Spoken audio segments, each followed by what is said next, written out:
JP, how could you? That's no, I'm kidding. That's very on point. Hello there, everyone. Welcome. Hey, and hello there. Welcome.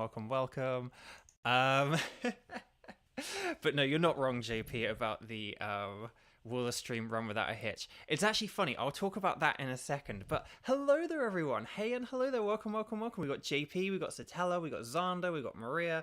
Oh my gosh. Lexi, hello. Kevin, hello. Hello. Lovely to see all you. See all of you. So hello there. Welcome back to part 3 of Can I Beat Pokemon Brilliant Diamond using only dumb Genshin Impact puns, the series where we can only we're trying to beat one of the toughest Pokemon games only using Pokemon if we can cleverly mash their nickname together with a character from Genshin Impact. We got Jill and Abby. Hello. Lovely to see you all. But before we Sleepy Stella, you're not late. Like, don't worry, it's okay. You're not late. You're not late at all. Like, I'm not even playing the game yet. I started about 30 seconds ago. Don't worry. No need to apologize or feel bad or anything like that. You are on time. You are absolutely on time. Don't worry. Okay. So yeah, we have no honey trees or any nonsense like that to do today. But before we actually get into the game, I do just want to say there are the two usual things I like to say, and then I also just have two updates as well, slash pieces of good news. So let me just one just about the tech issues because JP brought that up. I didn't really know what to do for the poll, so I just went with gym badges because of where we saved the game last time. I just went with gym badges. But yeah, someday it will be. But with the tech issues, I don't know if they're fixed or not. But I don't know if the tech issues are fixed or not. But I do just want to say, the last time we because if you remember a few weeks, quite a few weeks back, we had 2 weeks in a row where we had bad tech issues.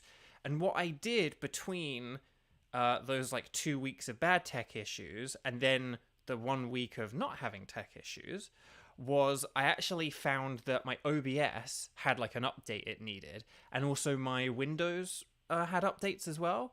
So I did so I sort of updated everything because it doesn't update things automatically, and then I did not have problems for a couple of weeks. But then last week we had issues again, but it did turn out that there was an OBS update that hadn't happened. So I've kind of updated everything, and I double checked right beforehand. I found a manual way to check for things. So I'm kind of hoping that maybe it's to do with stuff not being updated, and maybe that'll help, but we'll have to see. But the other thing as well is that I do now have my phone on standby, because when we do have these tech issues, it seems to be this thing where on my end it looks like things aren't working, but they still are. So, and then we found that I could just check comments and chat, and if the stream was still working, by watching my own stream on my phone. So I have my phone on standby now. I have my YouTube app on my phone, ready to go, to check chat and the stream, and to check the visuals, to check if everything is still okay. So I have that on emergency standby. So we do have a backup plan this time. So if things go wrong, there won't be 5 minutes of me being oh guys, can you hear me? Oh, I don't know if you can hear me or not. Because now I know I can just check my phone, and I can see if you guys are messaging me saying yes, it's okay, and I can see if the gameplay is still running and all that stuff. So that's thing number 1. Thing number 2, if you follow me on social media, you already know this, so I won't go into it hugely. But if you have ever wanted a signed print, an autograph of one of my sort of a signed print of one of my characters, an autograph, my sort of autograph shops are now open at the time of... Oh, Darkle, don't scare me like that. You said you couldn't hear... Oh, so Darkle, you scared me there. You cannot hear anything, and I was have I just been talking into the void for 5 minutes? You can hear me, right, guys? Just to make sure, you can hear me. We'll check if you can hear the game music in a second and all that stuff, but you definitely can You definitely can hear me, right? Okay, good. Thank you, Jill. Oh my gosh, that was dark. Or like, don't scare me like that, my man. It's okay. Anyway, okay, good. So I was like, I'm sure you guys have been commenting based on things I can say. Um, oh man. Okay, right. Heart attack over. So signed prints. So if you want an autograph, I now have like my autograph shops are now at the time of this stream, like February 2023, open. So if you've ever wanted a signed print, please check those out. My good friend Nightbot, who is a totally real person. We used to play Super Mario when we were kids. I was Mario, he was Luigi. He just happens to perfectly time messages at perfect to the minute, to the second increments. He might periodically, Nightbot might periodically just send the links for those shops. So basically there are two options. Again, this is just very quick. There's Streamily, and there's now also Store Envy. So if you like the idea of having a signed print live on camera, like where I'm actually on camera and I'll sign your print live and hold it up to the camera and be like, hey, hello, like here's your print kind of thing. If you like the idea of that, then Streamily is the option that you want, where I sign it live on camera. Also go with Streamily if you want one of the large Chongyun prints, which are like 11 inches by 17 inches. They're very, very big. If you want one of those are exclusive to Streamily. However, if you just want a small print, if you don't care if it's signed live, like you just want to get a signed print in the mail, and if you want something that's much more affordable than Streamily, because unfortunately Streamily do kind of like add on a lot of costs that are much more than like the base prices I set, and I don't even know what they are, and they hugely vary depending on where you live and stuff like that. So if you just want like the more affordable way where I don't send them live, where I don't sign them live, then Store Envy is the one. So I think it's like bovio.storeenvy for the Store Envy, and then, or it's like bovio.storeenvy.com, and then it's like streamily.com/bovio for the thing. So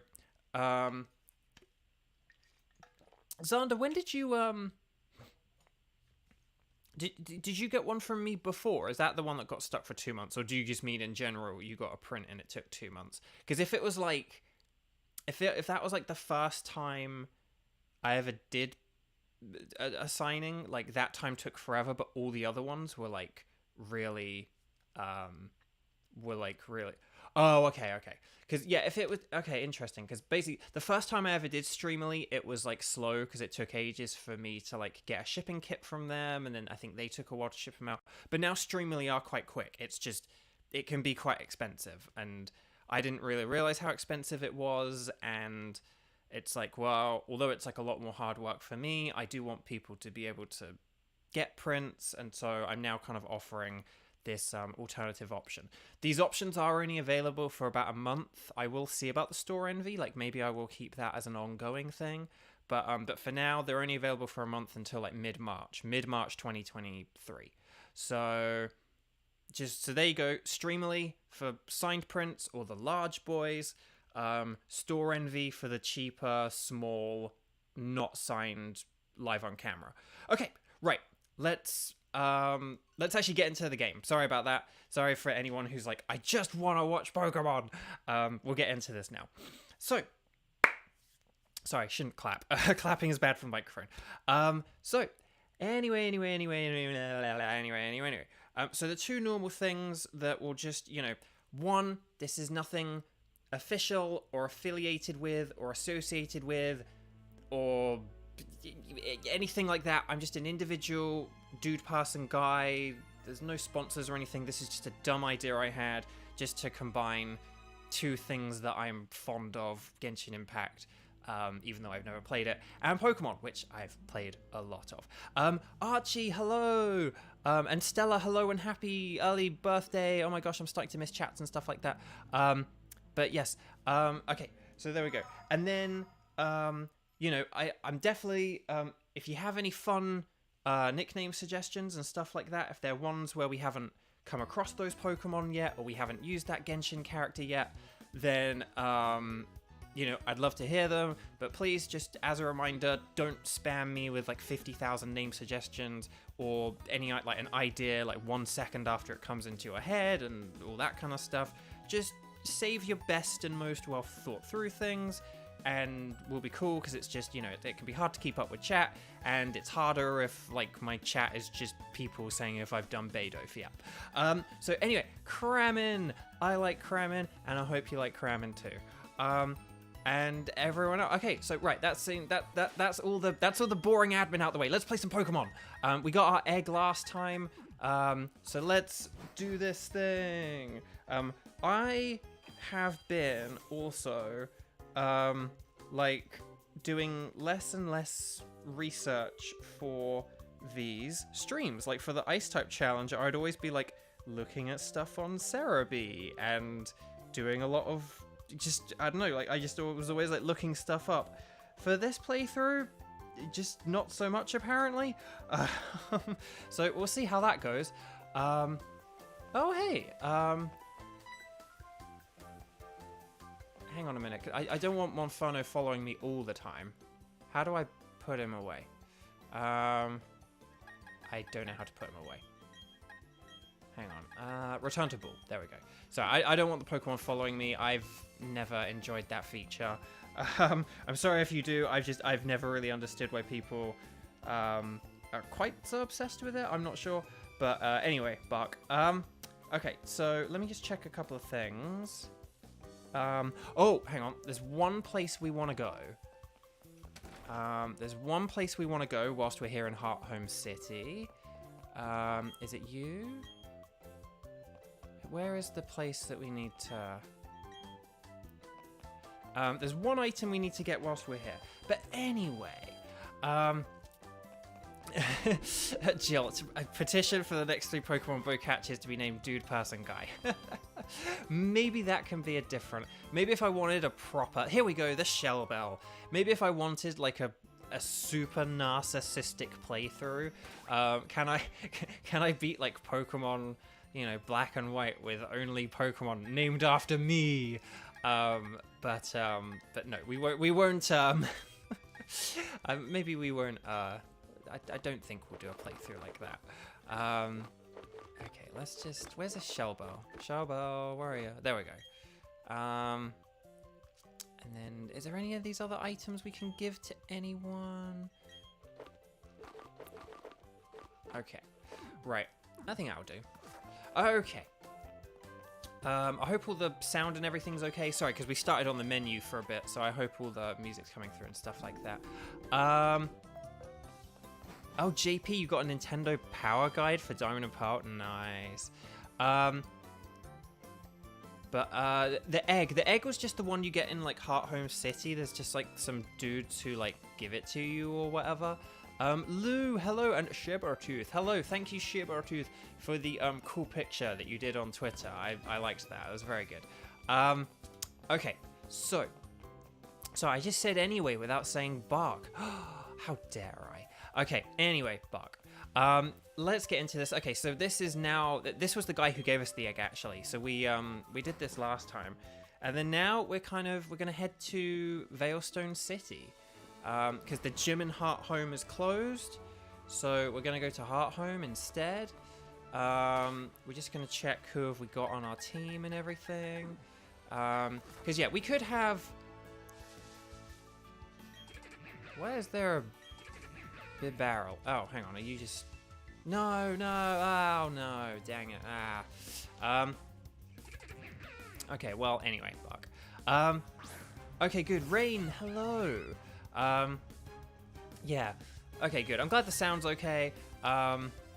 Just because... it's funny, because on my TV is, like, really loud, but it's on, like, the lowest setting. Like, literally, if I press the minus button once more, it'd be on mute. So this isn't the best TV, unfortunately, but it gets the job done, and that's all that's important. It's, yeah, so the volume like seems really loud to me, and I hope it's not like feeding back into the microphone or whatever. But still. But yeah, the egg replaced Tomachop. We will, there is a nickname I have for the egg, but we probably then won't use the egg. But we are hopefully getting a new team member today. Ooh. Any ideas on who the team member could be and what the nickname can be? You get 1 point if you will get... I'm not going to tell you if you are correct until we actually catch the Pokemon. But you will get 1 point if you get the Pokemon, and you get 1 point if you guess the character, and then I guess you get another point if you successfully mash those two names together in the way that I'm thinking of in my head. Okay. Bebedo. Oh, I know that. The encounter rate. Yeah, I know. Okay, yeah, you are a trainer. Haha. It's really interesting because these games kind of like had a heavy reliance on the day-night cycle. I'm kind of glad that, well, I'm glad that there is a heavy emphasis on the day-night cycle again now. Or there's a, like, Pokemon Scarlet and Violet have given the day-night cycle a nice balance now, where it's kind of, it's relevant. It's relevant, and there are, you know, things that happen at night and things that happen in the day, but it's not actually based on real-world time anymore. I'm really glad that's no longer a thing. Oh no! Ah, we just gave a max-powered-up Flail. That wasn't good. Flail is an attack where the less health you have, the more damage it does, but Bonsly's sturdy ability ensured that it had 1 health. So it basically had, like, maximum power attack there. But luckily we're so high-leveled that it just didn't make a difference. Oh, his Nightbot is perfectly on time. So Nightbot is just reminding you guys, yeah, so if you would like a signed print, I'm not going to go on about this every time, but just for those who missed the start, if you'd like a signed print, I now have 2 autograph stores open. There's the personal autograph shop, which is Store Envy, which is for small prints, not signed live, but is more affordable. That's bovio.storeenvy.com, or there's Streamily, where I sign them live, and it's where the 11-inch by 17-inch, the big Chongyun prints are exclusive to, and that's streamily.com/bovio. So those links that are in the chat right now, they are what you need. If you're interested in a print, there is no pressure. You don't need to get one. It's just, I know it's a thing that there are some people where they like that sort of thing. It's something I do. It's something I offer. So, you know, just if you're interested, those are your links. Right. Okay. Okay. So thank you, Nightbot. We'll have to play some Mario now that there are more Mario options on Nintendo Switch Online, because we had the Nintendo Direct this week, and Game Boy and Game Boy Advance are now on the system. Now, is this the fisherman? Is this the fisherman who gives us the good rod? Yes! Nice. Nice. Okay. No, we're good. Hang on a sec. Let's just get this good rod. It's good to have the good rod. Right, okay. Hang on, let's go sort by type. We're gonna register. We're gonna do the bottom one. Yes, indeedy. Okay. Let's just do some fishing quick. And then we'll, Mario stream featuring Nightbot. Ah, you put me in a corner there, Kramen. No, yeah, we could totally do that. Yeah, sure, why not? Actually, that's not the worst idea. That's not the worst idea for like a meme stream. Hang on, we need to be very careful here. I don't have a nickname for a Goldeen, but hey, let's catch one.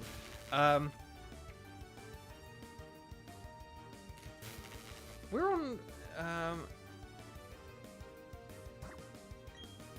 I'm just gonna check. Sorry, I've just gone quiet for a sec because I just want to check one thing. Route 209. I just want to check the fishing for this route to check what Pokemon is available when we fish. But this is kind of hard to find. Hang on. Oh, it's just Goldeen. Oh, okay. Well, there we go. We got the we fished. We successfully fished. Okay. Right. I'm seeing some fun nicknames here.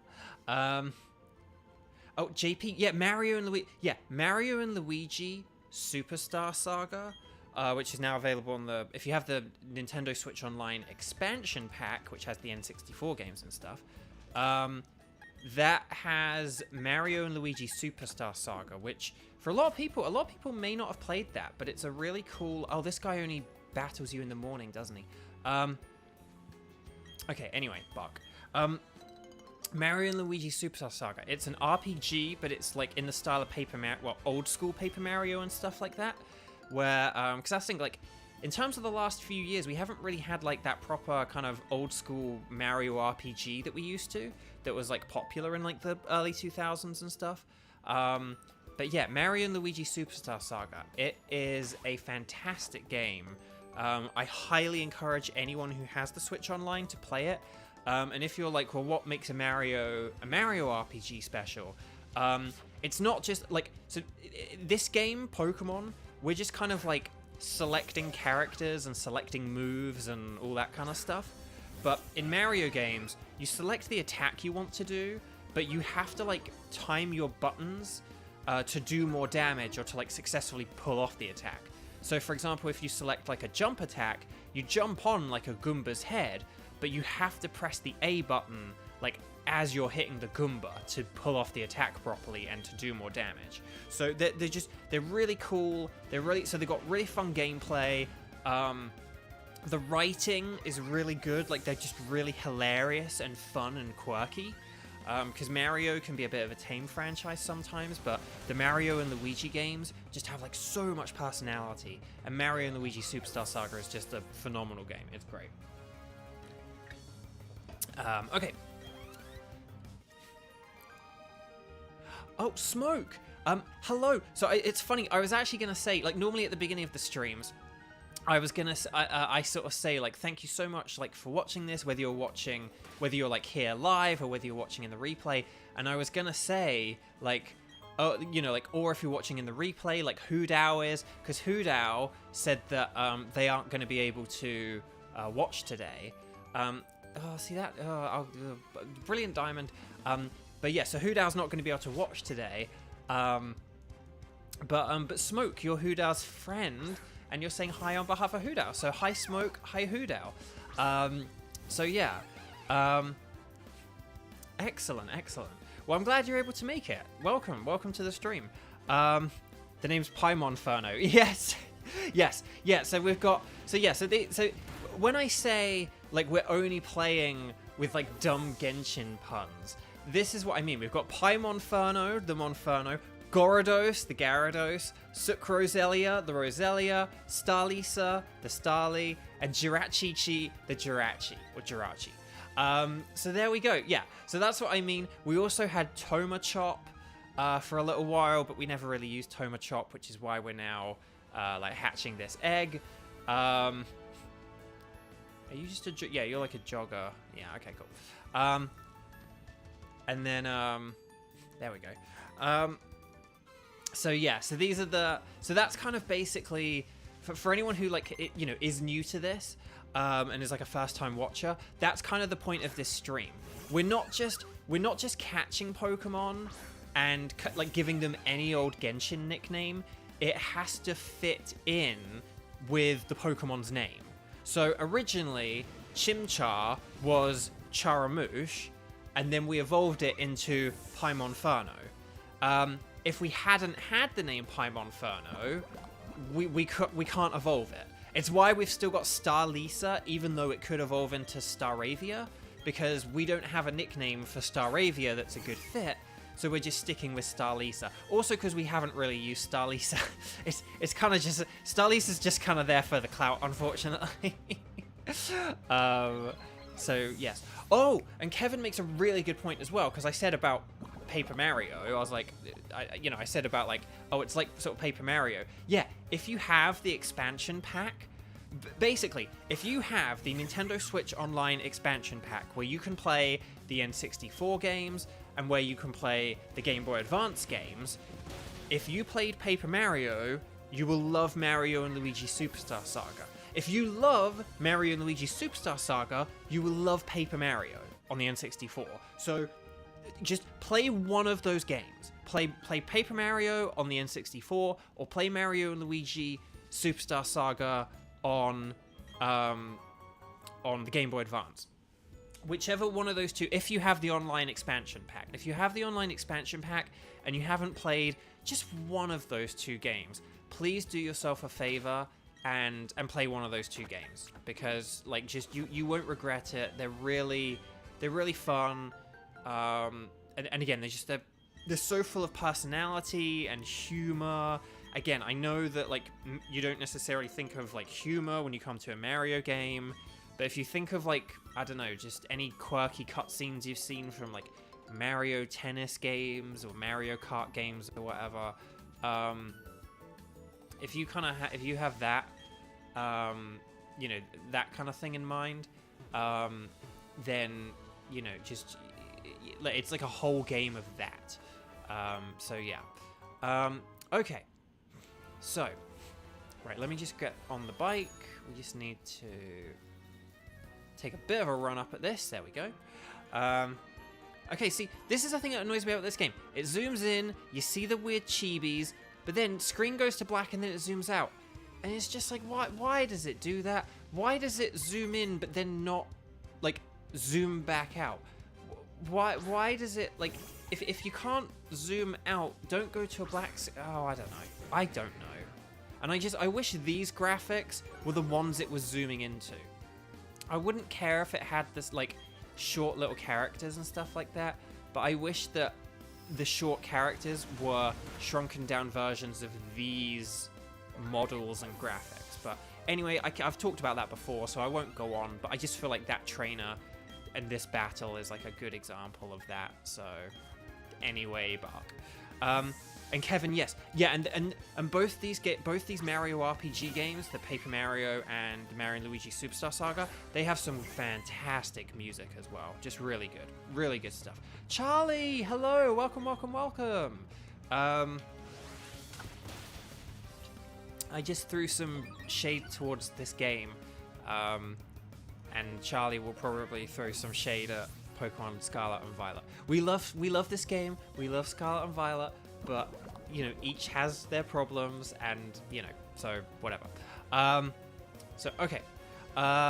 Shelly's going to use Bidoof. So, yeah, we had a Bidoof named Beidoof for a while in the first couple of streams, but we had to drop Beidoof as well, because we now have this egg, so... 1K, hello, welcome. Yeah, Satella, how many Bidoofs does this lady have? Like, Satella's just clicking the Bidoof counter off the, like, the little counter off the chart.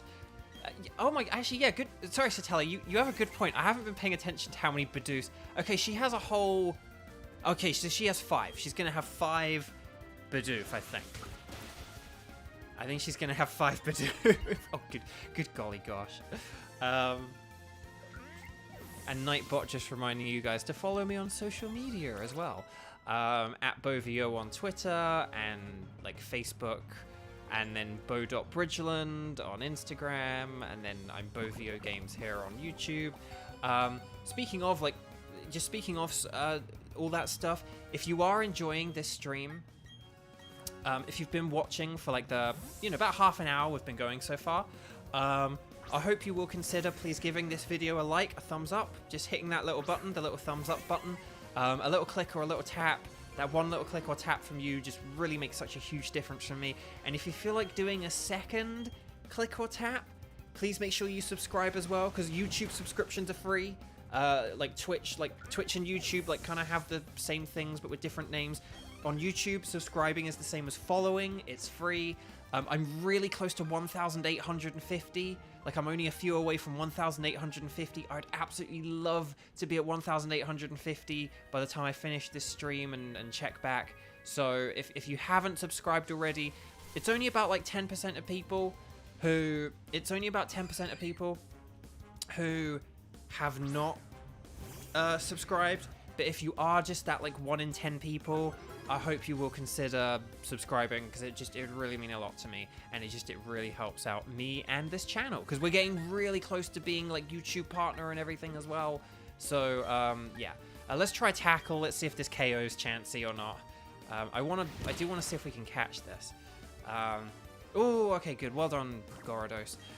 So there we go. Okay, so Wasabi, hello, hello, hello, hello. I'm just having some water because I did not hydrate much this morning. But I hope you have, or I hope you're hydrating now. Gyarados is 24, nice, excellent. Oh, one's still on Crunch, okay.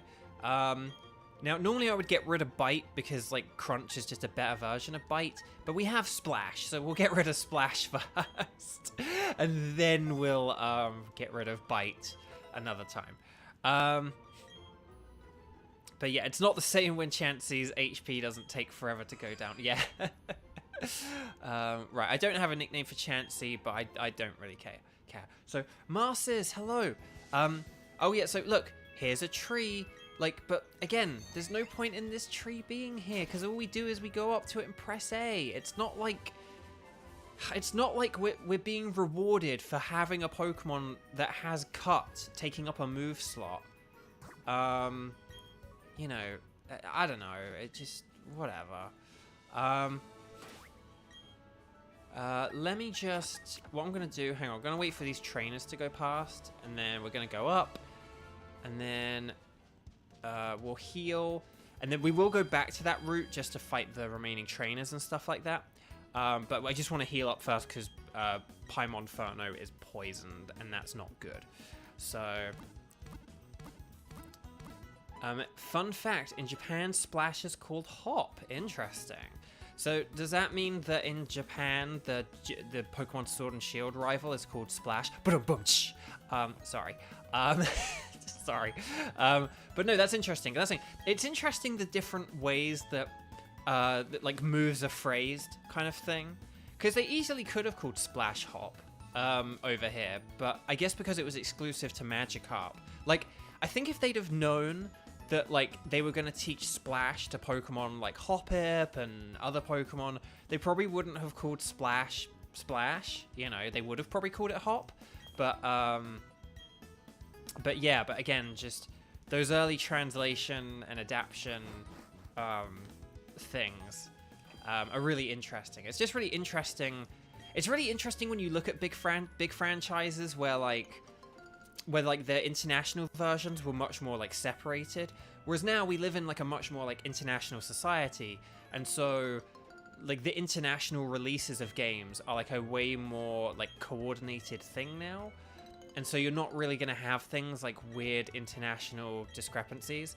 Whereas, you know, in these games, like, just different, you know, all kinds of things had different names, you know, in one place or another. And it's an interesting thing. So, okay. Right, so we'll go back, and we'll... I probably shouldn't be using Portmanteau as much as I am, because I don't think we're gonna have Portmanteau in the team forever. But it will be useful for a couple of gyms and stuff. So we'll see how it goes. But I probably should be relying more on Gyarados, who I know we're gonna be keeping until the end of the game, versus you know, the likes of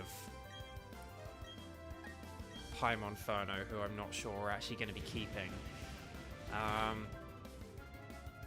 So, okay.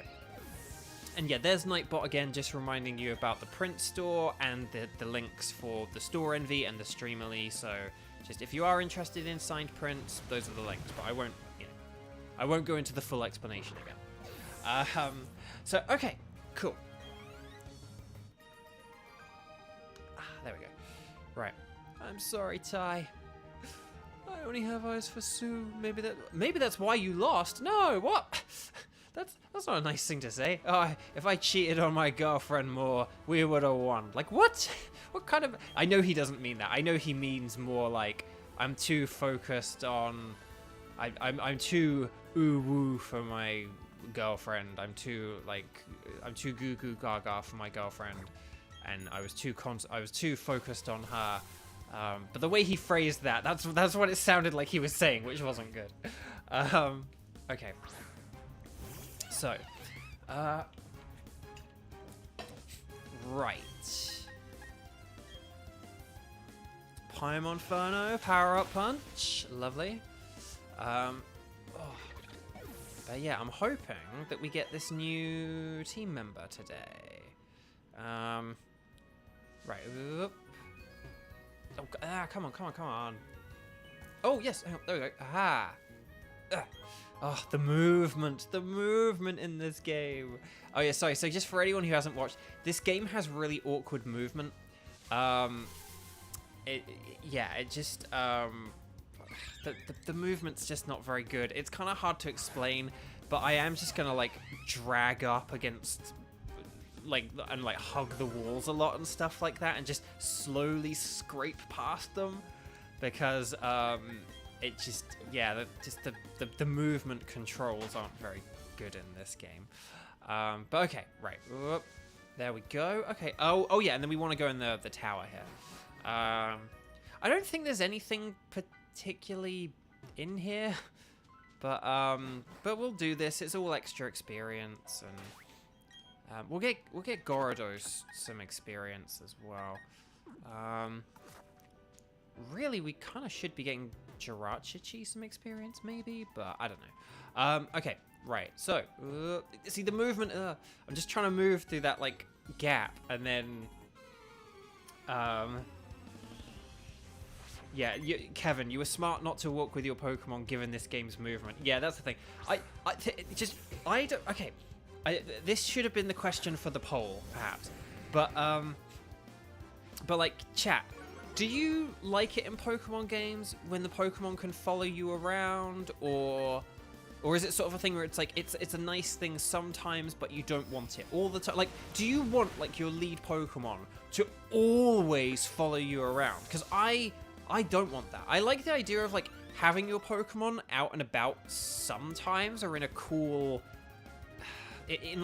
capacity, but I have just never cared for the Pokemon following you around. And I think it was okay in Pokemon Heart Gold and Soul Silver, where it's like all sprite based and stuff like that, but especially as we've like moved into like the realm of 3D Pokemon, I just don't care for it and don't think it's a good idea. I think it's a hard thing to implement, and it doesn't really have any benefit. And the other thing as well is just, I really love I find like sending out your Pokemon by throwing a Pokeball like an incredibly satisfying and cool thing to do. Whereas like just like having your trainer point and be like, okay, Pokemon that's already following me, go. I think that's lame. So I don't know. But we'll see. Oh, Charlie, that's some that's some nice shade and burn at Pokemon Scarlet and Violet, but funnily enough, actually, although to go on about that, I mean, Scarlet and Violet are absolutely thriving. In all seriousness, like Nintendo released their like financial reports and stuff like that this week. Pokemon Scarlet and Violet came out in November, right? It's now February, and not even like actually like 3 months later February. We're like not even quite at 3 months yet. Pokemon Scarlet and Violet have been out for less than 3 months. They have sold 20 million copies. Pokemon Sword and Shield, which are the second best selling Pokemon games of all time, sold 25 million. So Pokemon Scarlet and Violet have sold 80% of what Pokemon Sword and Shield have. 80% of the second best selling games in the franchise. That is absolutely, to quote my friend Ryan Bartley, wild. Like, just, yeah. So, Okay, so hang on. Sorry, just going back to the walking around thing. It's nice, but not necessarily like a 100% thing. Yeah, not always, but it's like it could be a fun option. But yeah. So okay, good. So there sort of seems to be a bit of a consensus.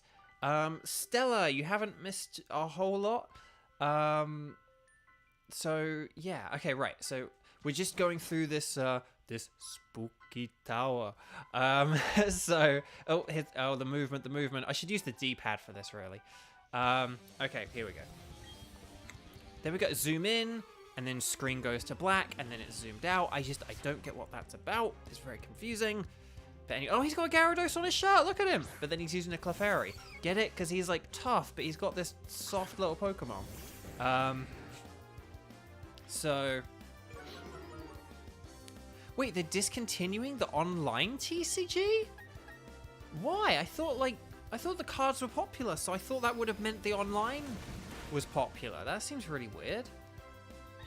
I mean, I don't like collect the cards, and I don't do the like online TCG, but or anything like that. But I would have just assumed that had enough of a base.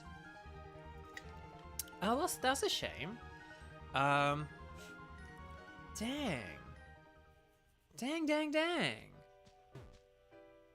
Oh, see, hear that like bump? Hang on, I'm just gonna like walk into the wall and let you guys. Hang on.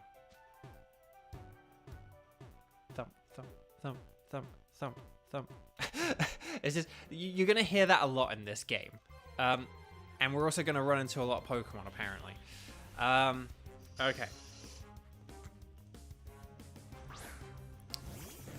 Thank you, Nightbot, reminding you guys that if you haven't hit that like and subscribe button yet, please do, because that little click or tap from you just really makes a huge difference to me. And we're nearly at 1,850, and this channel is growing, and I want to keep growing it because I really love streaming. It just makes me really happy. So, if you haven't yet, please do. Okay. Right, ooh, piano music. Look, zoom in, screen black. Like, I don't get what that's about. Oh, this game. Oh, he's got a little Pichu kid and a Pikachu shirt and a Pichu Pokemon. Okay. This is actually a terrible matchup, but we are, oh, hang on, card set development will end. So, oh, okay, so they're not getting rid of it. Okay, thank goodness, because that would have been a whole thing. Oh, it's kind of the beginning of the. Oh, okay. Yeah. See, I'm like a real. I have this real. I have a real like I have my sort of tinfoil hat on. Well, not tinfoil hat, but just I'm the guy I'm like the Pokemon Go player, like when I play with my friends and stuff, and I'm really like, this game is gonna end someday, guys. Ooh, like, because just like, and don't get me wrong, Pokemon Go's got a lot of life left in it. It's got a lot of years ahead of it, but like someday those servers are gonna shut down, and like if you caught shiny legendary Pokemon, those are shiny legendaries that like you could be playing, you could have in your Pokemon Scarlet and Violet and your Pokemon Sword and Shield, and it's like, just make sure that, if you ever did play Pokemon Go, that, you maybe just are prepared to transfer some of the cooler things you caught into your mainline games, because, oh my gosh, what is up with all this static? Static, for anyone who's like not as big a Pokemon player, Pokemon have different abilities. The Pikachu family has this one called Static, where if you make physical contact, there is a chance, it's like a 30% chance, you get paralyzed. And both Gyarados and Paimonferno got paralyzed. That's just really bad luck. Like, it makes sense for one of them, to, get paralyzed. But still, like, okay. Okay, right. Hang on a minute.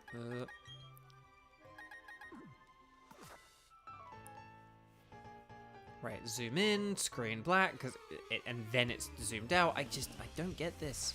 I don't, why? And the thing is, it doesn't do that all the time. That's why I complain about it. If it did it every single battle, I would be like, that's an odd choice, but oh well. But I don't get why it does it for some battles and then not for others, and it's just, whatever. Xander, that's like your luck for Fire Emblem, 30% chance they hit, and then they do. Yeah, it is annoying. I mean, I don't really... the thing is, I studied mathematics at university and stuff like that, and so I kind of do understand numbers. And although I will joke about things that, like, if it's 95% accurate, that means it's 50% accurate and stuff like that. Or I will make those jokes, but I don't make them too often.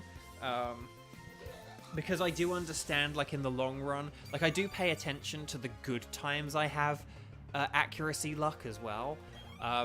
And I think if everyone literally charted, you know, if everyone had, like, a videotape of their life and they went back and they... I think if everyone had, like, a videotape of their life and they went back and they counted, like, all the times they, like, missed in Pokemon and stuff like that, generally your Thunders would be 70% accurate, your Blizzards would be 70% accurate, your Hypnosises would hit 60% of the time, theirs would miss 40% of the time, all that kind of stuff. I think that is, you know, we are absolutely going to KO this Ghastly, aren't we? There's no... It's not going to survive. Yeah, that's not going to survive. Okay, fair, whatever, it doesn't matter. Charlie, you've never played Fire Emblem. You want to, but you don't know where to start. I actually do have a suggestion for that, if you're interested. You've had 99% chance to miss twice in a row in Fates. Oh my gosh. Wait, hang on, what's going on here? Oh dear. I didn't mean to trigger this battle. Oh well. Okay, anyway, sorry. Anyway, Buck. So, last one you played was Warriors in 2019. Interesting.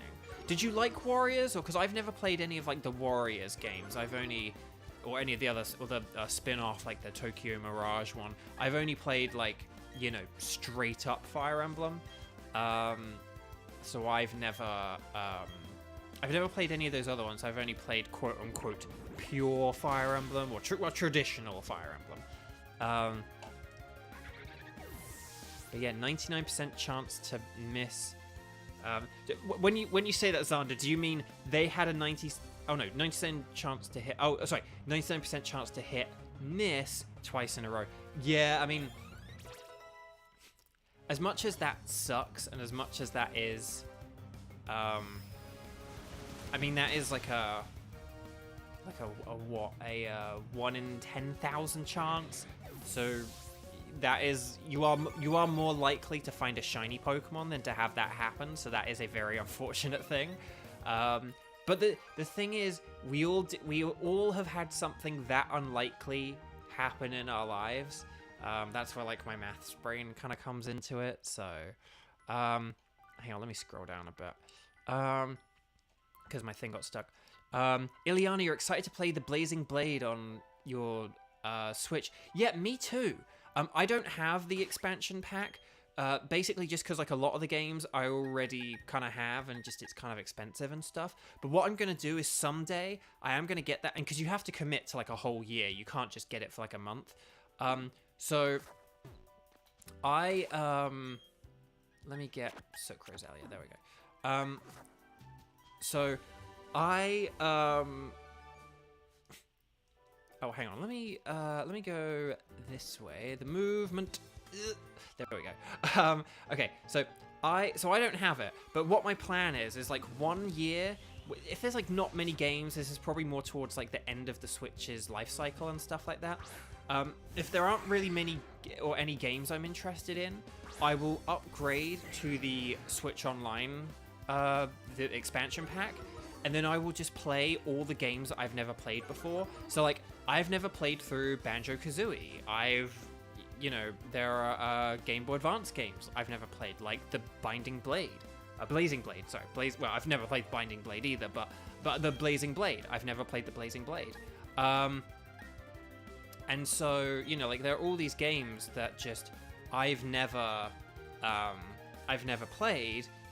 So there are a few of them that I've never played on the expansion pack.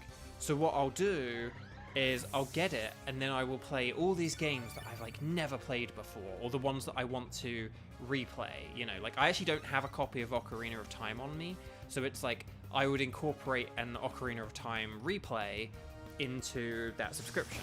So that's kind of like my plan. So that's kind of my plan. And yeah, and I'm really excited for when I do, and I get to play the Blazing Blade, because that's the game that Kent is in. And Kent is the character that I played in Fire Emblem Heroes, who originates from the Blazing Blade. So I would kind of be playing like a Fire Emblem game that I'm in, quote unquote, which is really cool. Like that's very exciting for me. So, but it is old school Fire Emblem, where there's the permadeath, where like once your character is taken down, you like lose them forever. So I'm very scared about that. Hang on, I just need to go back up because I missed comments there. Teresa, no worries about being late. I'm really happy you're here. Thank you for joining. Oh,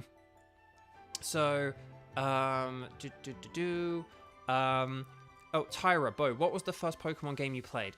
I will answer that question in a second. If I don't answer it in a second, feel free to ask it again in a few minutes if I forget, because sometimes people do ask questions and I either notice them or I sort of read them out, but then I forget them. I'm like, oh, I'll answer that in a minute, and then I forget. So do feel free to, because I haven't even answered Charlie's question yet as well about what one to start. So, okay, just cramming. I like your answer there as well. That's very interesting. Okay,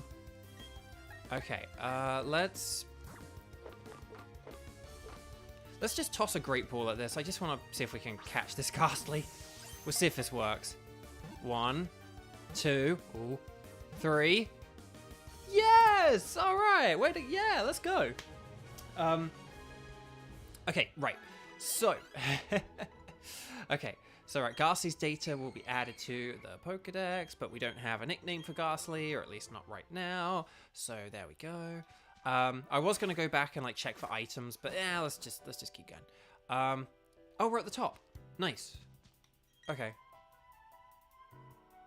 Right. Okay. Yes. All departed. Oh, here we go. TM96. Hey, what's TM90? What is this? Strength. Okay. Okay. So we did need to go here. Okay. I was like, do we need to go here? Well, actually, no. I don't think we needed to. Oh, we got the cleanse tag. Ooh.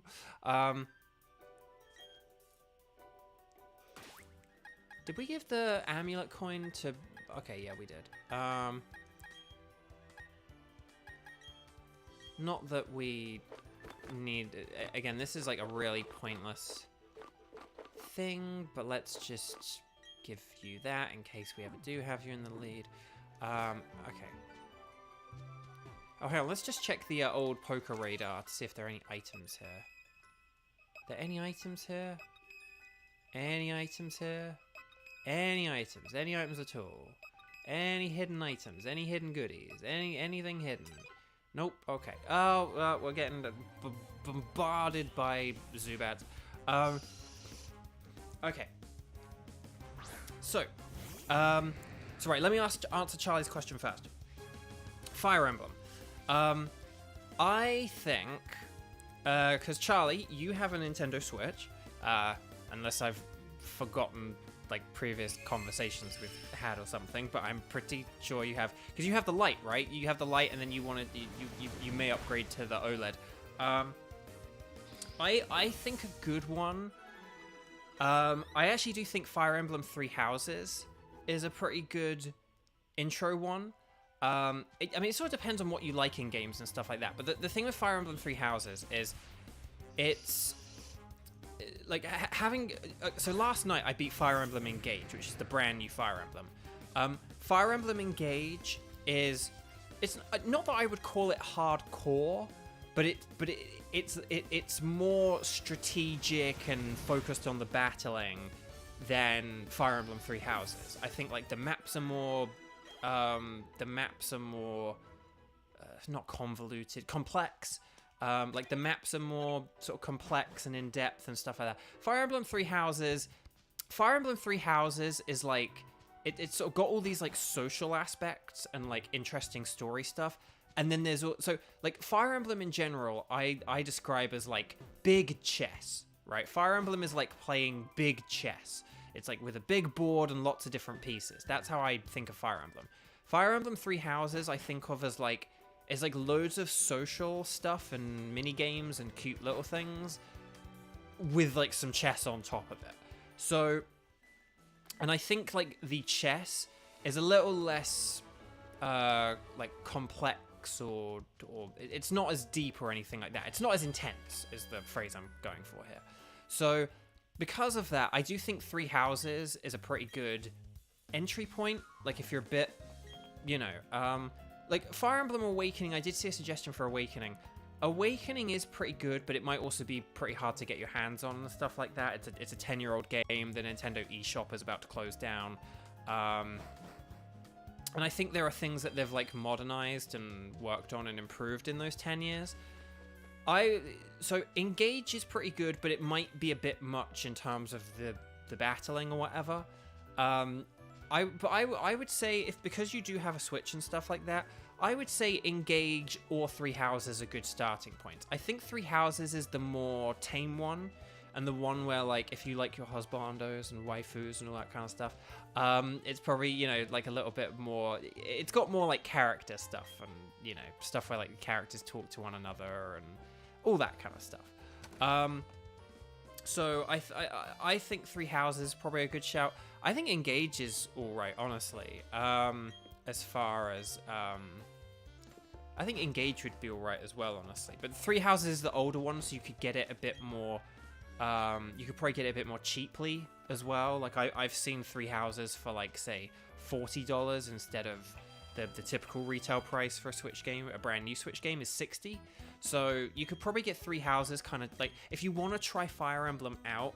Three Houses might be better, just also as well because you're not going to invest as much money into it, like if you don't like it, kind of thing. So that's my suggestion. Yeah, Kevin's kind of like phrased this far better than I did with my waffling. Three Houses focuses more on story and characters. Engage focuses more on like raw strategic gameplay, and that's So Engage looks to be a larger scale version of Heroes. Honestly, Engage. So I beat Engage last night. Engage for me is like Fire Emblem Three Houses feels like a sort of, I wouldn't call it like an evolution necessarily, but it feels like some kind of like new variation of Fire Emblem game compared to the 3DS ones I played.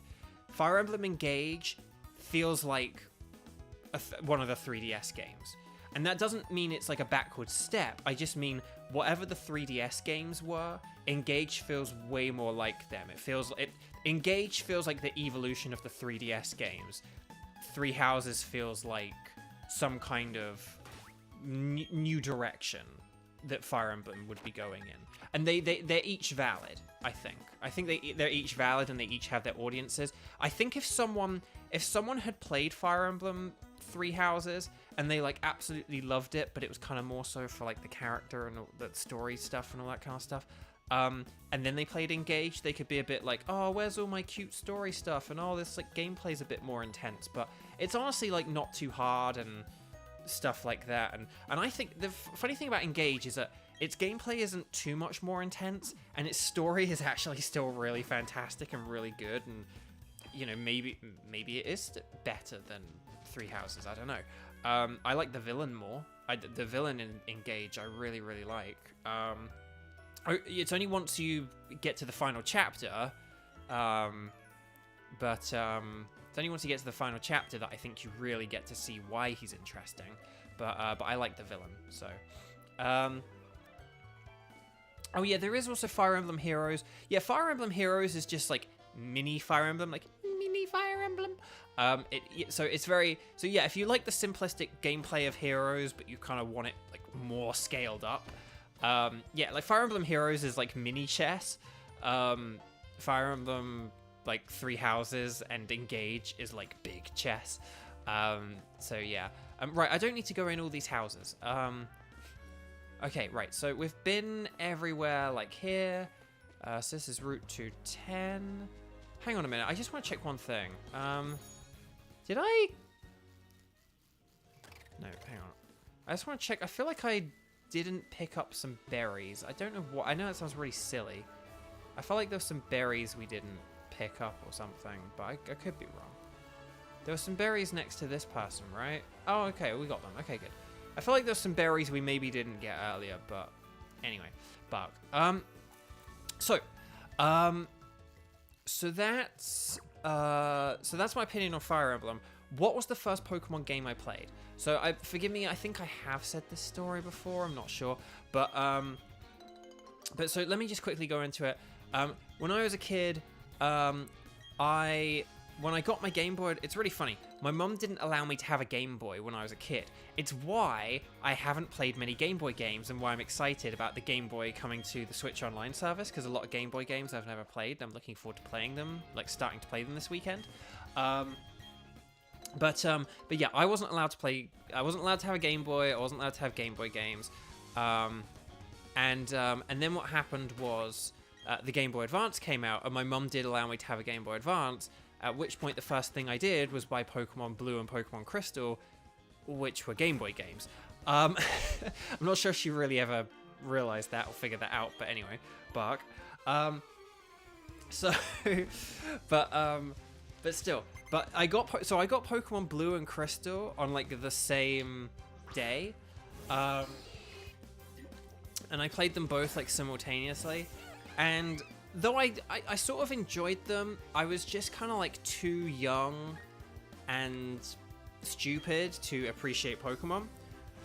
You know, I just kind of like used my Venusaur and Meganium respectively. It didn't really go well. So it just didn't really go well, and I didn't really get into it. I would like get like 8 badges, and then I never like beat the Elite Four, and I didn't have a very like balanced team or anything like that. So it just kind of, you know, so yeah, I just kind of like, you know. Oh, bye Stella. Have a good night. Thank you for joining. I hope you're able to watch the rest. Or leave the stream on whilst you go to sleep, so it still counts towards views. Sorry to talk about the business elements of YouTube, but still. But no, thank you, Stella. Thank you so much. I do like you're sleepy, Stella, and you are going to sleep, which is perfect. Okay. So anyway, Bark. But yeah. So I just never really. I unfortunately just never really got into Pokemon Blue and Crystal. I would say like I did not become a Pokemon fan because of Pokemon Blue and Crystal. So I kind of like gave up the games and didn't play them. I didn't complete them. Didn't really ever think that I was probably going to get any other Pokemon games again. But Pokemon Ruby and Sapphire came out. I went to my cousin's house one day. Like, we visited my cousins. And my cousin had Pokemon Ruby. And he was stuck on like the second May battle. And so I kind of played it for a while, and I loved like the visual improvements. It all just felt faster and less sluggish, and I was like, oh, this is really cool. I really like this. I was like, I have to get it, and so I got a copy, and I played it like that summer, and it was just like an amazing summer, and yeah, and I adored it, and I was actually able to beat the game and stuff. And again, Pokemon Blue and Crystal, they're cool, and once you know what you're doing, you're able to play them a bit more smoothly. But they are slow and old and stuff like that, and their age does kind of show. And I think when you're like a stupid kid, they're probably not going to be as enjoyable. Yeah, just kind of. So Blue and Crystal are technically the first games I got / played. Because I also got Pokemon Stadium 2 as well. It was Christmas, so I got like Stadium 2, Blue and Crystal. They were like my games that Christmas. And yeah, like, but that was kind of how things sort of played out. So I didn't really get into those. But then I got Pokemon Ruby, and I fell in love. And so I kind of consider Pokemon Ruby like my first game, really, because it's the first one I really like played all the way through and actually like and it got me hooked into the series, and that made me a huge fan of it. Because I liked the show, which is why I got the 2 Game Boy games.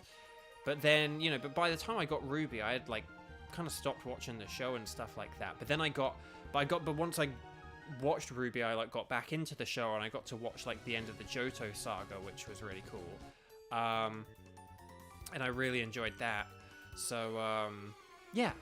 And the Gen 1 games, yeah, as JP excellently points out as well, the Gen 1 games are really buggy, and they just, and so somewhere between like bugs and poor mechanics, right, JP? It's like not very, so like in these games, if I get put to sleep, right? If I get put to sleep by an opponent Pokemon, when I wake up, I'm able to attack. In the old games, like waking up uses up your turn. So instead of like getting to attack, it's just like, oh hey, you woke up. That's the turn. And it's like, what? No, like give me my turn, you know. And it basically, and what that means is that if the opponent is faster than you, they can just like put you to sleep again and again and again. They put you to sleep, they attack you, you wake up, but you're not allowed to attack, and then they're faster than you, so they attack.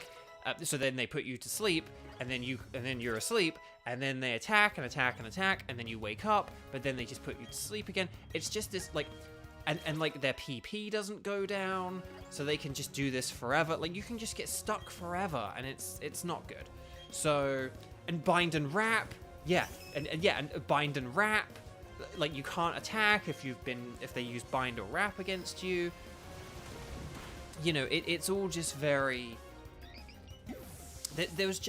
There were a lot of creases that needed to be ironed out, and I think Generation 3 for me was when kind of Pokemon became like this smooth experience, you know. So yeah, it's but yeah, and they just, yeah, they are filled with like all these bugs and stuff, and yeah, it's just that they're very like again, when you know what you're doing, Pokemon Red and Blue are like very fun games. Oh, whoops. This trainer fights us. I did not realize that. I know I called her a trainer, but yeah, so when you know what you're doing, they're fun games. You can do them, you know, like when I played Pokemon Red a few years ago on the 3DS eShop, you know, like it was a fun experience because I knew what to do. I knew another thing as well about the games. The bag had very not just it wasn't just that the storage was not limited. It was very small. Like you can barely hold any items in your bag. And let me just show you something. Hang on. I'll go in the bag, right? So we've got so here's like all our potions and healing stuff, right? We've got like 1, 2, 3, 4, 5, 6, 7, 8, 9, 10. 10 items, okay? We've got 3 Pokeballs here. We've got 4 X items. We don't even use X items. That's one of the things we're going to try and not use throughout this challenge. We've got all these berries. Now, berries didn't exist in Pokemon Blue, but Red and Blue, but still. But then we've got like hold items didn't exist, but things like the Leaf Stone and the Firestone did. Rare candies did. Escape ropes did.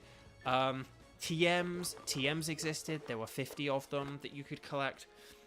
Nuggets, I think nuggets existed, or some items, I don't know, there were some items that existed or whatever, and then there were a few things as well, like your bicycle and stuff like that. Anyway, we've probably just like, you know, we've probably got like 50 items here or something like that. In Pokemon Red and Blue, you could only hold, I believe, what was like 20 items. And when I say 20 items, it didn't have all these separate pouches. It was just one bag. You just had one bag that you had to hold all your healing items, all your Pokeballs. If you like using X items, you know, things like your escape ropes and repels and evolution stones, your TMs, and things like your bike and your fishing rods. Now, you did have a computer where you could store your backup items, but it's just very inconvenient, like needing to go to a Pokemon Center and like constantly swap out your items, and swapping out your items is slow and inefficient as well. Like, it's not done. It's funny because in Pokemon Ruby and Sapphire there's a collector called Edwin, and he's got like the same design as this as well, so that's funny. So it just, you know, like, it's just very the mechanics just weren't very smoothed out. Like, Pokemon has got a lot smoother. Pokemon Ruby and Sapphire for me were the first ones that were kind of smooth. I mean, it's funny, like when you go back to them these days, you will be like, oh my gosh, this is kind of slow at points. But like when you're like trying to move Pokemon in your boxes and stuff like that. But still, you know, it just there were a lot of those games just weren't ideal for me, I don't think, when I was young. But again, when I played Pokemon Red a few years ago, like, I knew everything to do. I knew to like switch my Pokemon boxes when they were nearly full and stuff like that. Like every time I reached a new town or something like that, I would switch the Pokemon box so I could catch a lot of Pokemon. And if you don't know what I mean about switching your Pokemon box, I'm not going to explain it, but that was another flawed thing that they like had as well. And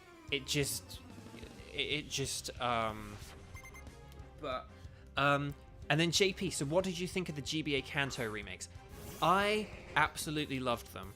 And I think I have said this on stream before, but if Charlie had asked me what Pokemon games would you recommend, like, to a new person or a beginner, because I'm pretty sure I have said this before, but like, I honestly think Pokemon Fire Red and Leaf Green are really good candidates for a first Pokemon game to play.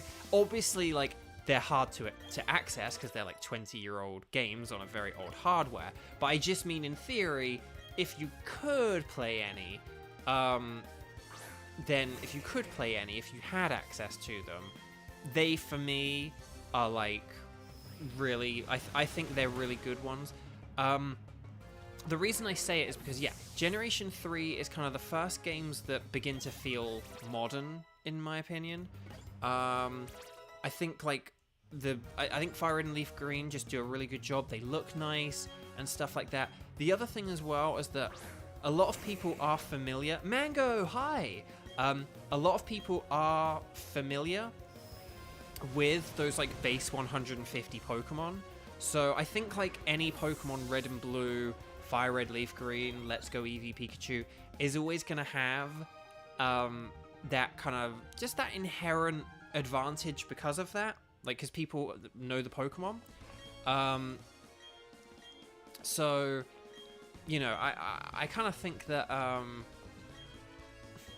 Moo Moo Milk, we'll buy some Moo Moo Milk, why not? Anyway, Buck, so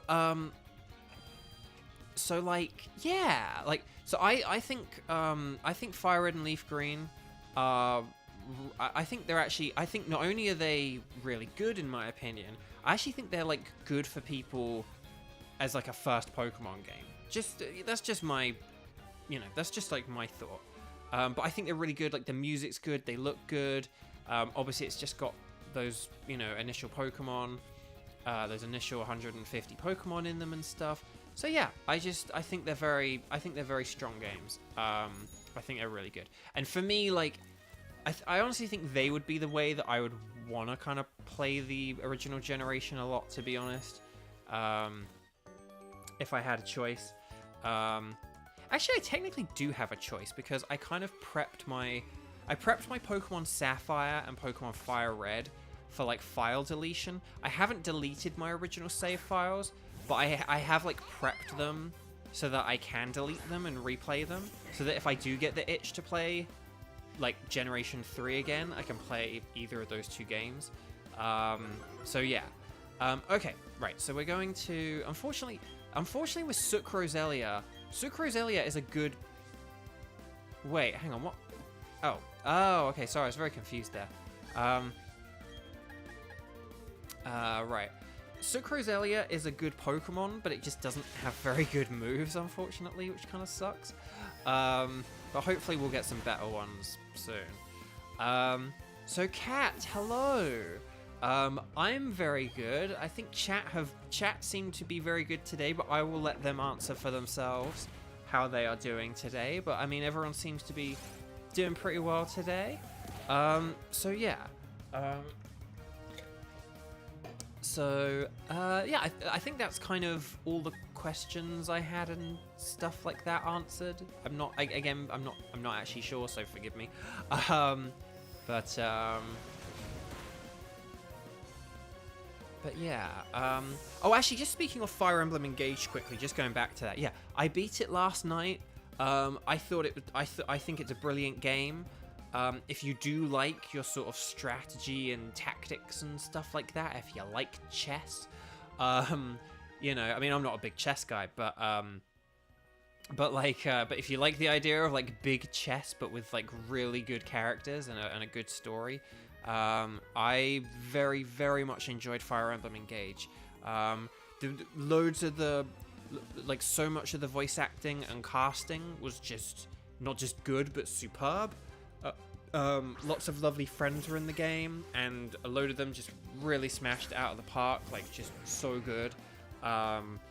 If any of you guys have been playing Fire Emblem Engage, let me know what characters you liked. Either you liked using, or that you just liked because of their voice acting and their support conversations and stuff. Let me know. But oh no, Ileana, you're sick. No. Wasabi, Eichmann chess.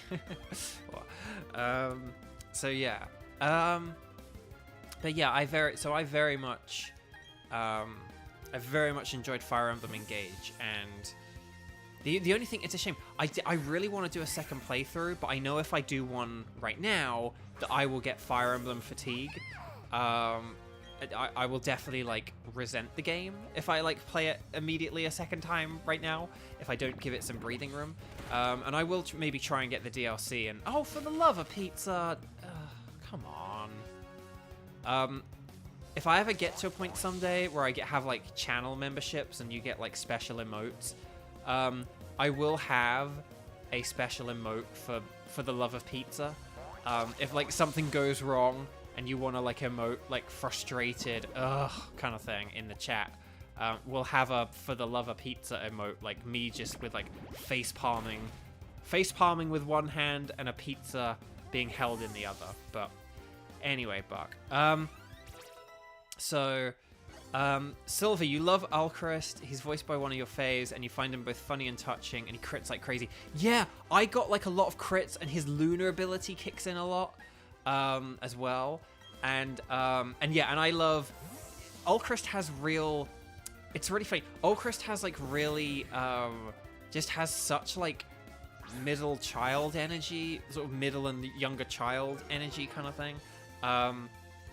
He kind of has like, well, he has the younger brother energy of, you know, like a child who is a middle child kind of thing. He has that kind of younger child energy because he is the youngest child, but he doesn't really seem to experience any of the benefits of being the youngest child, even though it's really sad. Like, I really loved Alcrest because, yeah, so he's kind of got this thing where he has like a massive inferiority complex with like his big brother. His big brother's this like perfect prince kind of thing. But here's the thing.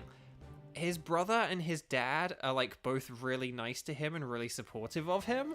So it's kind of just something he like puts on himself. So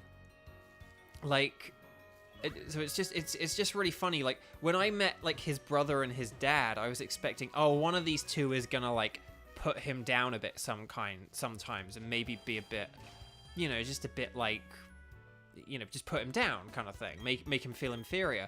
But they're like really nice and supportive.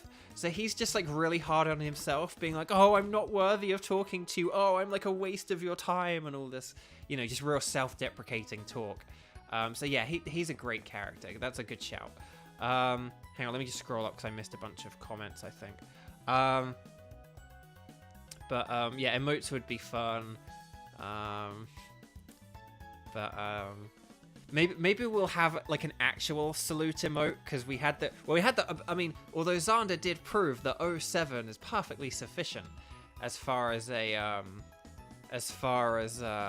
emotes, as far as thingies go, but you liked using Rosado? Yeah, Rosado is really cool, and Brian does such a good job playing him. Brian's really funny. Yeah, I love Brian. He's a really nice guy. Like if you ever meet him, he's very just sweet and lovely. And then yeah, Ulchrist and Saline. Yeah, Saline is great. See, like everyone's doing saluting Mr. President. See, speaking of, you're welcome to Jorich Bartooth. Yeah, speaking of me forgetting things, I said during that last stream, for the Pokemon, the Ice type challenge, I sort of said like, oh, we'll do one more like saluting Mr. President in a second, and then I never did it. I forgot to salute the president of Paldea, one last time. So yeah, I do apologize for that. Let's just go to these two houses, because I forget what's here. Okay. So this episode is taking longer than I thought. We're nearly an hour and a half in, and we're only just at Solaceon Town, which isn't great, but don't worry, well, I mean, we can't really pick up the pace. We kind of are going as quick as we can, but I just kind of forgot how long this section of the game is, really. Your Pokemon has a jolly nature. Yes. Okay, cool. So, okay. Oh, hang on. No, wait, hang on. Yeah, there we go. Okay. I was like, wait, how do we get out? Ooh, Teresa's making cookies? Sounds good. Yeah, so if we ever do have like a channel membership thing someday, we'll figure out what fun like emotes and stuff we can have, but let's just save, because we haven't saved. We've been playing for like an hour and a half, and we haven't saved here at Bovio Games, where we like to save 50 bajillion times. Guys, would you like to play a fun game? The fun game is called right. Oh,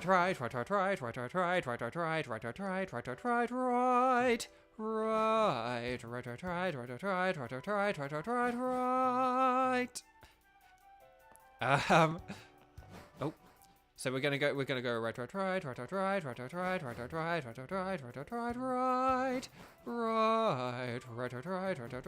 Okay, nothing here. Let me just hang on. Let me just check the old ding-a-ling-a-ling. Nope. Okay. So right. Here we go. Right. So we're hugging the right. Right. There's nothing here either. These just all dead ends. Okay, that sucks. Right. So we're gonna go right. Unbelted. Hello. Welcome. I didn't see your first message, but then but yes. Okay. Good. Okay. Oh, hang on. Here we go. So we're in the basement. This is like the furthest down you could go. So we went right, and it worked. We're in the basement. So there you go. So it works. It works even for. It does work for these basic, not just mazes, but it does work for like staircase things as well. It does work for as long as the staircases are in the walls. If the staircases like float in the middle of the rooms, then it like doesn't work. But anyway, right, let's catch this D unknown. Let's get this D dude. We'll stun spore to get some paralysis off. There we go. Okay.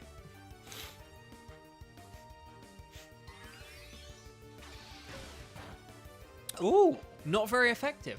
So what does that mean? Grass, water. I can't think what else is not very effective. Grass, water. Something that's not good against poison. Fairy, I suppose.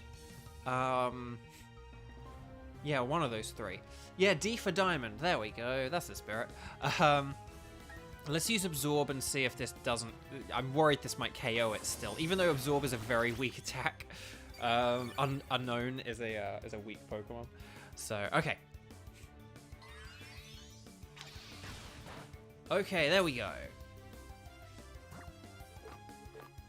Right, we use a Pokeball. There we go. Oh, fighting. That's also what... Yeah, that's... I was like, I know there's something. Yeah, fighting. So fairy, fighting... Fairy and fighting for the poison. Grass and water for the grass. Although grass is also bad against the poison as well. But yes. Is there anything else grass resists? Grass must resist something else. Oh, electric. Could have been electric. Electric as well. So there we go. For a second there, I thought that said unknown has been sent to Bob instead of Box, and I was like, who's Bob? Okay. Oh, hang on, wait. Did we definitely get all the items? I can't even remember what all the items were, to be honest. Okay, we're not catching more unknown. Particularly more D unknown. Okay. Right. Right, okay, hang on, here we go. Okay, we got away. Huzzah. Okay. Let me just check. What was I going to check? I can't even remember what I was going to... Oh, I was going to check items. Hang on. Let me just check my item bag just to see what we got. Okay, nuggets, TMs. So we got roost, strength, low sweep, tailwind. Oh, the mind plate and the odd incense. Okay. Let's give the mind plate to Jirachi, because that would be good. And then calcium. We'll hold off on the I know we could give the calcium to Sook Roselia or to maybe to Jirachi, but I want to hold off for a little bit if that's okay, because I have a plan. Okay. Moo moo milk. Okay. Right now we'll go right to. Oh, hang on. What we'll do actually, we'll just use a repel as well. I think. Where are the repels? Are they in a different pocket? Are they in this pocket? Oh yeah, they are. Okay. We'll use a repel. That's why we got them. Right. Okay. So right. Okay. So right. Nope. Okay. Right. No, I know I'm technically not like hugging the walls when I go into these little thingamajig rooms, but one of these rocks has something. I know they do. Like, you know, I mean, we could do this, but there's no point in doing that, you know. So right. There we go. I knew one of them had something. Okay, so right. We'll have to make a right emote and a left emote. Hang on a minute. Oh, right. Oh, see, look, we haven't seen this guy before. Oh, well, yeah, but he saw us. I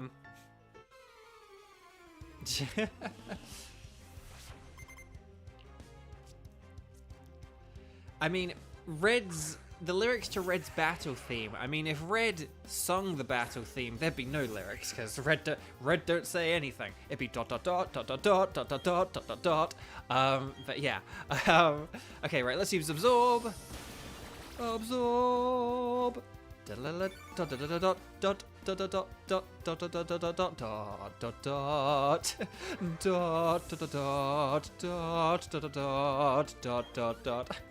That would be Red's theme if he sung it. Okay, right, Bronzor.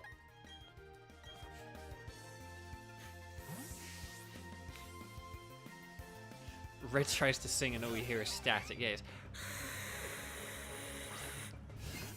Okay. Right, Flame Wheel, let's go. Boom, baby. Okay. Wait, didn't Red talk in his Sun Moon appearance? I'm not sure if he actually did. Wasn't it like super minimalist? I don't think he did. I think it was just ...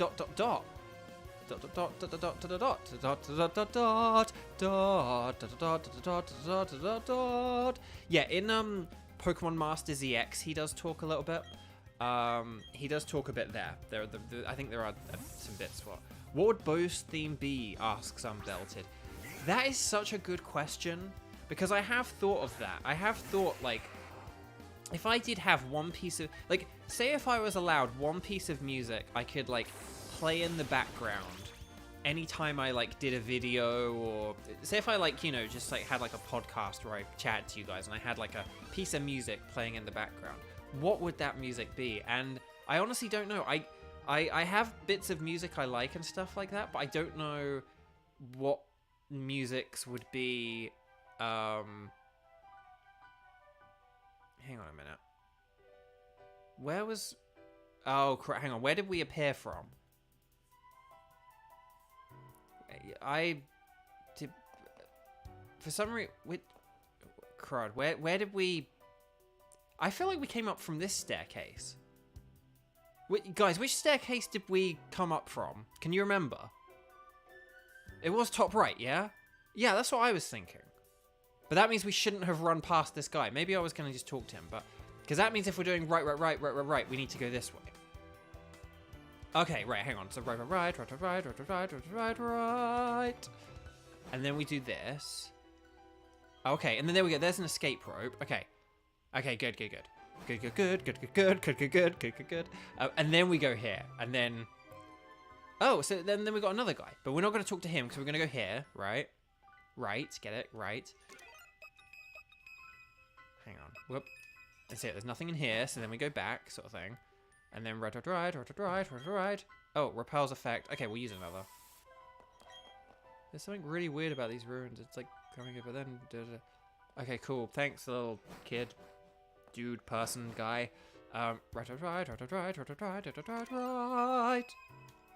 Okay, so then we go right. We're hugging the right wall. Right.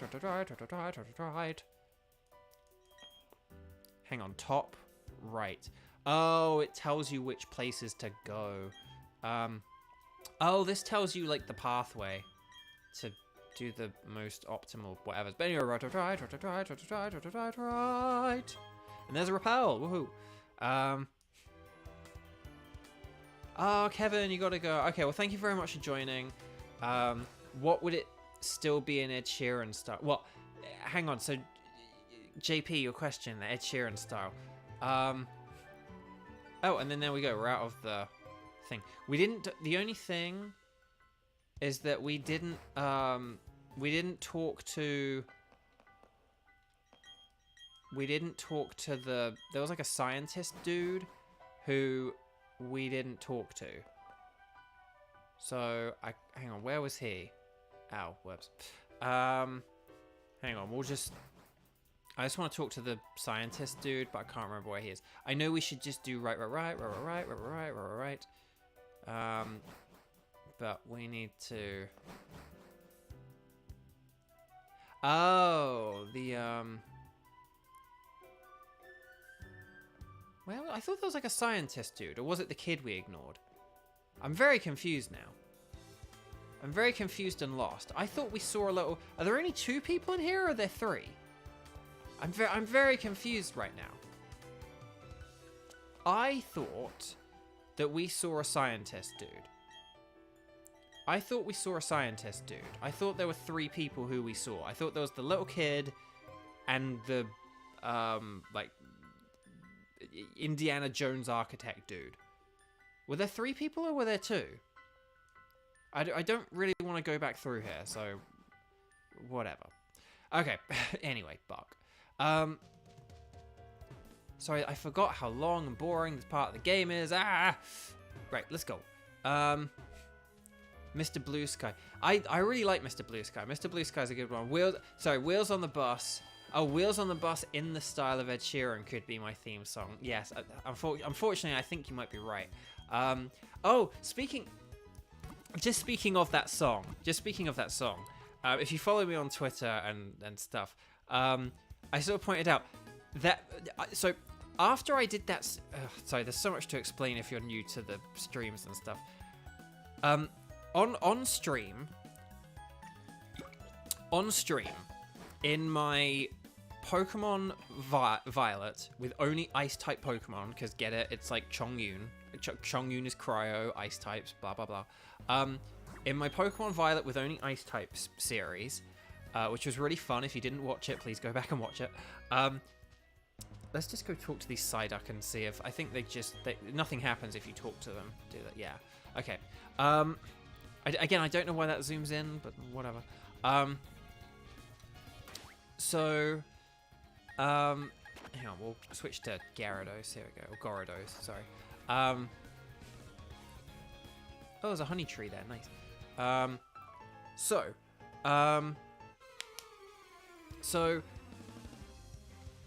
would be funny. I still don't hear Celestial the same.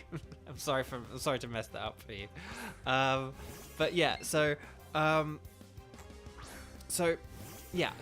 my Pokemon Violet with only Ice type stream, when I beat the game, you're supposed to hear an Ed Sheeran song.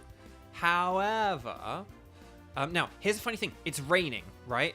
So Crunch is super effective. It's base power 80. Waterfall is not super effective. Is base power 80. So Crunch is the more powerful move to use here, right? Because it's super effective. One's super effective, one's not super effective. However, we're a water type and get Stab, which basically just means like we are a water type, we're using a water type move, same type attack bonus, and it's raining. So Waterfall is actually the more powerful move to use in this situation. So there you go. Pokemon Violet, we beat the game. When you beat the game, you're supposed to hear a lovely Ed Sheeran song called Celestial. However, if I left that song playing in the stream, there is a huge risk that video would get pulled down over like copyright issues and stuff like that.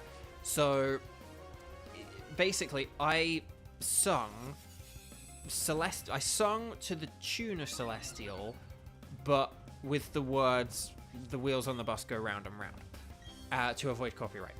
And I turned it into a YouTube short, which I put on my channel. So after this stream, you know, go to my page, or pause this and go look at my shorts, my YouTube shorts. Here we go. Sucrose is learning Giga Drain. Thank goodness.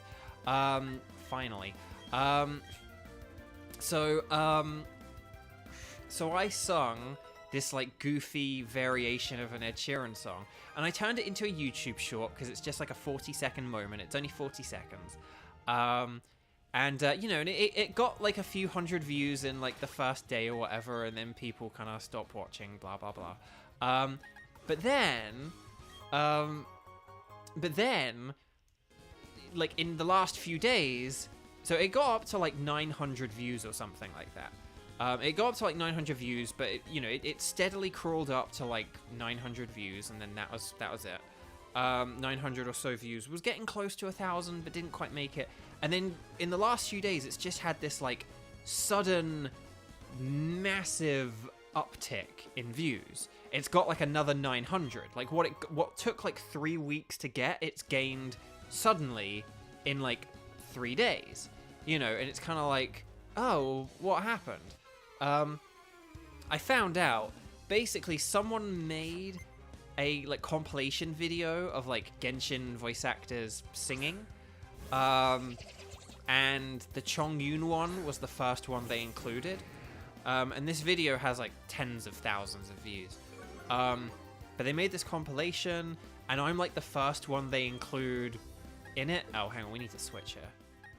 We're actually gonna use no, we're gonna use Jirachichi. So anyway, Bark. So basically, this other video came along where this guy, this person, included my little clip first, and then they also like included a link to all the like original videos. And I imagine, and I think also the YouTube algorithm then recommends my shorts to people who watched and liked and enjoyed that video. So yeah, this video came along that like basically has promoted / used my video, and so a bunch of people have been watching it because of that. But here's the funny... Actually, I tell you what. We'll teach Rain Dance instead of Bite. Because we may as well. It powers up our water moves and stuff. So it's just really funny. Yeah, so it's had this uptick in views. But here's what I find really funny about it, right? Here's what I find really funny about that. So I had to... Again, can I just point out another thing, right? Here, there's some grass, or we have a tree we can cut. In the original games, it's like, oh, if you kept a Pokemon that had cut in your team, then you are rewarded with this shortcut. In this game, it's like, would you like to go through grass for no reason, or would you like a shortcut? And it's like, well, then I want the shortcut. Like, obviously. So again, it's just, the HM system is kind of messed up in this game. I'm not saying you should teach them to Pokemon, but they should have figured out the HM system better or whatever. I don't know. Anyway, Bark. But here's what's really funny about that Ed Sheeran video thing, at least in my eyes, right? So a load of people click on a video, right? They click on a video saying Genshin voice actors singing, right? What you expect is just Genshin voice actors singing, I don't know, like a song from the game, or a pop song, or a Disney song, or so, you know, something, just a song, right? Like a song, like an actual song. But you like click on this video, and after about a second or so, you just suddenly hear, and the wheels on the bus go around, and it's just like, what? Like, with no context. It doesn't, like, in the video description, it does explain, like, oh, Bo, you know, to avoid copyright, sung a goofy version of the Ed Sheeran song or whatever, so he didn't, like, you know, the video didn't get struck. But I just find this really funny. Like, how many people actually, like, click on and read video descriptions? There are going to be so many people. Wasabi, context is for the weak. So, yeah, it's just, you got all these people singing, like, actual songs and stuff like that, you know. And, you know, like, let's get down to business to defeat the Hun, or whatever. And then there's just me being, and the wheels on the bus go around. And it's just the stupidest thing. So, like, just the stupidest thing. So we got the fist plate, huzzah. Okay, cool. Anyway, Buck. But look, see, we can just go around. Like, what's the point? And look, again, it's like, we can just cut, and it's like, we can get these berries, but like, it's like, why put that tree there? It's like, it just slows down our ability to get these berries. There's no skill involved, you're just walking up to a tree and pressing A. Like, anyway. So... Right, okay. Cool. Right. We'll go down first, because... Yeah. Okay. And then we'll go up. Okay. And then up. Good. And then we'll go here. We'll cut down this tree, and we'll go across. But look. Okay, well, hang on. This trainer got in our way. But, see, look. And just a thing there. It doesn't zoom in there. I guess because there's a tree in the way of him. But, like, it doesn't zoom in there. And, like, that... oh, whatever. So anyway, that's my Ed Sheeran thing. That's my complaining about HMs. That's my complaining about zooming in. This game certainly is a game. I do like that it says Gyarados there. Intimidate Gyarados. Like, that's just really funny. Still. So there we go.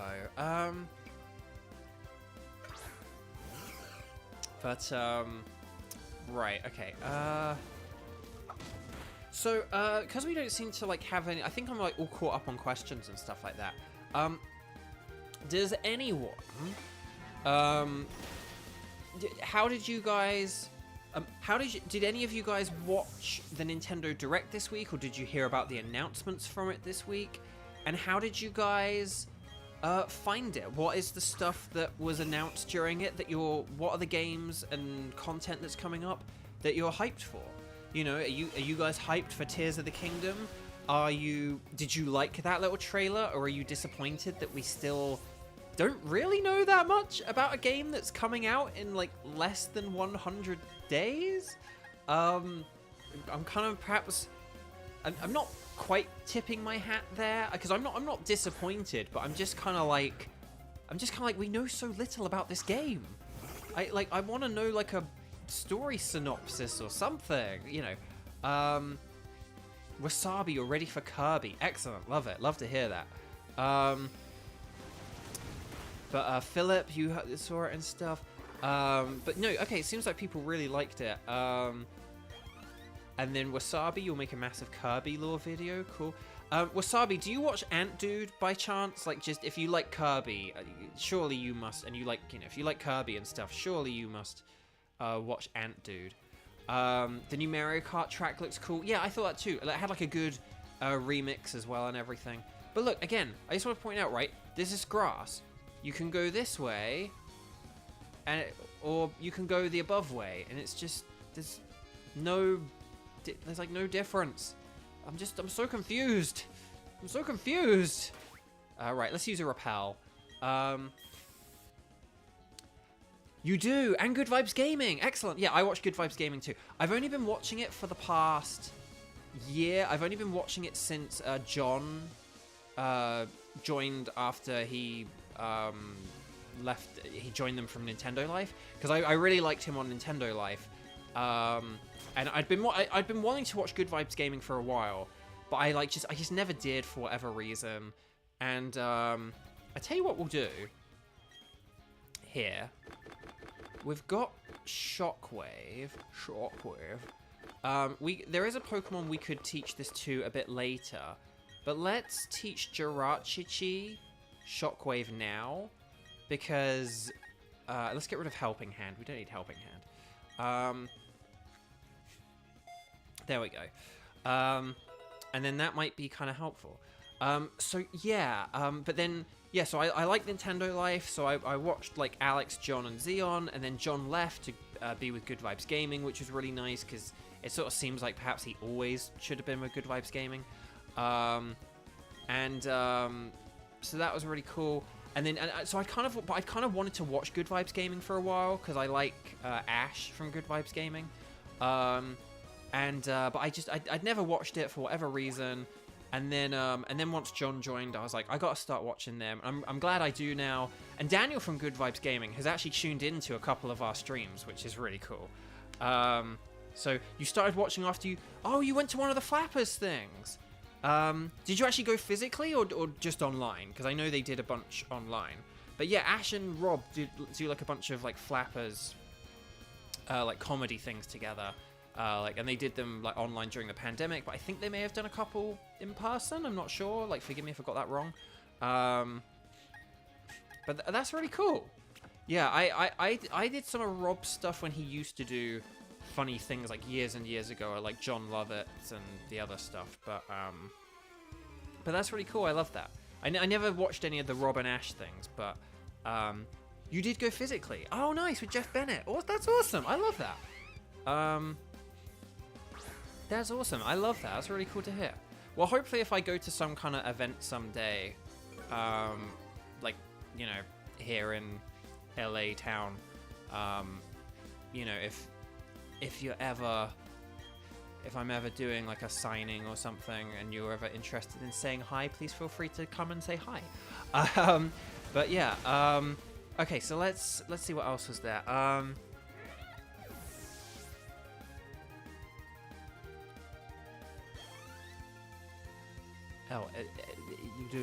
I don't quite understand Philip's thing. I kind of understand it, but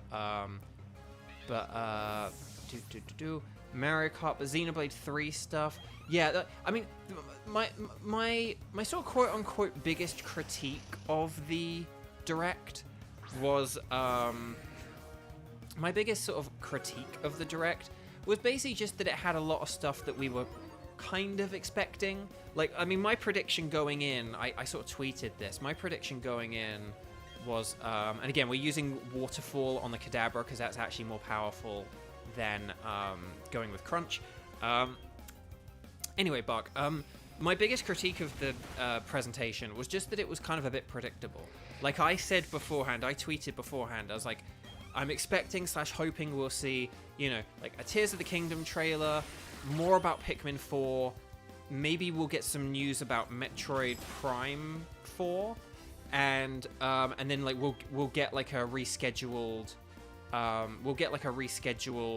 Advance Wars. And again, Waterfall is actually more powerful against Gyarados here.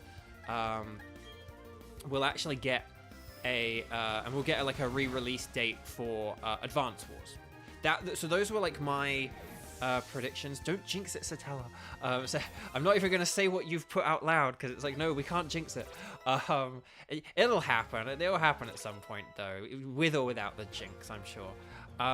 But yeah, so that was like, and basically we got those 3 things, and then Metroid Prime 4 was the Metroid remaster, which, I mean, not to equate those 2 things too similarly though, because that was a heck of a thing to just shadow drop. Like, oh hey, Metroid Prime, that like classic beloved game, yeah, there's a 3D remaster of it, which looks like it's apparently been remastered very well, that's just available right now. That is bananas. But yeah, and then and also as well, I mean, the Game Boy and Game Boy Advance thing, I also predicted as well, like that they would have Game Boy on regular Switch online, and then Game Boy Advance on the expansion pack. So that's something which I kind of have been expecting for a while. And we kind of knew it ever since there was that like leak to do with the Game Boy Advance thing, you know, that kind of spoiled a thing. But hey, we're in Veilstone City. Hang on, we're just gonna save. This music's got like, this is proper like Pokemon Coliseum, like Snag'em hideout type stuff vibes. I don't know, but okay. So let's just go in here. So, but I mean, still there were a lot, but even so, it was still cool to get those things. Oh yeah, and then the other thing as well was just all the like expansion pass DLC wave type things. So like, you know, it was like Mario Kart, Xenoblade, Splatoon 3 and Fire Emblem. We were expecting, you know, little updates on like all of their respective DLCs, and we got all those as well. So it was very like predictable. I don't think there was a whole lot that was shocking. I mean, forgive me if I'm wrong. The Metroid Prime thing was definitely a big deal, but I feel like a lot, and you know, and the, but like I don't know. I feel like, hang on a sec. I feel like outside of that though, it was I feel like outside of that, it just kind of, you know, but the stuff was good, you know. We also didn't get, I don't feel like we had a whole, and again, I don't think we had a whole load of like new Nintendo games, I want to say. Like the direct we got last year, it's like we had like Mario Football announced, and like Fire Emblem 3 Hopes was announced, and there are a bunch of games which I don't think we'd heard about before, but that were like all announced, like coming out for this year. Whereas I don't think we had like a bunch of big games that we didn't really know about that are like being released this year. Like all the things that we got told about are things that we already knew about, if that makes sense. So, but we'll see,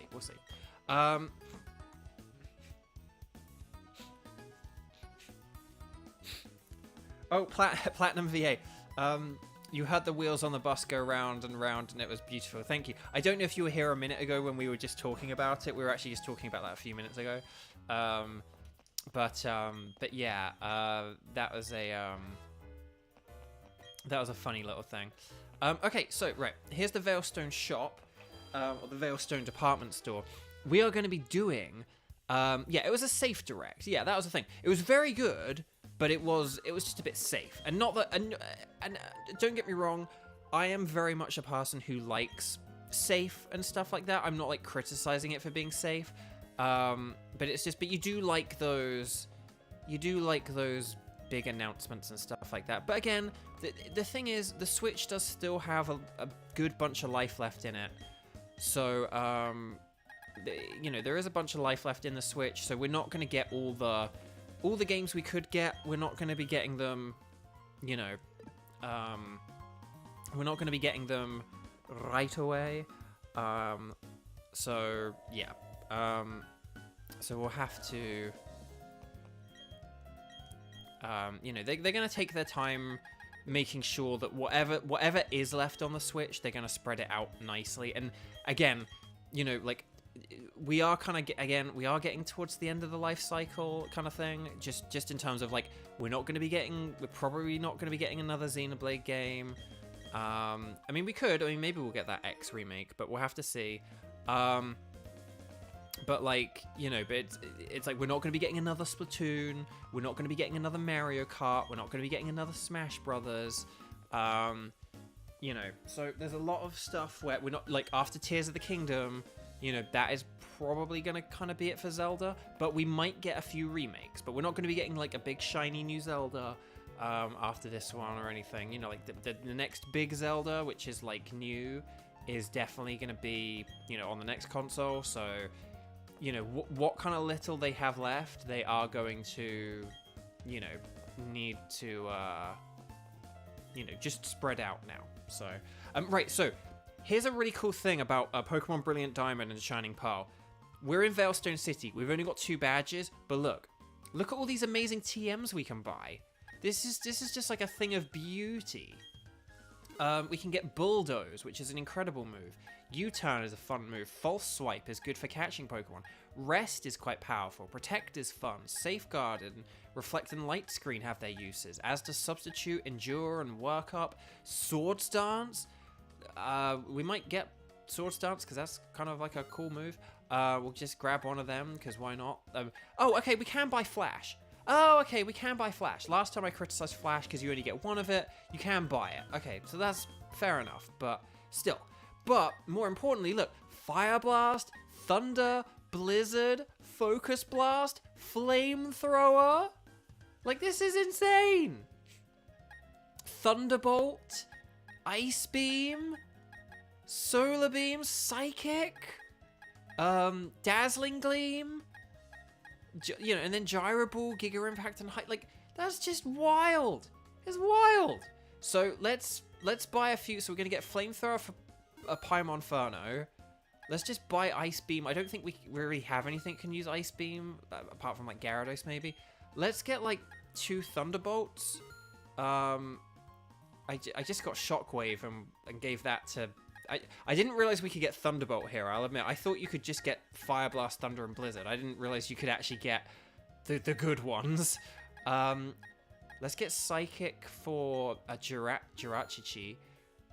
Let's just get a Dazzling Gleam. I don't think we really have anything that can use Dazzling Gleam, but let's just get it anyway. And then, yeah, okay.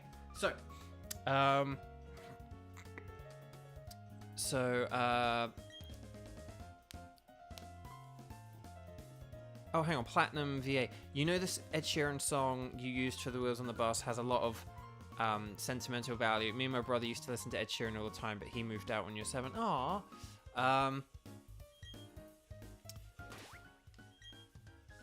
Well, okay. Well, I'm glad you enjoyed. I'm glad you enjoyed my quote-unquote rendition. Let's see. Hang on. Payback. Right. Gyarados can learn Payback. Oh, it can learn Bulldoze. Okay, let's teach it Bulldoze then. And then we might have something we teach Bulldoze to later on, but we'll see. Yeah, let's get rid of Rain Dance. We didn't teach that with a TM. Right, Bulldoze. Okay, Swords Dance. Wow, so Roselia can get Swords Dance? Did not know that. Now we could. We'll teach Flamethrower to Paimon Inferno. Gyarados can learn it. Gyarados can learn it as well, funnily enough. But I think Flamethrower is probably going to be the better move to go with. We could have taught Focus Blast or something, but, like, eh. We probably could teach it, like, Low Sweep or something like that. But, actually, hang on. Low Sweep. Should we teach Low Sweep to Paimon Inferno? I feel like we maybe should. Maybe we will teach Low Sweep to Paimon Inferno instead of Power Up Punch. just because that is like a better move. Power Up Punch does get more powerful, but obviously it just relies on you constantly using it, and like, okay, Ice Beam. Gyarados can learn Ice Beam, but that's not particularly helpful. And then, yeah, we'll teach Psychic to Jirachichi. Oh, whoops. I thought I was on Jirachichi. Sorry for this maintenance, but this is very important. Right, we'll get rid of Confusion. Don't need Confusion. When we've got a way better move. We just wasted Shockwave on Jirachichi, but we'll teach it Thunderbolt. Oh, okay, good. So yeah, we just wasted Shockwave, but yeah, we'll give this dude Thunderbolt just in case we have any awkward water types for a little bit, and it might not be a bad thing to have the extra move. And then Dazzling Gleam. So this can hit Dark types and Fighting types. Fighting types are, I mean, the Fighting types can be hit by Psychic. But the Dark types we're weak to, so this might not be a terrible idea. We'll get rid of Swift, because we probably don't really need Swift. Oh, Sucroselia can get Dazzling Gleam. Oh, we'll teach Sucroselia Dazzling Gleam as well then. Okay, hang on. We'll get another Dazzling Gleam, and then that'll be cool. Right, okay. Blah, blah, blah, blah. Sorry. This is all very nerdy Pokemon stuff, but this is important. Okay, right. So I'm used to like Pokemon Violet, where like as soon as you get a TM, it's like, hey, would you like to teach this to one of your Pokemon? Yeah, we'll teach this to Sucroselia. Should we get rid of Grass? No. Oh, I don't know what to do here. Growth is like kind of useful, but I don't want it to just be. But then again, is this really that useful? Like Dark types and Fighting types and Dragon types, maybe. Then again, I don't know what to do. Oh, let's get rid of Grass Knot. Because all the Pokemon we're fighting are like really super duper light, and Giga Drain's a powerful move, and let's just do that. Okay, right. Anyway, Bark. I think that's good. So, right. So we're just gonna check all the other floors just to check we're not missing out on any shopping. But let's see. Pedestals, that's to do with like the underground. Okay. Right. Oh, okay. So for anyone also as well. Okay, so that was the hang on, do we get to buy some cool Pokeballs here? No. It'd be cool if you can buy Pokeballs here, I'm just saying. Oh, okay, it's just the top floor. Okay, right, so people seem to enjoy the Direct and stuff. That's good to know. So my other question about the Direct, if you guys have, like, online Switch subscriptions, and you now have access to the Game Boy and or the Game Boy Advance lineup, what games from the Game Boy and Game Boy Advance are you most looking forward to? I know we did talk a bit about them earlier, like we said about the Blazing Blade and how Kent's in it, my boy Kent. So yeah, if you're playing Fire Emblem the Blazing Blade in a few months, and you get to see Kent, that's the character who I play in Fire Emblem Heroes, which is really cool. So maybe it could be fun to stream that, but again, streaming is just a bit of an awkward and hard thing for me. Like, it is really best suited for like on the weekends and stuff, and I wouldn't want Fire Emblem to be the only thing I stream. So we'll have to see, but well, still. Okay, let me just check one thing. Yeah, see, Paimon Inferno has a higher special attack than attack, which is why I wanted Flamethrower or Fire Blast on it. So yeah, that's kind of why I wanted to do that. Actually, no, we'll put Bulldoze at the bottom. And then... yeah, well, that's good. Okay, cool. Excellent. Oh, dang it. Okay. Nice. Okay, cool. So, personally jealous of Japan getting FE6 already. Do you guys want to know an interesting, like, if you're in America or Europe or Japan, you can play the Japanese, like, N64 online, Game Boy Advance online, and all that stuff on your console, on your, like if you're in America, you can play the Japanese N64 Switch Online thing. Did you know that? You can actually do that. There is a way you can do that, and it's not, it's not like, you know, with like some weird like, oh, you need like a hacked SD card or anything. It's like a perfectly legitimate thing. Do you guys know about this? Are you interested in this?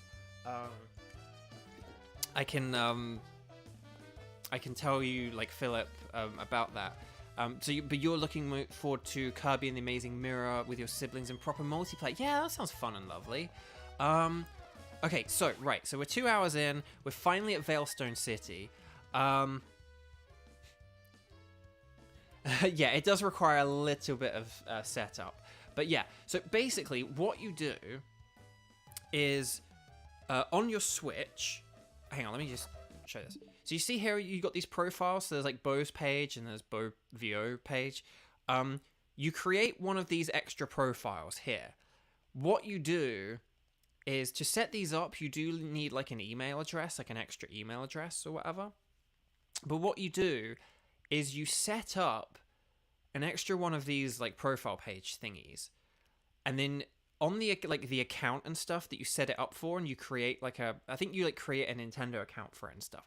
But basically, when you're going through the settings, it sort of asks you like, oh, where are you located? What's your email address? So you put in your backup email address, and you put your location as Japan or Europe. Like if you're in America, say, you'd put like Japan or Europe or whatever.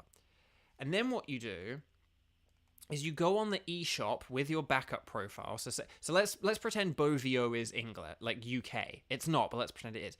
I would go on the eShop with my UK profile, download. I then get the UK eShop. I then download Switch Online UK app, and then on here you get a whole separate app. And then when you play that app, when you go on it, you like click the game. It then asks like, oh, which profile do you want to play this on? You then play it on your regular profile. So you go on the eShop and download the app with your backup profile, with your foreign profile, but then you play the app on your regular profile. So that's how you do it. And you can download, so you can get like Japanese NES, like Famicom. You can get like Japanese N64. You can get Japanese Super Nintendo, where they have the far superior looking controller with the red, blue, green, and yellow buttons instead of just all purple. But you can play Japanese versions of these games. And if Japan has anything that's exclusive, you can play it on your like American or European console and vice versa. So that's just a thing you can do. Anyway, sorry for that little tutorial. John, when he was at... John, who I was talking about earlier from Good Vibes Gaming, when he was at Nintendo Life, he did a little tutorial of how to do that. But he did it, like, in the middle of a random video. And I really think he should make it into a tutorial for Good Vibes Gaming, just like a little 3-minute video or something. But that's how you do that if you're interested. Okay, so, anyway, Bark. Let's go fight some Team Galactic dudes. I'll tell you what. Well, actually, no. Can we fight these guys yet? I don't know. Let's get Jirachichi in the lead, because I have a good feeling about Jirachichi. Let's just hang on. Are these guys like, hey, get out of here, wimp? Do they just kick you out? Okay, whatever. See, I want to point this out. This is a rock climb thing. We can't get here until we get rock climb. So this is quite a good little obstacle. It's like, oh, hey, once we get that thing, we can go back and get this item. But once we have rock climb, it's pointless introducing any new obstacles. But anyway, bark. So we're going to... Oh, the other thing. We bought some items. This is like the... Yeah, this is the metronome shop. Whatever. Basically, these are now clothing shops. This used to be for gambling, now it's for clothing. But again, the thing with Rock Climb, though, is that it's walking up to something and pressing A. So it's ultimately no different than Cut or Rock Smash, is my thing about it. Okay, I would like to shop. So, we've got the Pikachu hoodie, we've got the overalls, we've got the Eevee jacket, we've got the Gengar jacket. Oh, that's kind of fun. We got the Cyber style. We got the Winter style. We got the Spring style. We got the Casual style. And we got the Leather jacket style. These are unfortunately the only like costume alternatives in this game. I always wanted to try the Cyber style though, so we're actually going to change into this. Cause yeah, I've just never, in my original playthrough, I played with I played with the Pokemon Platinum clothes, and I always liked the look of this Cyber style. The green is very much my thing. So yeah. Okay. Right, this box goes here, this box goes there, but yeah, this is just like a warehouse now. Or I think it always was, but whatever. So, I mean, if you guys like the original outfit more, let me know and we can change back, but I want to give this a go for a while, see if I like it. See if I end up not liking it, because I don't know, I'm not immediately sold on it, admittedly, just looking at this little chibi dude, but we'll see. But let me know if you like the new style. Maybe that can be a poll next time or whatever. Teresa, your cookies are done. Excellent. I know, that's like, so Xander just sort of reminded everyone, the platinum outfit was like a bonus for if you had the game in the first 3 months, and it was just like, I don't know, like that was just really silly. Like, it's such a good outfit, and I actually probably would have worn it again. but still, well. Oh, hey, we got some TMs. Nice. Okay, cool. So what are these though? Nasty Plot. Wow, cool. Okay. Yeah. Actually, what can learn Nasty Plot? Is it just Paimon Inferno, or? Oh wow, the bag even looks different. Oh, nifty. That's very nifty. I like that. Okay. Right, let's just save, because we save a bajillion times here at Bovio Games. And then talk to Dawn. Here we go, she's doing her square walking, turn, walk. But yeah. Turn, walk. I'm not sure if I like this Cyber style, to be honest. I thought it looked a bit cooler when like you saw the model, but the chibi style, I don't know, it kind of isn't doing it for me. So maybe we'll do one gym and then we'll change back. But unless you guys really like it, but we wasted all that money on it. But still, right, okay. So we haven't really used Jirachi, but now is our chance. So here we go. We're the Karate Quads. There are indeed 4 of them. So let's see if we can get a gym badge. His name is Jeffrey. And he's using a Machoke. Right, go Jirachi. See, like, okay. This Cyber style does look alright. It does look alright with that model, but it's just, I think the chibi style, it doesn't work as well. So maybe we'll change back to the regular outfit soon. Well, I don't think it matters too much that we wasted the money, because we don't really need a whole lot of money. We might want to buy some TMs a bit later, but still, but it doesn't matter.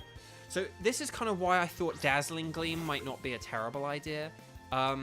It's good for Meditite, which is kind of a common Pokemon. This will actually be super effective, whereas otherwise we don't have a super effective move. So this is kind of why I thought that.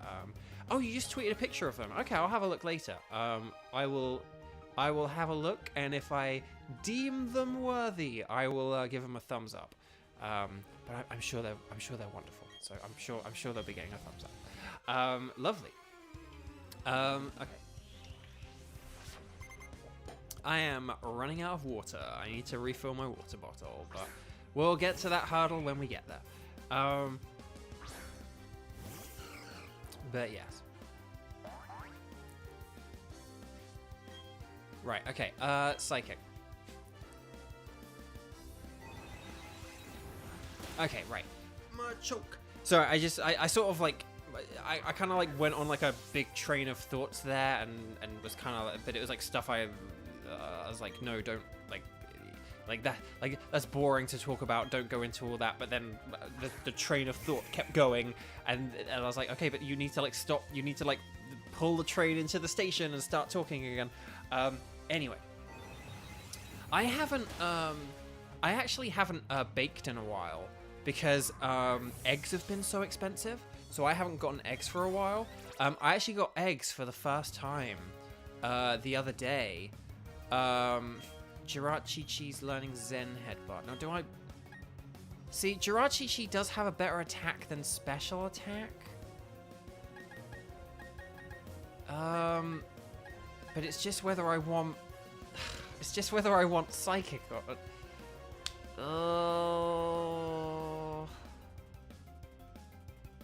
I'm actually gonna, like, not teach this, I think.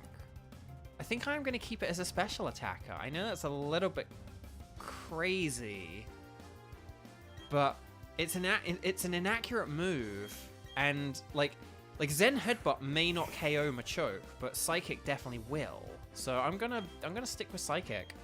When I originally planned on getting Jirachi-Chi, I thought I was gonna teach it physical moves, but I didn't realize I could get Psychic in the Veilstone department store.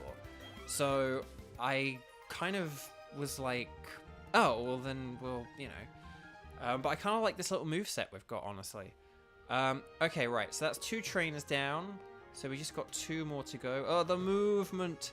The movement. No, no, no, no, don't do that, no. No, I didn't say that. I said, ugh. That's what I said. Okay. Oh, the movement, the movement. Right, I have no idea what I was even talking about. Like, Philip, God, like, I feel that fact, but I don't know what fact you were talking about, because I've forgotten what I was even talking about. Something before movesets. Oh, eggs. Eggs. So I haven't baked in a while. Yeah, so I don't know. I might, like, originally I was thinking I might make, like, a cake, but I only have enough butter for, like, one thing, either, like, cake or cookies, and cookies would last a few days longer than cakes, because I can, like, freeze the batter and bake them in batches and stuff like that. So I might do cookies instead of cake. But let's try Dazzling Gleam and see if we can KO this, because it's only a Machop. Okay, nice. There we go. So, yes, eggs have been expensive recently, but I actually managed to get some at, like, a regular price the other day, which was astonishing. But here's the thing that was, to quote my friend Ryan Bartley, wild about that. Here's the thing that was wild, though. So I got them at Ralph's. For anyone who doesn't know, Ralph's is like a supermarket here, or a grocery store. And they have, like, this reward card thing. You have, like, a card.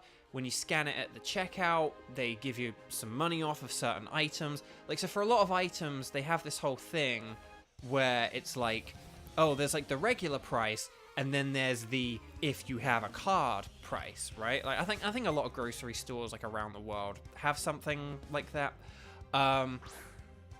So I'm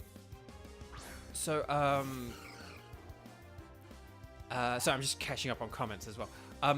So they have, like, you know, but normally like the grocery, like the special discount price isn't really that big a deal. It's just one of those things where cumulatively it adds up. Like, on any one item, it's only really like a few cents. But when you've got, like, half a dozen or a dozen items or whatever, you save $1 or $2 or $3 or whatever. The eggs had their own. It was like, if you're buying these without a card, they cost like $6. If you're buying them with a card, they cost the normal, like, $2.35 or whatever. It was wild. I could not believe, like, I have never seen that big a discrepancy in the price between, like, here's the if you don't have a card price, and here's the if you have a card price. I've never seen such a big difference between those like two things. They just normally it's just never that big. I do like the Pikachu hoodie is pretty good, and the overalls is kind of cute, but I do kind of like that, but it is a bit goofy and sort of square. The winter style's quite good. Spring style's kind of alright. Casual is pretty fun, but yeah, it's a shame that, again, just only a few costume ideas. Like it's, oh hang on, how do I change into? Oh hang on, change my style. No, just right. Change my style. There we go. So, Charlie, you're back. Welcome back. We were talking about how expensive eggs were. I mean, poor Charlie. Charlie's in the UK. I mean, like, obviously there's been, like, you know, this, like, inflation for, like, the past year now. But the UK have been, from my understanding, hit sort of very badly with things being expensive and stuff, because it's a mixture of, like, inflation and, you know, sorry to get political, but Brexit. Like, ever since Brexit, lots of stuff has gotten more expensive or, like, harder to obtain and stuff like that. And it's kind of just, and there's been a noticeable, you know, there's been this whole thing where it's like, oh, countries in Europe, like, have recovered economically from the pandemic, but the UK hasn't. And it's like the only thing that's separating the UK from other countries is Brexit. You know, I'm sorry to say it, you know, like, I know a lot of people voted for it in good faith, but it's kind of gotten to this point now where it's kind of undeniably not been good for a lot of, you know, it's had this sort of negative impact on people's regular lives, and it's a shame, because we all, you know, like, hey, we, like, whether you voted for it or not, like, once it was happening, it was like, you want it to work. It's like, hey, okay, right, we're doing this thing, so I guess if we're doing it, you want it to work. But it's like, yeah, it hasn't. So I hope stuff hasn't been too bad for you. But I mean, stuff's been bad everywhere. But it's just, I know in the UK, it's been like, there's been like this other level of, it's been like another level worse. Oh yeah, because Platinum, you're UK too, right? Unless you're just very UK savvy, but I actually feel like I remember maybe talking to you about it now that I think about it. Right, hang on. We're going to push this way. So we're actually going to do the gym puzzle now. So we've beaten the 4 trainers. Now we're actually going to do the gym puzzle. So how do we do this? Let's see. Let's figure this out. Whoop, no. Okay, I didn't mean to do that. That was just the movement. Hang on. So yeah, okay, Platinum, you're UK. I'll try and remember that in the future. The petrol prices are bad. Okay, interesting. Yeah, so like gasoline prices here, as they call it here in America, gasoline. How cute. But yeah, oh, okay, we can do that.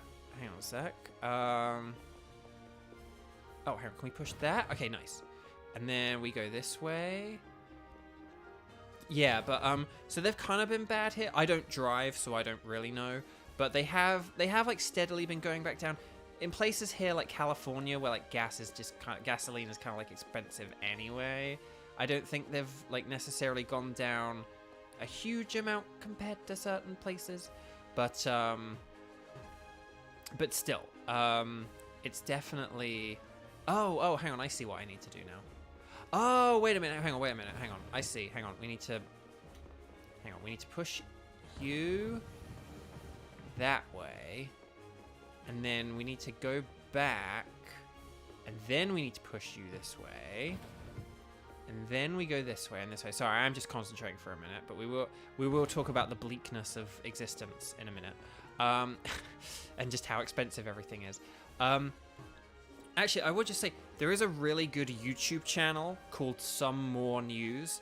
It's hosted by this guy called Cody. That's how you'll know if you have the right thing. But it's called Some More News. They did a really good video this week about why like being poor is more expensive. Like if you have loads of money, there's like loads of stuff, like you can buy stuff in bulk, and like, or like, and there was just all these things where it kind of said like where basically it costs more to be poor than to be rich. Like, if you're poor, you buy cheap things that don't last very long, and then you have to replace them with other cheap things that don't last very long. But if you're rich, you can buy stuff and then it just lasts forever, because it's like, yeah, that's kind of how, you know. So it was just like a very interesting video that I like very much agreed with, and yeah, like just but I felt like it was just very relevant right now, you know.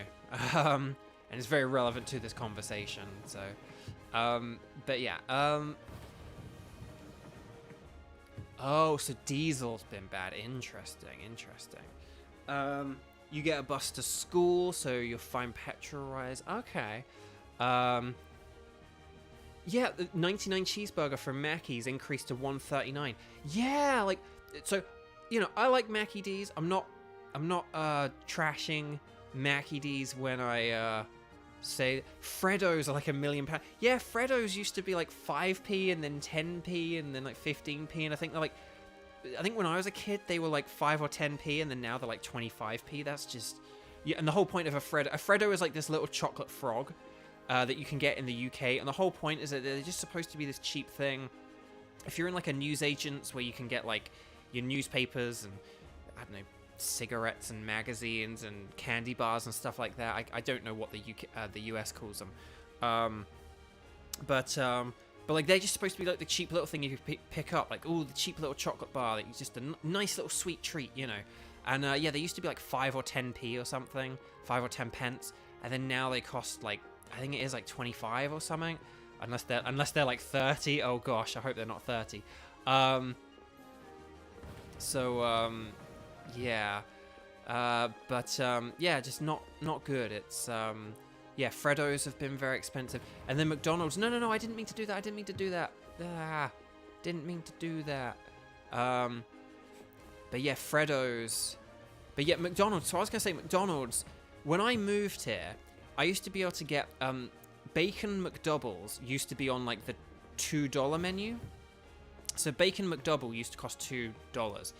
Now, I can get a regular McDouble for $2, but like if I do it as part of a get 2 for $4, and you can also do it with a McChicken as well. But I used to be able to get like a McDouble and a McChicken for $3, and then it went up to $3.50, 2 for $3.50, and then now it's like 2 for $4. And again, this is just in a few years. I've lived in America less than 5 years. And yet I've gone from being able to get a burger with bacon for $2 to being able to get the lesser version of it along with another sandwich. Well, or another version with a sandwich, you know, like the 2 McDoubles or a McDouble and a McChicken for $3, and then $3.50, and then $4. And it's like, that's a huge jump. Like, that's 30%. That's like, that's 33% in like less than 5 years. That's very alarming, you know? Sorry to be bleak, but But the UK kind of has that kind of thing, but like way worse. Wait, what? Hang on. Freddo's were 150? What? Wait, hang on. Wait, hang on. So both Abby and Charlie, are you telling me Freddo's? I'm gonna fill up my water before we face this gym. Are Freddo's really 150? Are they actually 150? Again, this is something that used to cost like 15 pence. So that's like a 10 times increase. That is astonishing. Oh gosh. That is. And then Teresa, you've just made a really good point as well, basically, where it's like, yeah, like fast food kind of like was kind of cheap, but it was kind of like maybe a nice little thing to have when you go out. But then it's like, oh, just make burgers at home because that's cheaper. But now even just buying the raw meat is expensive. It's just... And they're like half the size? Oh, God. I'm so sorry. I'm so sorry for Fred and his O's. Dang, that is... But, okay, so Charlie's not seen one for 150, but have seen one for 1. I'm really sorry. Sorry for anyone who's like outside the UK who has no idea. But like Freddo's are like... They're like, you know, like British culture. They're a staple of the British institution. Like, you know, like, it's just...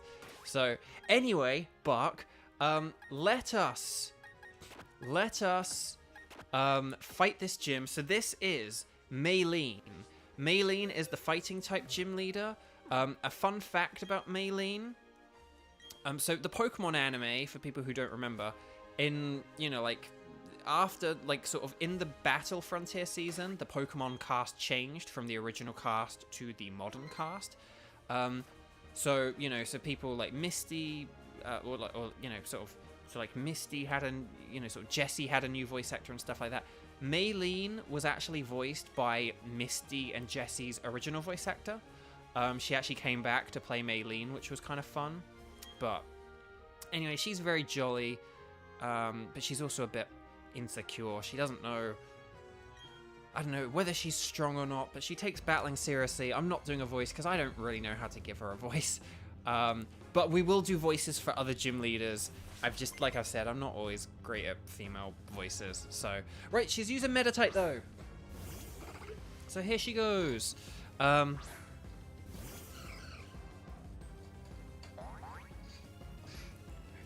Tooth. Your dad's family is from the UK, so you half understand everything. Plus, your name sounds good in a Sean Connery Scottish accent, which just adds more to your UK-ness. But yes, okay, right. So everyone, make sure you hydrate, and we'll see if we can beat Maylene. I think we can beat Maylene. We're sort of nicely leveled. We've been battling every trainer, so she's gonna use Machoke. We're gonna stick with Jirachichi, but again, I think if we were using Zen Headbutt, I don't think it would be very, powerful. Whereas Psychic is definitely going to KO. So I feel bad for Teresa. I think she's going to come back and this gym is going to be done. Right, and then we're going to use, and then they're going to use Lucario. So we're going to switch. Do do do do. I love this music. Do do do do. Here she is. Right. Okay, but this isn't the end, my friend. Oh, that dog's barking right on cue. The dog always barks. We either get tech issues or the dog barking. Right, okay. So we're going to use Flamethrower. Come on, one shot, one shot, one shot. Yes! You did it, Pymonferno! You did it, buddy. Well done. Ah, love it. You love to see it. Pymonferno grew to level 34. And Gyarados is now level 30. And Sucrozelia is now level 32. Wow, that was very successful. So, we beat Maylene, and she shall admit defeat, for we are much too strong and much too dumb in our nicknames. Hang on, you can't drink normal water. What does that mean? That's scary. Like, we need water to live. To live! Do you live in one of those places where, like, the water running out of the taps is, like, poisonous, or... Here we go. We haven't been cleaning our badges. They're all green and grey and mucky. But there we go. We got the Cobble badge. The Cobble from Shobble. So she should explain it. I don't think you have to explain the badge, but... Okay, whatever. And we got the stickers that she uses, and we got the TM60s that she uses, and that contains Drain Punch, which she likes using. Yeah, there we go. Whatever. Whatever, Buck. So, you have a weird allergy to water. Oh, dang. I am so sorry. That's very odd. I assume it is just from, like, drinking it. Like, if it rains, you're not like, ah! And again, I don't say that to make light of the situation. I'm just, like, that's a very... If you, like, literally, like, had to worry about going outside, that would be a very scary thing. Oh, hey, it's Dawn. Yes, I do... Platinum. I do remember Wagon Wheels. I loved Wagon Wheels. There's actually, like, a treat I tried recently, which I was like, oh, this is like a wagon wheel, but it sucked. It wasn't as good as a wagon wheel. Are they smaller? Dang. That's like so much stuff has like gotten smaller. It's depressing. And these companies are like, oh, look how much money we're making. And it's like, are you giving us more product? Are you paying your employees better? And it's like, no, we've just got, like, just the 4 people who own this business are like super duper billionaires now instead of just regular billionaires. It's just ridiculous. Right, anyway, Dawn, they took something from Dawn, I wasn't paying attention, but, Wasabi, moved to LA. Well, moved to LA except for in, like, December and January, because in December and January, we do seem to get, like, a lot of rain in the last few years, which has been, to quote my friend Ryan Bartley, wild. We've had so much, like, we had so much rain, this Christmas we just had, like, good golly gosh. Oh yeah, her Pokedex. Thank you, Xander. That's what the keen moderator eye does for you. Okay, so right. Okay, so we'll stick with Jirachi-Chi actually, because Jirachi-Chi and Sucroselia are going to be the main. I think our main. Keys to victory in our next gym. Well, actually, no. There's another Pokemon I think we're going to get before the next gym. But oh, well, sorry. The frame rate might. Oh, okay. Sorry, we are getting some frame rate dips and stuff. I do apologize. There's nothing I can do about it. Right. Let's save. We got 3 badges. Bo, can you please help me? I need to get my Pokedex back. Thanks to Xander. We won't let Team Galactic... And there we go. We're doing the square walking. The tile walking.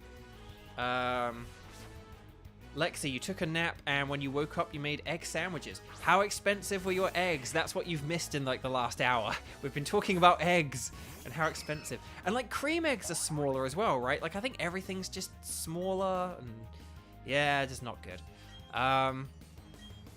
Right, okay. We're going to start with a Psychic on Dustox, because we've got Stab on that. And that's like a nice, easy thing.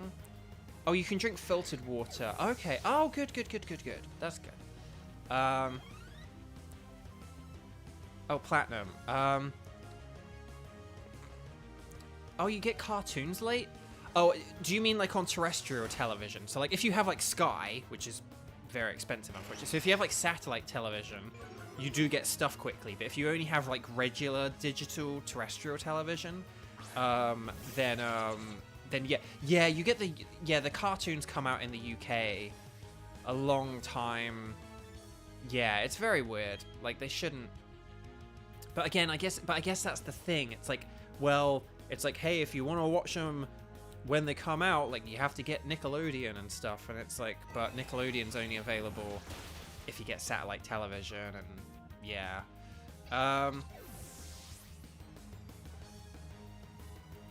So, okay. Hang on. Arizona iced tea. Oh yeah, yeah, because they famously said they were going to keep the same price, didn't they? So that was cool. Yeah, cream eggs are like 60p each and 75% of what they used to be. It's just sad. Like, and I just want to point out something. Again, I said earlier about how like I'm a maths guy, right? I said earlier that I'm a maths guy, and I think the thing that a lot of people, one of my philosophies about maths is, don't get me wrong, I do think there are some people where their brains are not like numerically inclined, the way that some people just aren't as good with words as other people and stuff like that. I totally believe that. However, I think a lot of people's understanding of mathematics, or lack of understanding of mathematics, comes from the fact that, hang on, this is 80 and this is 90, right? Okay, yeah, so Thunderbolt's a better move. Okay, cool. But I think a lot of people's lack of understanding of mathematics comes from the fact they just not really taught it properly. They're not really put it in the right perspective.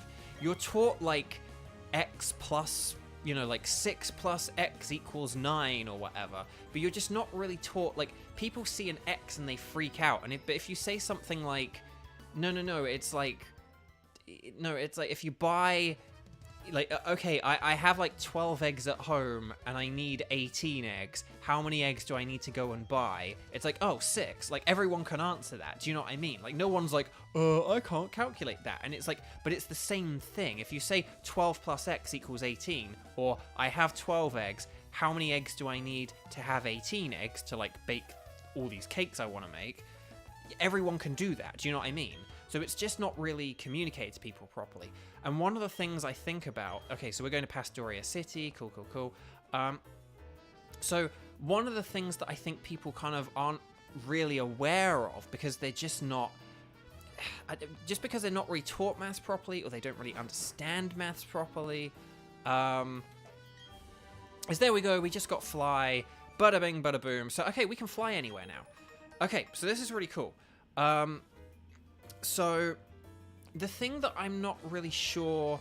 oh, cartoons come out later in the Netherlands as well, Archie. Yeah, that's... yeah, I imagine, like, a lot of Europe gets cartoons, like, later, and it just kind of sucks. So, the thing about... oh, hang on. Hang on, I've missed a load of stuff. Sorry, hang on. Wait, hang on. Hang on a sec. I missed loads of stuff here. Hang on. Netherlands. Unless you have, like, Disney Plus. Yeah, you need to have, like, some kind of, like, streaming service or satellite subscription or something like that, too. Yeah, but, like, Pop... but, yeah, like, Pop is, like, a free channel that will get things, and there's, like, CITV and CBBC and... okay, hang on. You're going to sleep, Ileana? Okay, have a good sleep. Thank you so much. I hope you're able to watch the rest. Hang on, Teresa. Hang on, and then Ileana. And then, you over-seasoned one of your eggs. Oh, no!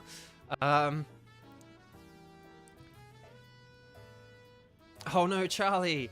No, dang. I'm sorry I couldn't have taught you mathematics. I could have taught you right.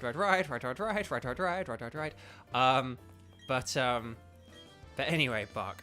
Oh man, you can't even get Gravity Falls on Sky? Oh, dang.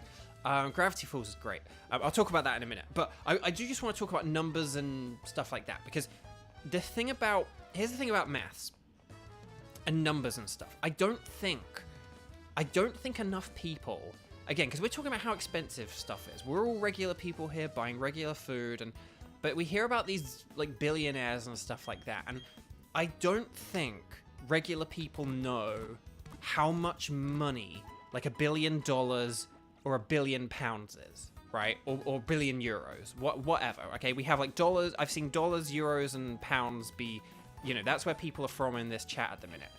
Like, do you guys, like, I think whether it's, like, dollars, pounds, or euros, I don't know what you would say necessarily like a good salary is for each of those currencies. Maybe different people would have different opinions on like what a good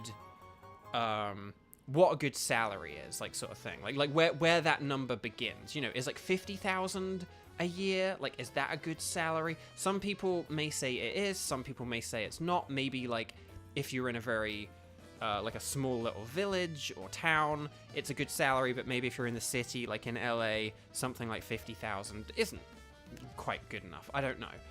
But I think for all three of those currencies, no matter which country you lived in like the USA, the UK, Europe, if you had like 100,000 like dollars, pounds, euros, 100,000 a year would be considered a good salary. I would dare I say that, right? Right, 50,000 a year living in Welsh countryside near Chester. Right, exactly. 50,000 would definitely be a good. Maybe some people in London would be like, well, I wouldn't be able to like have a big family or, you know, or like a second car or whatever, you know, whatever. But like, but like 100,000, I feel like that would be, people could definitely live comfortably on like 100,000 a year, whether it's dollars, pounds, or euros, right? Like 100,000 would be like a good amount.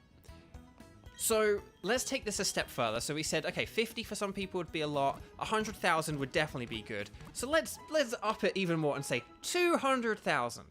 200,000 dollars, pounds, euros a year. That is a good salary. No one is going to argue with that. No one, apart from like super rich yuppie people, like super uber duper mega rich people, would look at that amount and go, that's not enough, I can't live on that, right? Like, that is a huge amount to live off of. So yeah, like, so let's say 200,000 a year, okay? 200,000 a year. Oh, hang on, let's just see, hang on, I just saw mystery gift. Let's just see if there's like a mystery gift that's going on. There won't be, but let's just see. There won't be, but let's just see if there's anything. I just want to see if there's anything here, because this would be really funny. No gift was found. Predictable. Okay, so exactly 200,000 a year would be incredibly comfortable. Now, and don't worry if you don't know the answer to this, right? But I just want to, if you had, is this okay. If you earned 200,000 a year, right? How far back do you think you would have to go to? How long do you think you would have to have been earning that for to be a billionaire, right? How long? Like, so if you said, I've been earning 200,000 pounds, dollars, euros. I've been earning 200,000 a year for like a year. Or I started earning that 2 years ago. I started earning that 5 years ago. I started earning that 10 years ago. How long ago do you think you would have needed to have started earning that to have earned 1 billion? And I know this is working on an assumption that it's like you don't pay for food or don't pay for taxes or anything else, but just say it's like you get that money and it's yours to keep or whatever kind of thing. How far back do you think you would have to go to earn a billion? A billion with a B, right? On 200,000 a year. 200,000 a year, how far back? So it's the year 2023 right now. What year do you think you'd have to start earning that money to, and if you like definitively know the answer, then maybe don't answer it. But if you, if you'd like to hazard a guess, like how many years would you go back? Name a year or a decade or whatever. Wasabi, 50 years, you think? And by the way, when I say the correct answer, I'm not shaming anyone for not knowing it. But this is my point. No, that's fine. Wasabi, I'm just gonna say you're wrong. You are wrong, so don't worry. So, but if you have a guess, and I'm not gonna shame anyone for being like wrong or very wrong, okay? But I need to put in perspective how much a billion is. Like the next time you hear about Elon Musk on the news or a company earning, you know, or like the president of this like business or whatever. So you're in an office, you're middle class with a lot of hard work. But again, 200,000 a year. So 200,000 a year, you're earning 200,000 a year. How long would it take to be a billionaire with a B? So okay, right. Let's break this. Let's break this down. 200,000, right? So after 5 years, 200,000, 400, 600, 800, a million. So after only 5 years, you're a millionaire. So you're kind of like, Bo, why are you making such a big point of this? It's like, if after only 5 years, you're a millionaire, then it can't be, if it's only 5 years to be a millionaire, well then, surely a billionaire isn't really much more than that, right? And it's like, well, okay, let's break this down, right? If it takes 5 years to earn a million, when you work another 5 years, that's not 10 million or 100 million, it's 2 million, right? 5 years is 1 million, 10 years is 2 million. So 15 is 3 million, 20 years is 4 million, 25 years is 5 million, 50 years is then 10 million. So, and most people work for about 50 years in a lifetime. Do you know what I mean? You work 50 years and then you retire. That's, you know, that's how these things work. So, like, so in 50 years, you will have earned like, you know, what did I say? 50 million? Is that right? No, hang on. Now I'm getting confused. 5 years is a million. 5 years is a million. So 50 years is 10 million, right? So if you worked for 50 years on 200 a year, that's 10 million, which is nothing to scoff at. 10 million pounds, dollars, euros. That's huge. Like, we could all live off that very comfortably. But But that's my point. It's like you've only made 10 million, right? And so platinum has got it. So okay, so let's say, so if a million is 5 years, 10 million is 50 years. 100 million is 500 years. So the USA, you like literally could not have been earning like 500, like you could not earn 100 million on that salary in the USA, because the USA didn't even exist, not in its like modern, you know, state kind of thing. Obviously there were like people there or whatever kind of thing, but the modern like USA as a country that people kind of knew about and were super aware existed like around the globe, the USA, the modern USA, didn't even exist yet. It's not it's not 500 years. It's going back 1,000 years. It's not 1,000. It's not 1,500. It's not 2,000. It's not 3,000 years. It's not 4,000 years. It's 5,000 years. If 5,000 years ago, when like Egyptians were building pyramids, right? You started earning what is modernly today 200,000 a year, right? If you started earning 200,000 a year at the beginning of like the pyramid, like when the pyramids are being built, and you went through all of the Egyptians and all of the Greeks and all of the Romans, and oh hey look, there's a baby, he's called Jesus Christ, and then you go forward, and then there's like all of the, you know, sort of early England, like the Romans taking over England and this and that, and then and William the Conqueror and the Battle of Hastings, and then like oh hey look, there's whoever Robin Hood was based on or whatever, like all of his Robin Hood times, but Robin Hood's not real, and like oh you know, all like European history and war, and then there's King Henry VIII, and oh look, and here's like the birth of like Protestant Christianity and whatever, and you know, all that stuff that King Henry VIII did, and then you know, and then like oh, and here's like the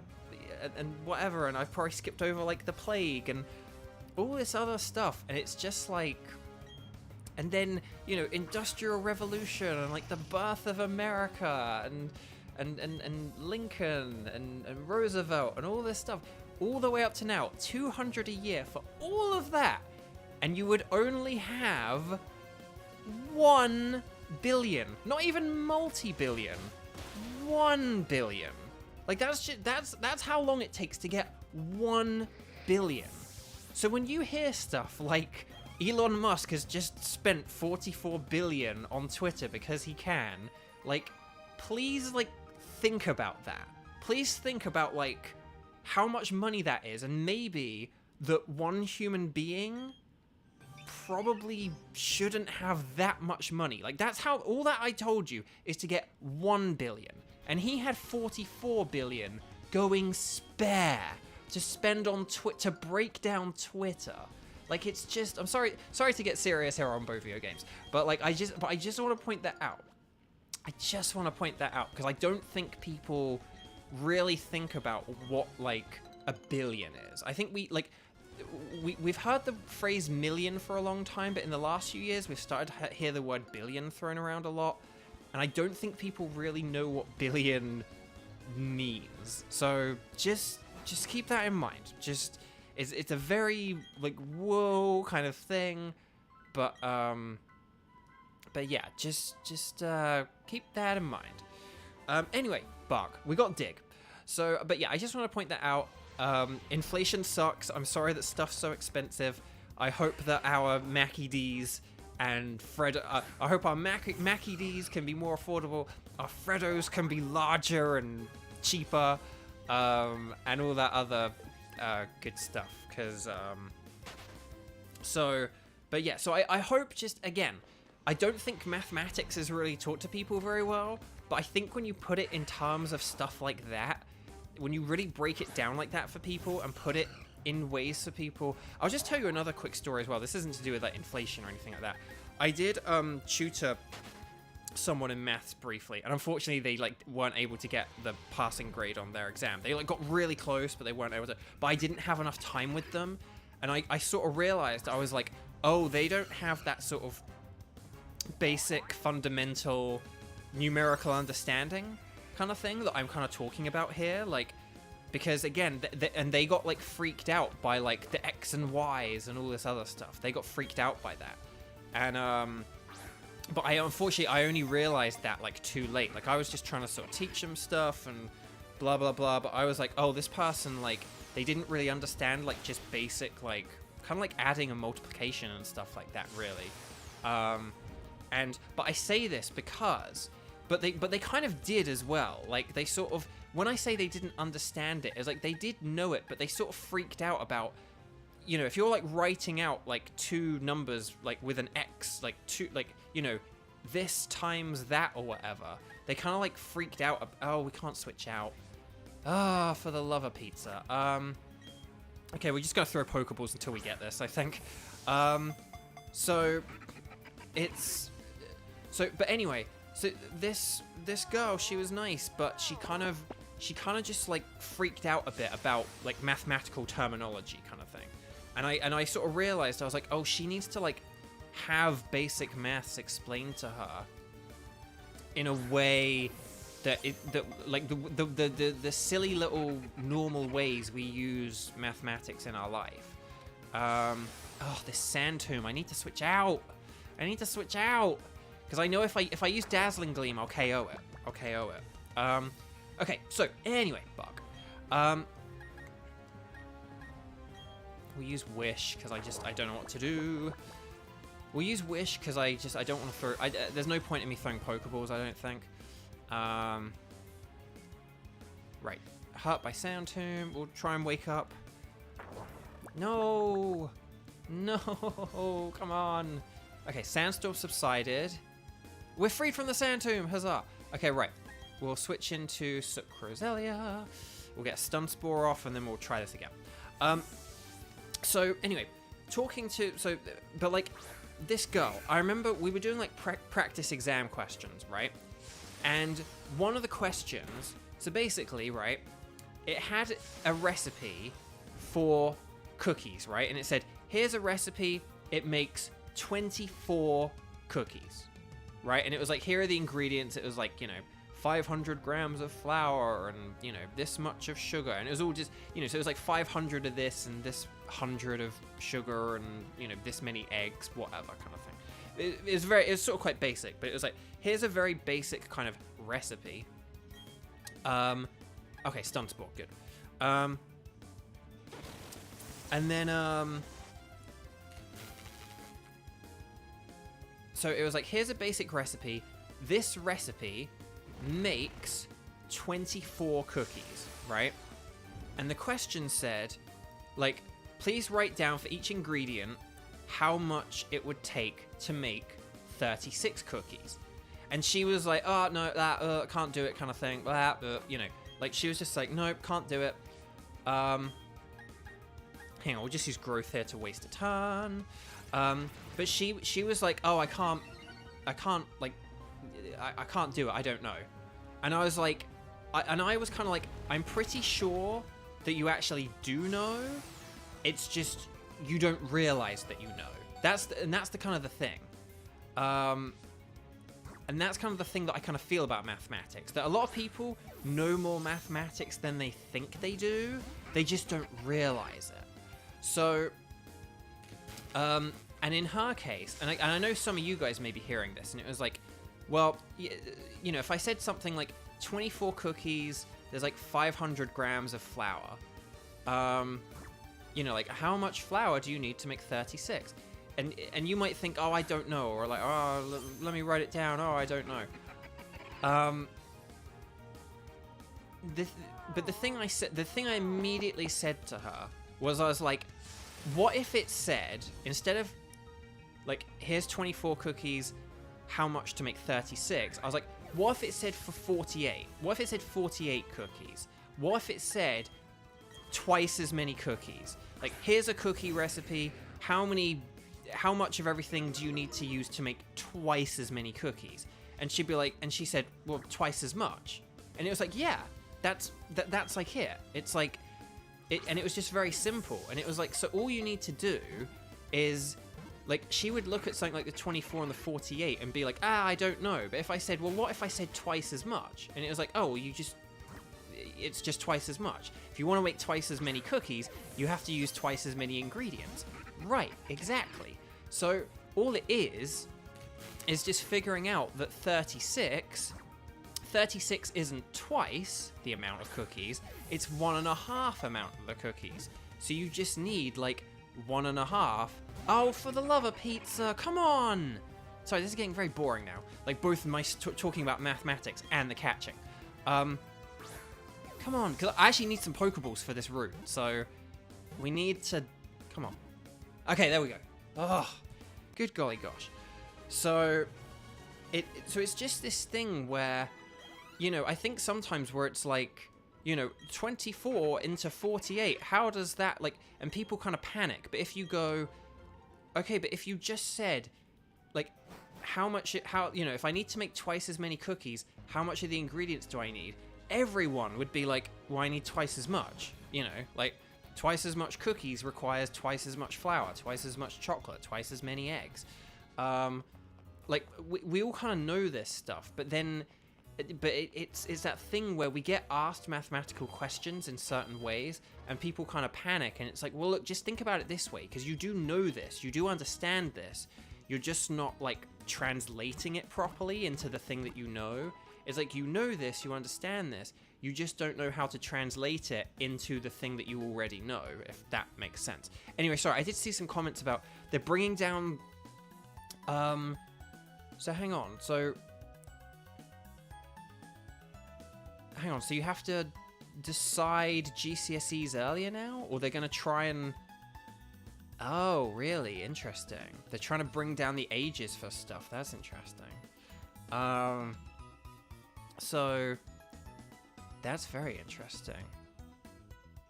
But you're learning... Did I not learn Pythagoras in year 7? I felt like I did. I thought I learned Pythagoras in year 7, but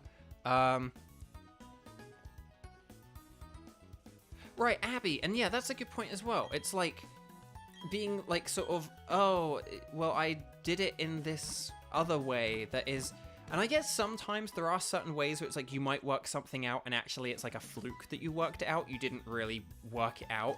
But I kind of feel like as long as you kind of show like a clear methodology, like, just reward people for that and stuff like that. There are loads of different ways to, you know, break things down and solve problems and stuff like that. Oh, hang on, wait. Oh. Oh, no, well, Platinum, like, most people choose GCSEs at the end of year 9. That's how always it was. Well, that's how it always was for me, unless they brought it down and then they're bringing it back up. But that might just be a grammar school thing. If you're in a grammar school, you might be doing them earlier. Certain other schools may, but generally, year 7, 8, 9 are like your first kind of like few years, and then 10 and 11 are the GCSE years. At least from my experience and stuff like that, and people I know, that's kind of when. Okay, I thought they were like bringing it down for like everyone. Oh crud! I forgot to. Hang on, sorry, I forgot to get Pokeballs. As an adult, you do feel like you understand more than you did when you were in school. Yeah, that's another thing as well. Like, honestly, like, Charlie, just an interesting example, actually. Like, I sucked at, like, writing when I was a kid. I had no flair for, like, writing essays, writing, like, answers in, like, English and history and all this other stuff. I also was never really taught how to, like, answer those questions in the way that they want you to answer them, which kind of would have helped. Like, it would have been helped if I'd have been taught, like, how to write an essay. But anyway, But, like, I sucked at writing. I had no flair for writing when I was a kid. But, like, once I hit 18, once I was out of school, once I was 18, once I was out of school, once I no longer needed to write an essay ever again, like, once I was at university doing mathematics, once I never needed to write again, I got good at writing. Sorry, got good at writing is probably a grammatically incorrect sentence, but you know what I mean. Hang on, we'll get like a load of super repels, because super repels are the cheap ones. There we go, we should be good for repels now, I think. So, Laura Thierry, hello, good evening. So I got better. That wouldn't surprise me if that was a grammar school thing, Platinum. That does sound like a grammar school thing, like if they're getting you to do things like earlier than you normally would. But that's interesting they're pushing it back for you. If you normally do things earlier, that's interesting. Because my cousins went to a school, I don't think it was like a grammar school, I'm not sure. But my cousins went to a school that like, they kind of got you to do A-level stuff earlier kind of thing than other people. And it was kind of like, part of the point that was like, oh, we get our students to do A levels earlier, like, so people did their AS levels at like 16 instead of 17 and stuff like that. So but okay, anyway, but yeah, so I wasn't very good at writing, as in like essays and stuff, and like, yeah, but then I got much better at it once I was like an adult, you know, and I had like an adult brain and stuff. Like, I don't know, I was just kind of better at it. Like, I definitely wouldn't have been able to like write my book when I was a kid, for example, but like I was able to write my book because, like, hey, I'm an adult and I'm like clever now and stuff like that. So right, Jirachichi. Oh, whoops, that person totally just, see, what is with this camera angle? Like, game.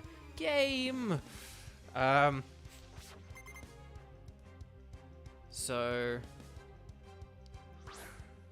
you had a teacher who was the target of students' drawing. That's quite funny.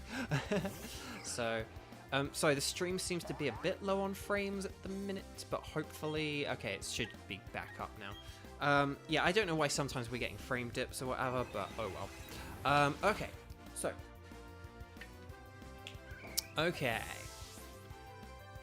Let me just check the poll, because I actually haven't checked the poll we had. So how many gym badges are we going to get today? We had 3% who were non-believers, who said we were going to get no gym badges. How dare they? And then 14% said 1. 59% believed we would get 2. And then 24%, a very generous 24%, believed that we would get 3 gym badges. I think we're only probably going to get 2. I think that maybe going to, I think maybe after we get our next gym badge, that might be a good place to stop for today. But we'll see how it goes. But I think maybe once we get 4, that might be a good place to stop. But we'll see. We'll figure it out. Okay. Right, Giga Drain. Oh crud! I just realized something. His name is Carlos. But he probably doesn't sound like that, because that's like a weird thing that there's like Carlos and then there's Carlos, dude. The two different kinds of Carlos stereotypes that I have heard. Okay, so hang on, I'm just gonna check. Level 19. I want something that's level 18. Do we not have anything that's level 18?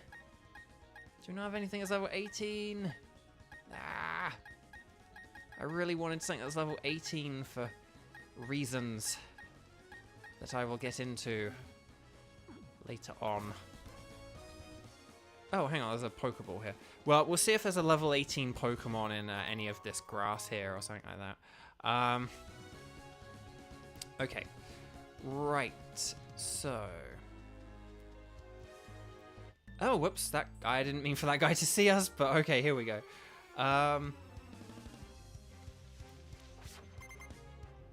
Danielle, hello, welcome. I'm glad you're here. Sorry, we're getting low frame rate. There we go. But anyway, Bark. But no, welcome.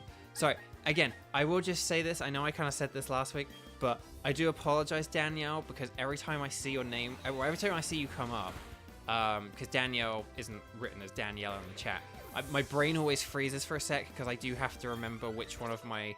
I've got my 3 kind of... I know their real name and say it instead of their... you know, I say it instead of their username. Like, they prefer their real name to their username. And I always have to cycle through my head and remember, okay, this one's this person, and Annenbay is Danielle. So just forgive me. I always take a second to just check through and make sure I'm not like calling you the wrong person. So hi. Okay, good.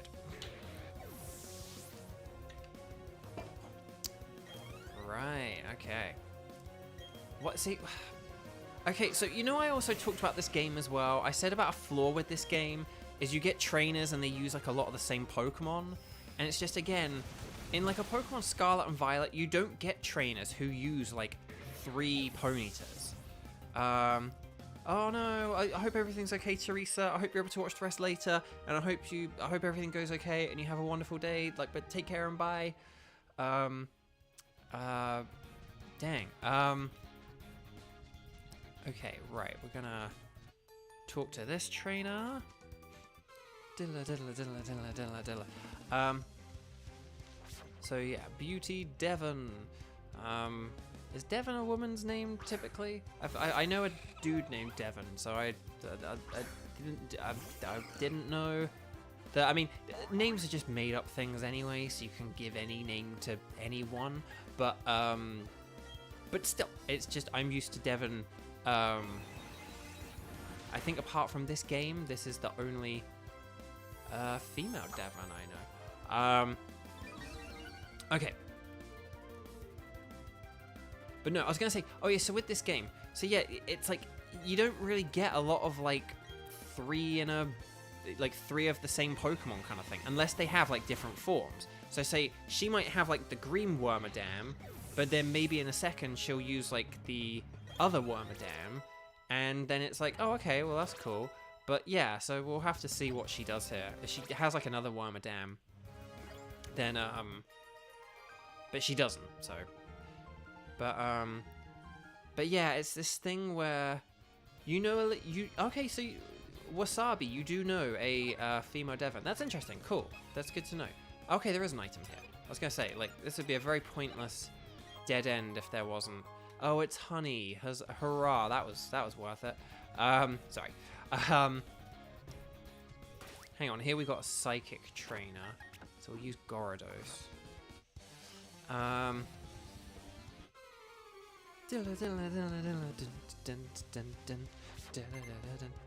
His name's Mitchell. Now, do any of you know any psychics named Mitchell? Any people called Mitchell, but who's actually a psychic? Does anyone even just know any Mitchells? I don't know. I have a friend who's got a roommate called Mitchell, so that much I know. I don't think I know any. I'm not sure if I know any Mitches or Mitchells IRL. I'm not sure. Okay, so JP's just brought up an interesting point. Just brought up an interesting point, one that I will have to address in a minute. It's to do with the nickname of a Pokemon that is due to evolve soon, and it's an interesting thing. It is an interesting thing, and I kind of don't fully know how to deal with it.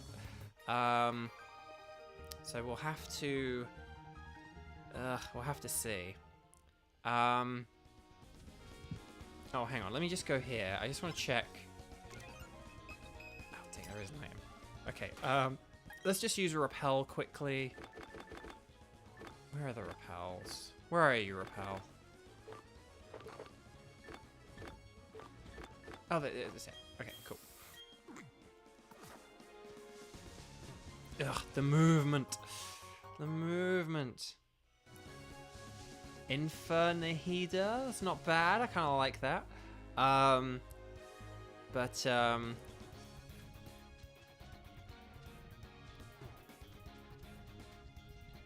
See, hang on. Are there no items here?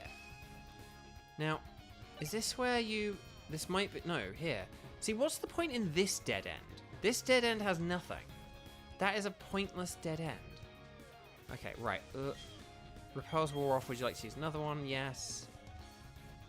That trainer absolutely should have seen us. Oh, I got the big root. Yes. Okay. I wanted the big root. The big root. Hang on. Where's the one there? Here we go. The big root. We want to give this to Roselia. because this means when we use Giga Drain, we heal back more health, which is good.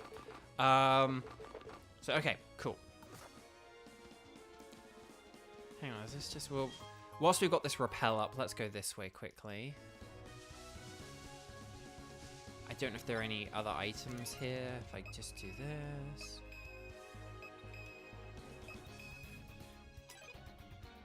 Okay, whoop.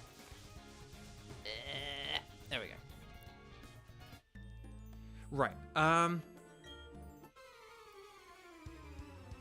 yes. Sorry. I'm just kind of waiting for this, like, Pokemon, to... Oh, no, wait, I knew this guy has 3 Roselia. And I'm using Gyarados. Oh, I wanted to use Jirachi. Okay, well, let's go the Bulldoze. We'll see if this works. I could use Crunch, but I don't want to get poisoned, so... Hey, it worked. Okay, good. Okay. So... Jirachi. I know we could use Monferno, but we'll get some experience at Jirachi because we need Jirachi to get some more experience. Okay. Right, Psychic. Good. Excellent. Right, here we go. Perfect. Okay.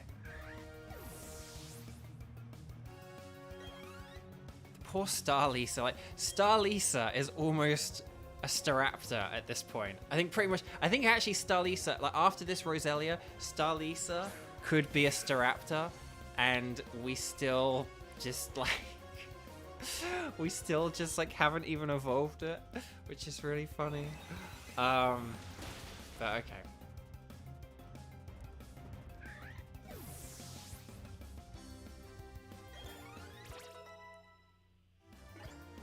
Okay, right, so Collector Douglas is defeated.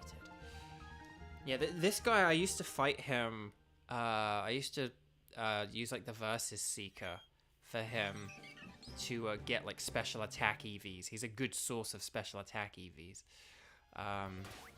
because of the Roselias, but... Anyway, Buck, no, we won't use any more repels. See, is there nothing here? See, like, then what's the point of this little gap? This seems pointless. See, it's just all kind of... And again, this feels like very old school game design. That it's like, you don't have that kind of stuff now. But... Oh? Hello? Hello? New team member?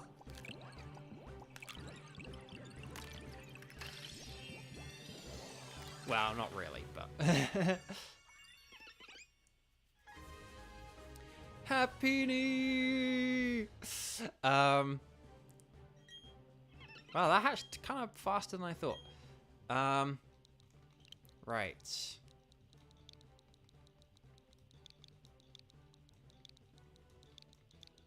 Happy Nilou. That is how you spell Nilou, right? Nilou. Or is it double L? I mean, we can change it in a second. So there we go.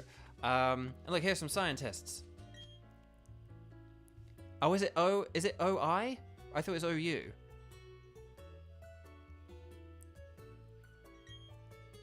Okay, it is OU. Okay, good. Yeah, Nilou. Yeah, so that works perfectly. Anyway, there's some dude called Cyrus doing stuff. I don't know.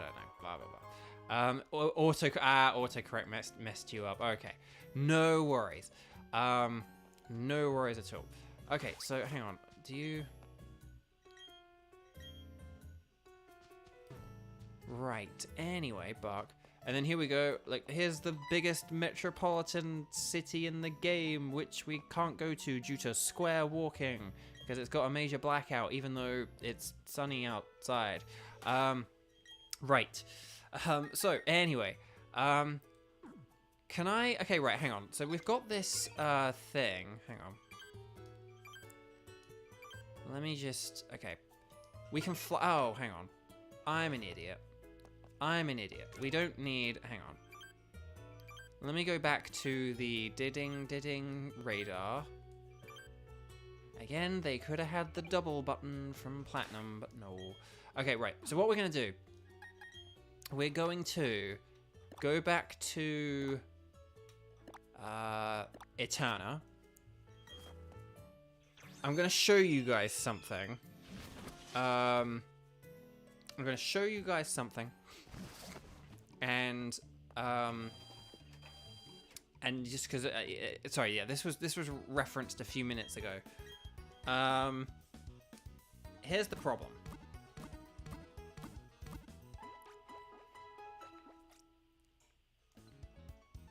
I'm gonna show you the problem we have. I believe it's the condominiums. Yes. Okay. Cool. So, Monferno is about to evolve into. Oh yeah, I started that sentence way too early. Paimonferno.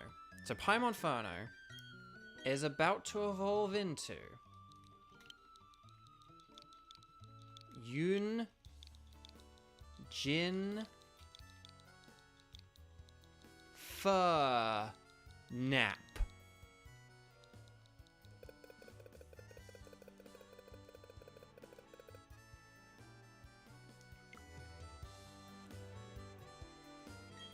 And that is why we cannot evolve Paimonferno into an Infernape, because the perfect name for it is one character too long. It is heartbreaking, but that is the nature of this very dumb, arbitrary challenge.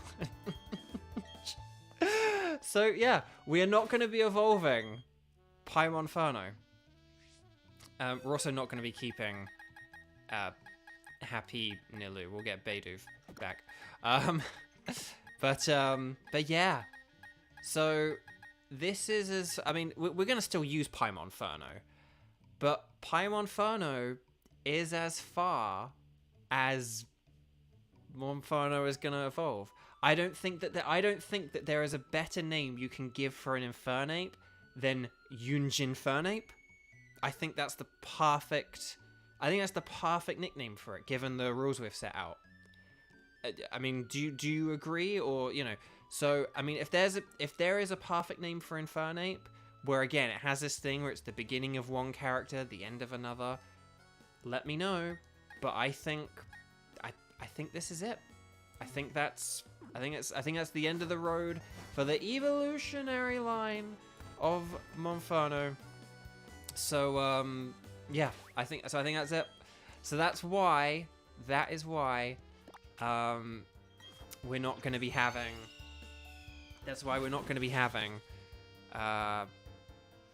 thingamajig Infernape in our team. Let me just check one thing. Just on the map, hang on. Oh, is the...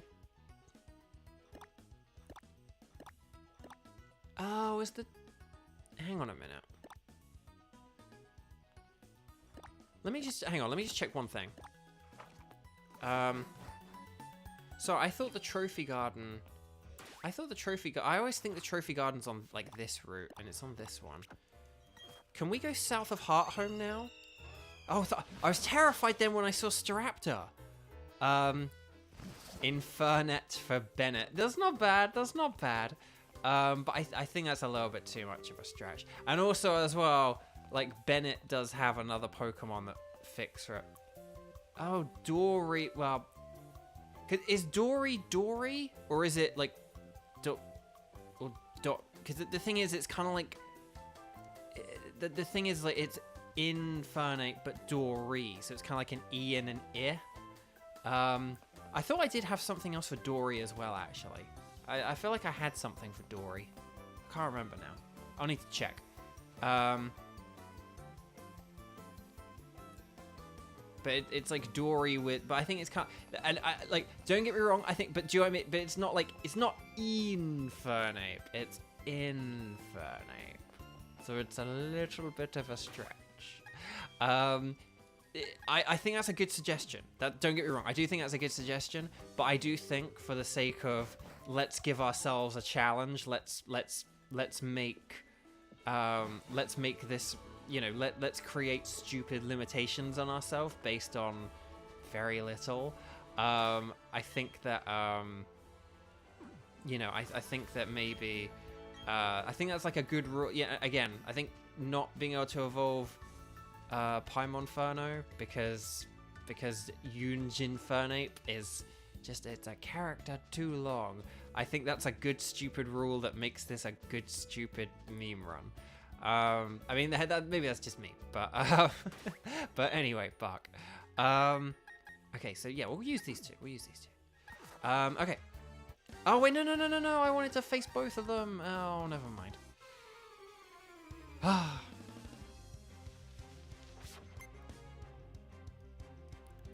Okay. Oh, Charlie, you have to go. Well, thank you so much. It's always fun having you, and it was fun talking about, along with Platinum, all the UK stuff that we talked about today. Nice having some UK back and forth. So thank you so much. Take it easy and have a good night.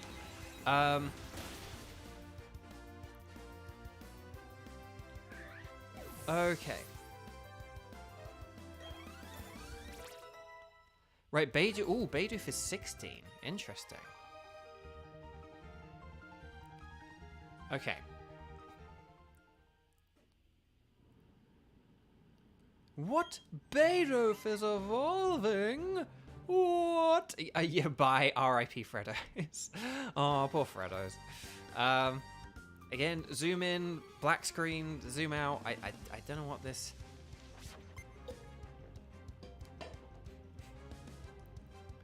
Right, Jeremy sent out Chatot. Oh, Archie, you're going to the UK this year. Oh, that's fun. Do you mind if I ask why? Is it just for like a vacation? Is there something going on in particular that you're like going there for that is like happening in May? Or let me know. I'm interested. Okay, there's a convention there. Okay, nice. I mean, that's... do you mind if I ask, how long does it take to get from the Netherlands to the UK? At least from...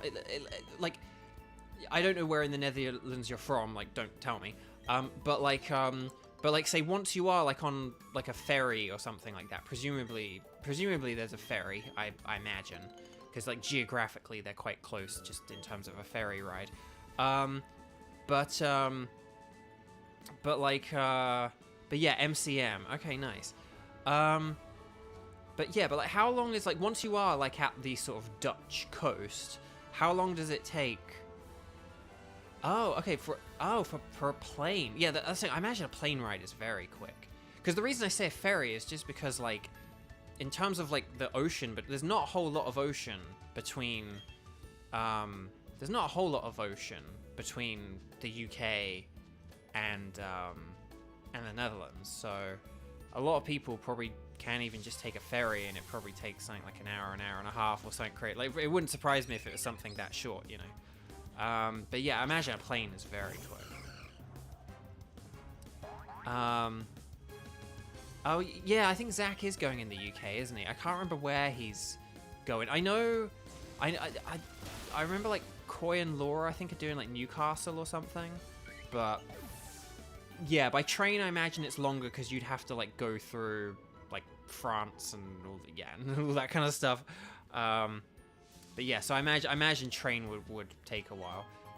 Still not a terrible thing, but yeah, you know, like, 4 hours isn't bad to, like, you know, go several countries over, but still, yeah, I imagine plane and ferry are, like, the best ways, but okay, Zach's going to AnimeCon. Yeah, I'm not familiar with it. MCM is, like, the main one I know, just because I did go to an MCM a long time ago back in the day. It was, like, the only convention I've really ever been to, but I've sort of kind of been to one or two here. I've been to, like, two here, I would say. but it's the only one I went to in the UK. Is kind of more what I meant. Right, let's use Psychic on Apom, and we'll use Giga Drain on Prinplup. And we'll see if this works. Okay, nice. But yeah. So Archie, which exciting people are going to be at this UK convention? I am interested. Are there any Genshin people who are are there Genshin people? Are there just like friends of yours who are going to be there? Again, I don't mean that too personally when I say like your friends, but I just mean you know, hang on. Oh wait, I probably did want to teach Taunt. Never mind. Oh, they haven't really announced, but okay, interesting. I feel like that's a little bit close. It's the race is on to find out, like, what we find out more about first. Legend of Zelda Tears of the Kingdom or Archie's convention in the UK. Yeah, oh, you got to meet Erica. Nice. Oh, that's wonderful. I love that. That's really cool.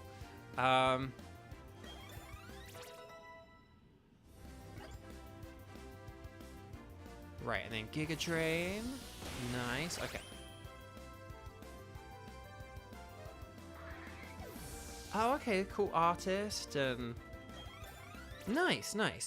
Oh, okay, good. Right, Beidou reached level 18. Okay, good. Right. Good. Okay. Excellent. Okay, so so we're just doing a couple of extra trainers here. No, Beidou.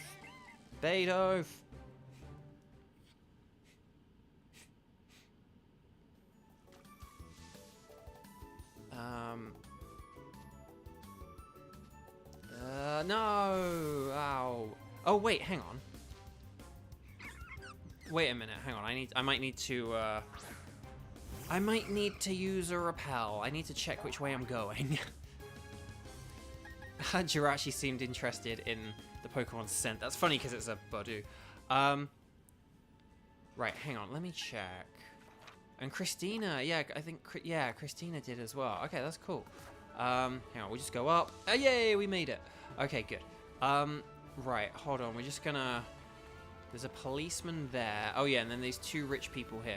We're not going to fight these people just yet because I want to get... Although, it's a bit annoying. Now, do we have... Hang on, let me sort these by number. Oh, we do. Do you guys mind if I do a wee bit of grinding? The reason why I do my grinding is, I'm gonna teach Thief to Senor Beidou. Okay, good. And then, we'll just change it. Normally I like having stab at the top, but we'll do this. We'll do this. Okay. Excellent. Progress saved. Oh, and Max. Yeah, I think I saw Max went. Yeah, nice. Okay, so we'll try and figure out some conversation to talk about. Actually, I did think of something that I did remember something that I talked about last week, and then I didn't really touch upon very important and serious subject that I only really lightly touched upon last week, and I I touched upon aspects of it, but then I didn't really go into it fully. Mayonnaise. Sorry, you guys thought I was really going to talk about something serious then. No, mayonnaise. Mayonnaise is last week I talked about mayonnaise, and I kind of said about it like being different in different places and stuff like that. Back in the UK, I don't know if Platinum is still there to verify this, but like in the UK, there was this awesome television show called Inside the Factory, and I imagine the pandemic kind of hindered it somewhat, just because I imagine a lot of factories didn't really operate for a while. Hang on a sec. Hopefully this works. Come on, please work. Please work. Do I need to talk to the lady? Hang on. I'm going to talk to the lady. Yeah, there's a program called Inside the Factory, and okay, cool. There's a program called Inside the Factory. Pandemic may have hindered it, so I don't know if it's like still going, or maybe if it like had to take a break and then it's come back.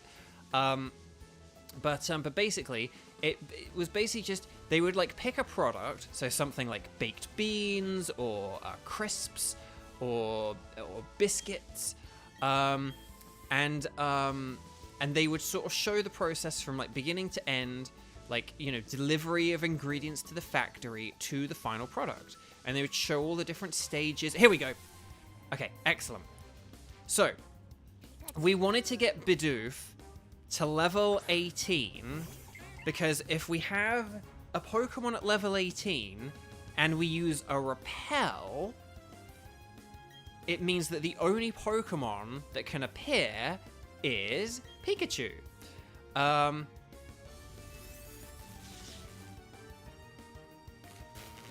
And I tell you what. Okay, that didn't work. I'm a bit worried if this Pikachu KOs Bidoof.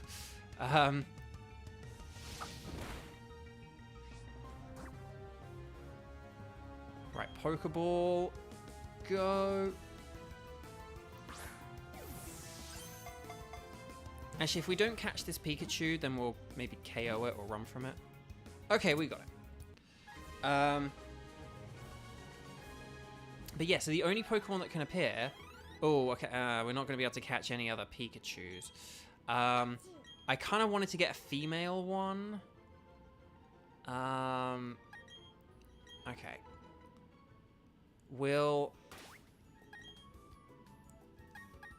Let's just check the ability on this thing. Oh, naive, that's good as well. Okay, so we might have to do a gender... We might have to do our first gender swap, where we don't quite get the gender correct, but we'll see how it goes. Now, you may be wondering, Bo, why are you... Like, you just caught a Pikachu, didn't you? Why are you still hunting for one? Well, that's a good question, chat. The thing is, like, a small percentage of Pikachu hold an item called a light ball, and if we could get that light ball, if we were able to find a few Pikachu and we were able to get this light ball, it would be really cool. Now, I'm not going to use up all of our repels to find it. Again, this Pikachu isn't very commonly appearing. So if we can't really find many... Oh, a female. Okay. So if we can't really find many Pikachus or whatever, then we won't bother. But, oh, and there's Electro Ball. Oh, this is gonna hurt. This is gonna hurt. Dorto! Go, Bidoof! Oh, and we didn't... we didn't... Oh, it's using Double Team. Interesting. But yeah, sorry, I'm going all over the place. I'm talking about repels but yeah, level 18 and a repel. Repels repel Pokemon that are below your level. The only Pokemon that can appear at level 18 in this little garden is Pikachu. So by using a repel, it means we're blocking everything else that can appear, and the only Pikachu can appear. Oh, dang it, for the love of pizza. But it does mean that it can take a while to find the Pikachus, because they are normally rare. So normally they're very rare, and that's why even though we're running around a lot, we're not finding them very commonly, because they're actually kind of rare. So even though the only Pokemon we can find is Pikachu, it's also just kind of rare. So if Bidoof levels up here, then we'll just kind of move on and we won't worry about the Light Ball. Okay, we won't worry about the Light Ball. Actually, no, that's... Actually, I'm a silly Billy. Actually, no, no, we won't worry about the light ball. Do you want to give Pikachu a name? No, I do not. Oh, no, wait, yes, I do. No, well, no, we'll check the two of them. Sorry, hang on. Hang on. Isn't bold bad? Oh, it's attack down. Oh, that's okay. I mean, it's not great. Like, I would have rather had naive. Yeah, I tell you what.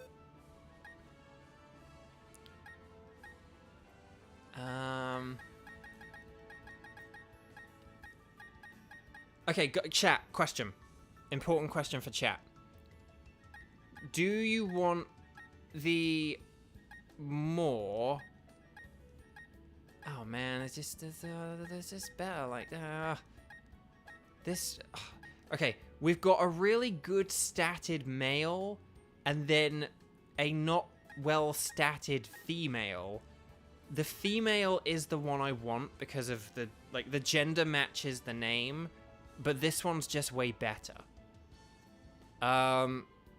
So it's up to you, chat. What do you want, gender or better stats? How do you want to go about this? Because I've said I'm not really going to worry about the gender, but we do have one of each.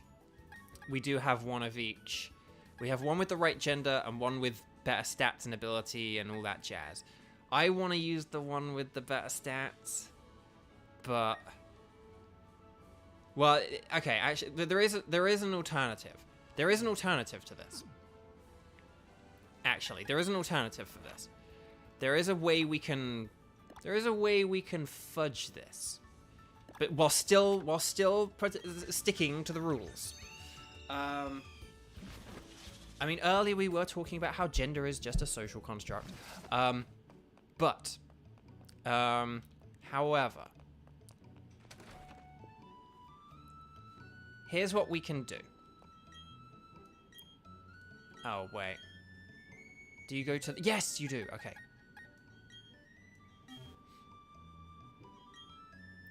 Okay. Here's what we'll do.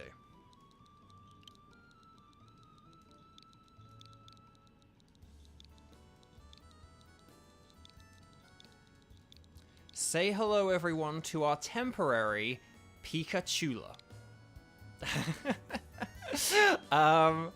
So, what we'll do is we'll get rid of Starlisa. We don't need Starlisa. Well, we'll get Starlisa back later, but... Okay. Here's what we do.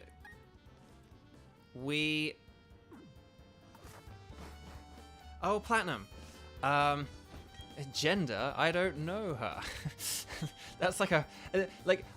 I do sort of like... I simultaneously get and don't get that joke because it's just kind of like...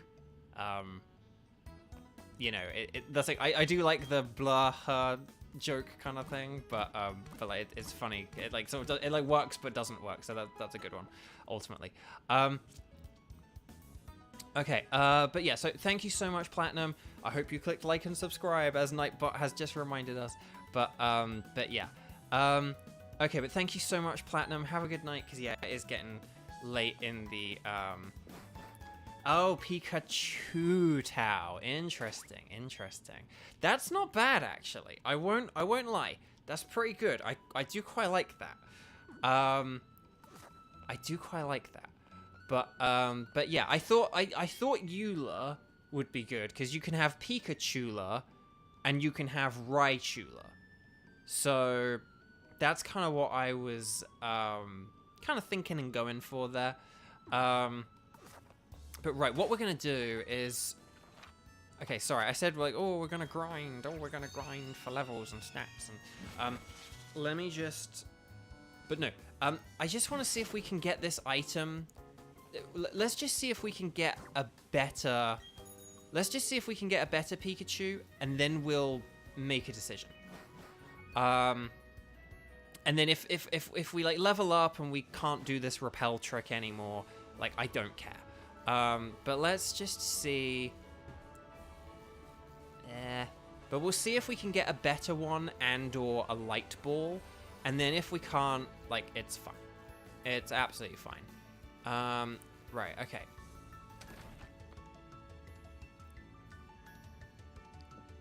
So, but no, so, right, the UK, inside the factory. So they do all these programs, and they had one about mayonnaise. And they showed how mayonnaise was made, how it's mayonnaise. And they showed this.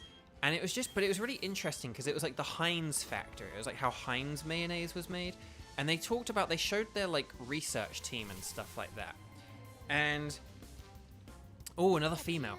But it was deeply interesting because they sort of said that, like, they said this whole thing that I kind of said last time, where like mayonnaise is different. I'm a bit worried that we just went first. Because that means we're faster, but this Pikachu, like, this Pikachu was already slower than our male one. So I'm a bit worried that, I'm a bit worried. Is mayonnaise an instrument? But yeah, they showed this research team that explained, like, about how mayonnaise is an instrument and all that good stuff. But they talked about how it is different in different countries and how different countries have different expectations of what mayonnaise is. And they talked about how they, like, developed this recipe. And when I say they developed a recipe, I mean they developed, like, 80 different recipes until they found one that was, like, where they sort of developed all these different recipes and they tested them and stuff, where... Are you kidding me? It's bold as well? Why are all these Pikachu bold? Oh, okay, anyway, bark. Sorry. Right, so, but they developed, like, 80 recipes to, like, find the perfect, sort of mayonnaise. Something that, if English people had it, they would go, yum, yup, that's mayonnaise. And then, okay, this one's faster, so this is good. This is good. This one's faster, so maybe this one might be a bit better. We'll have to see. Let's just throw an Ultra Ball.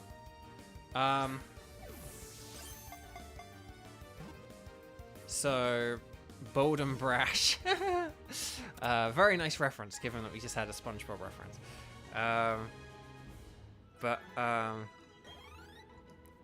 oh crud, yeah, I was like, oh, these Pikachu. But yeah, we're about to get to, like, I should have nicknamed these Pikachula as well, so we can keep using them. But I don't think any of them are holding the item. Oh, Rash. Okay. Its special attack is lower, but it is faster, and it will have better special attack growth. So it doesn't seem to it's got a few things where it's equal with the male, and then a couple of things where it's better. So okay, we'll go with this one.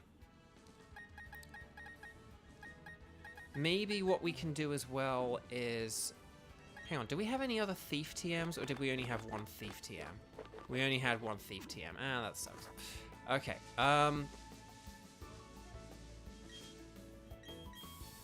okay, right. Whoop.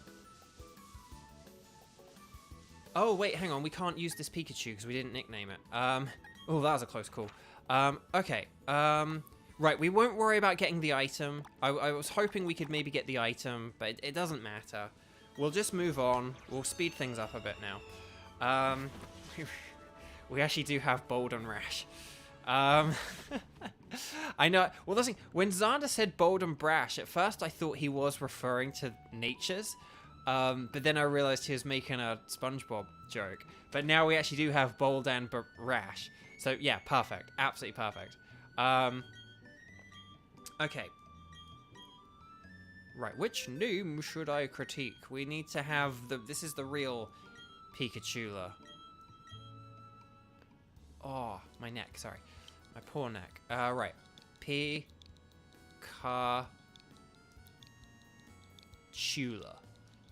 There we go. Right, we have another team mate.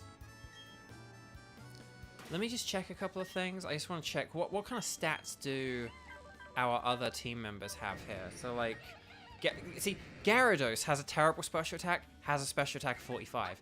Pikachu has a special attack of 26. So it's not great. It's not looking great. But we're going to train Pikachu up, and yeah, Jirachi has 75. So it's not great. But this is fine. This is fine.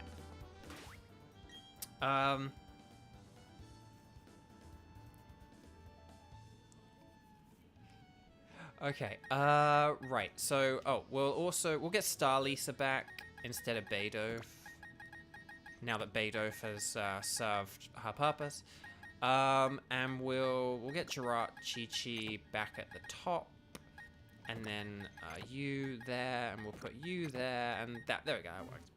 Actually, no, hang on, there we go. Okay.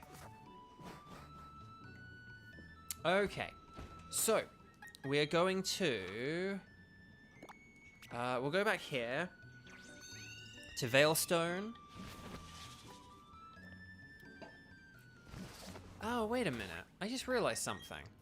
The main thing about Pikachu, or Pikachula, was that we were going to teach Thunderbolt.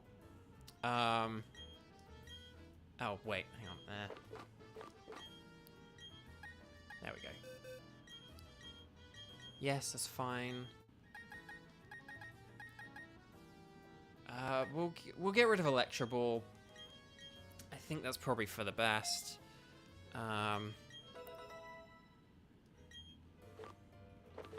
What can... Okay, Volt Switch, Attract. Nasty Plot. Oh. Oh, hello. Yes, I wanted to teach Pikachu Nasty Plot.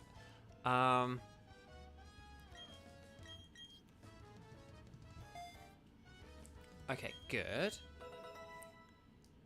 This is going well. And then there's one other move. Here we go, Grass Knot. And then we'll teach you that. And then that's good. Okay, excellent. This is going very well. I'm very happy. Shame it didn't have, like, as all-around good stats as that male one, but we'll take it, We'll stick with the gender whilst we can. Okay, so let's just move these around. There we go, that'll work. Saluting Beidove. Thank you, Mr. President Beidove. Okay, so... We're going to... I really would love to beat one more gym, because we're kind of getting close to the gym now. I think we can beat it, but we haven't been up here. But see, look, go through the grass or smash the rocks. It's like, well, if it's a choice between, like, just pressing A... you know, just, game. Game. Okay. So I don't think there's any items there. But we'll face this person. But yeah, anyway, so I think I was saying about mayonnaise, but like they made 80 types of mayonnaise, basically. They tested all these different recipes to find a mayonnaise that is kind of somewhere in the middle of the Venn diagram of like all the different mayonnaises.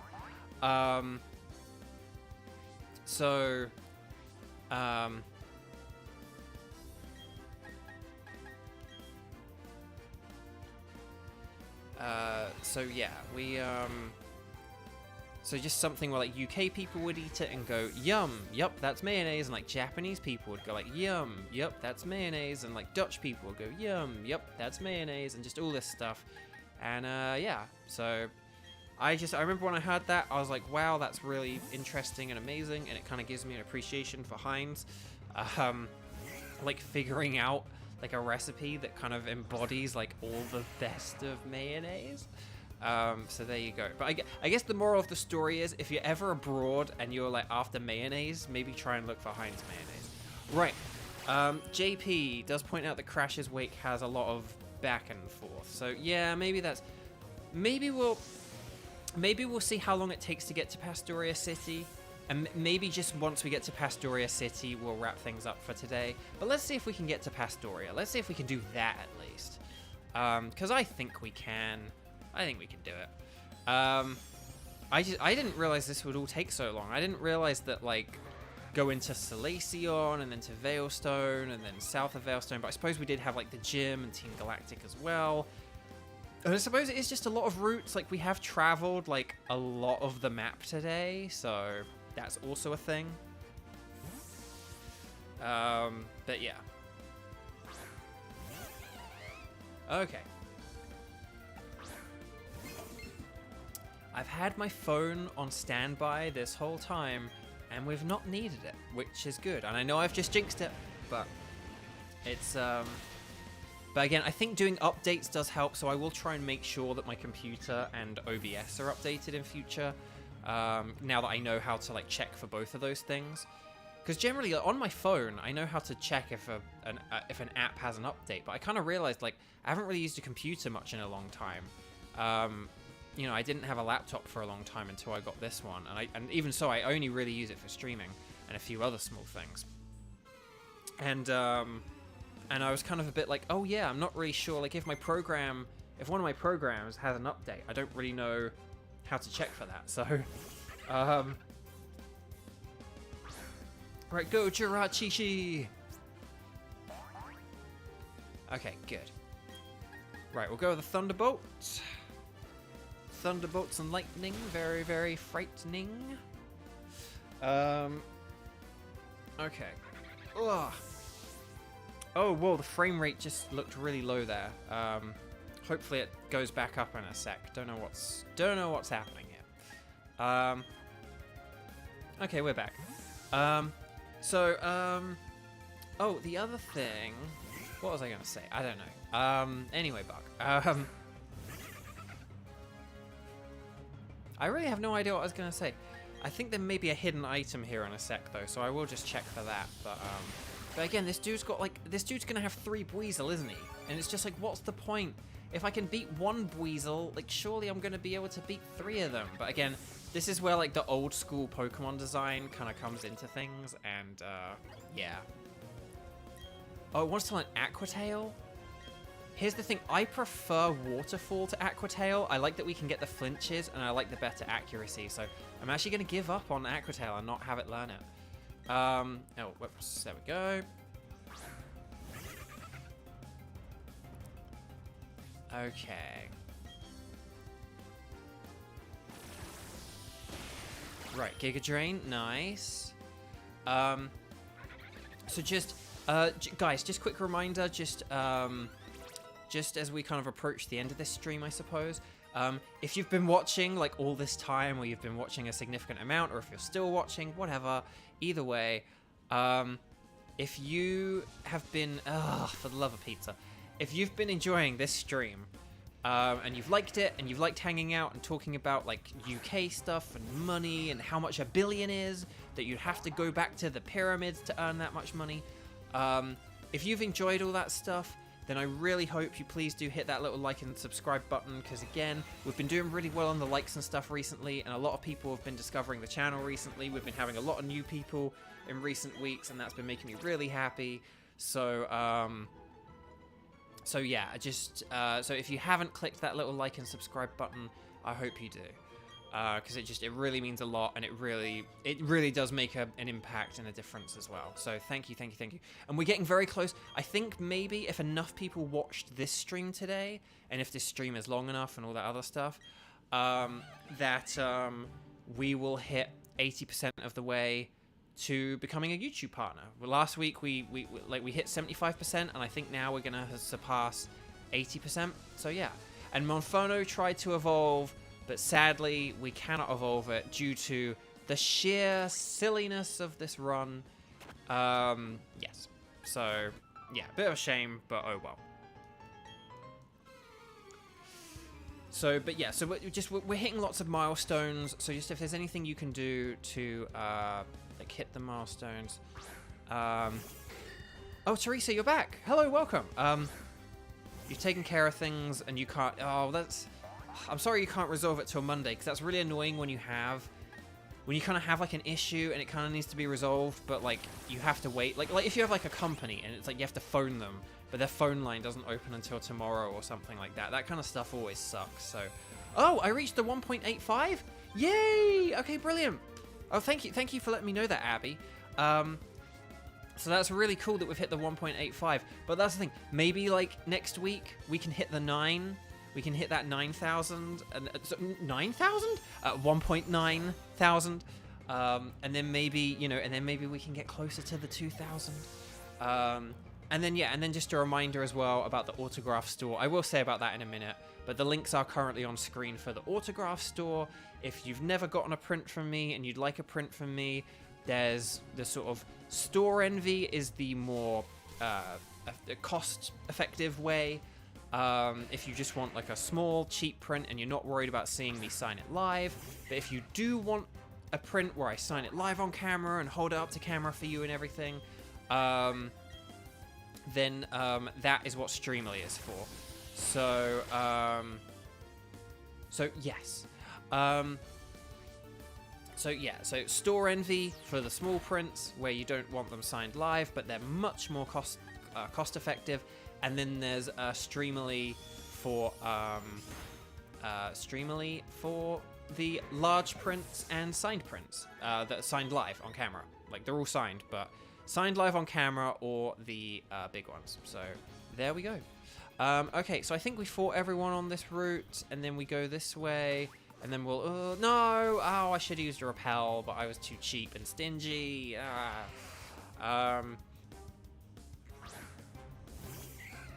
Okay.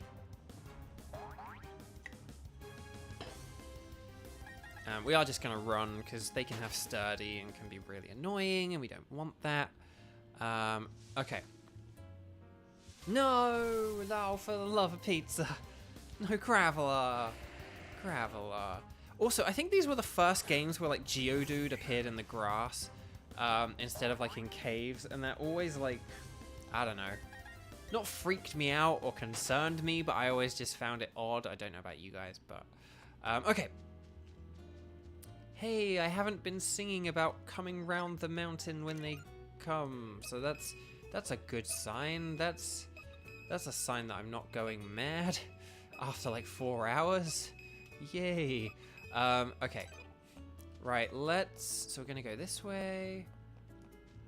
Oh, this restaurant. Do we really want to fight everyone in this restaurant? I mean, I guess we kind of, by law, have to, but, this guy heals, right, if I remember? Yes. Okay, nice. Graveler the Traveler. Yes, exactly. So there we go. Right, let's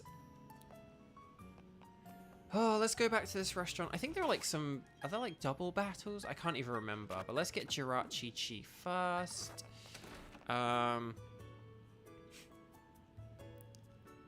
Okay, and then this dude's like, oh, there are a load of rich trainers. Like, do you want to face the rich people?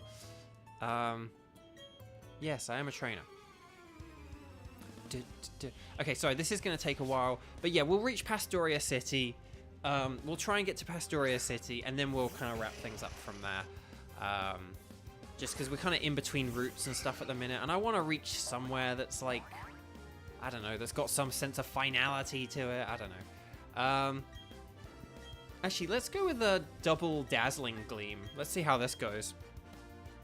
Because I don't think Dazzling Gleam is going to KO them. But then I think maybe Sucroselia's will. Yeah, boy! Alright, nice! Because I think Sucroselia is a bit more powerful than Jirachi, so... It does hit just a little bit harder. So, okay, Jirachi Chi is level 13, Sucroselia is level 35. Wants to learn Synthesis, but we won't be teaching that. Pikachula is now level 20. Wants to learn Spark, but we already taught it a load of good moves. Starlisa is level 35. We're not going to evolve it. They're using Buizel. Who else have they got? They got another Buizel? Oh, they just one person with a Buizel? That's so weird. Okay, we'll go with the Giga Drain Thunderbolt combo. And that should do it. Okay, nice. Eat the rich, nah, beat the rich. In Pokemon Battle, of course, and take their money. Actually, yeah, I really should have that amulet coin on, I really should have that amulet coin on Jirachi, but oh well. But the thing is, even though, like, we're not going to evolve Paimonferno, we are still going to use Paimonferno, so, yeah, so we'll see.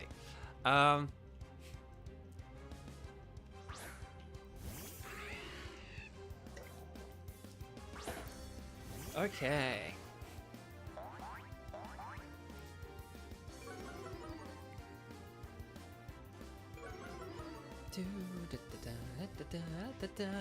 Okay, cool. Right, so we'll go with a. What do we want to go with? Do we want to? Let's go with a. I tell you what, let's do another double Dazzling Gleam.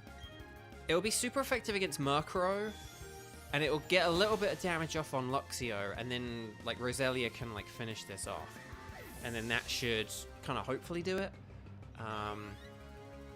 But yeah. Nice, okay.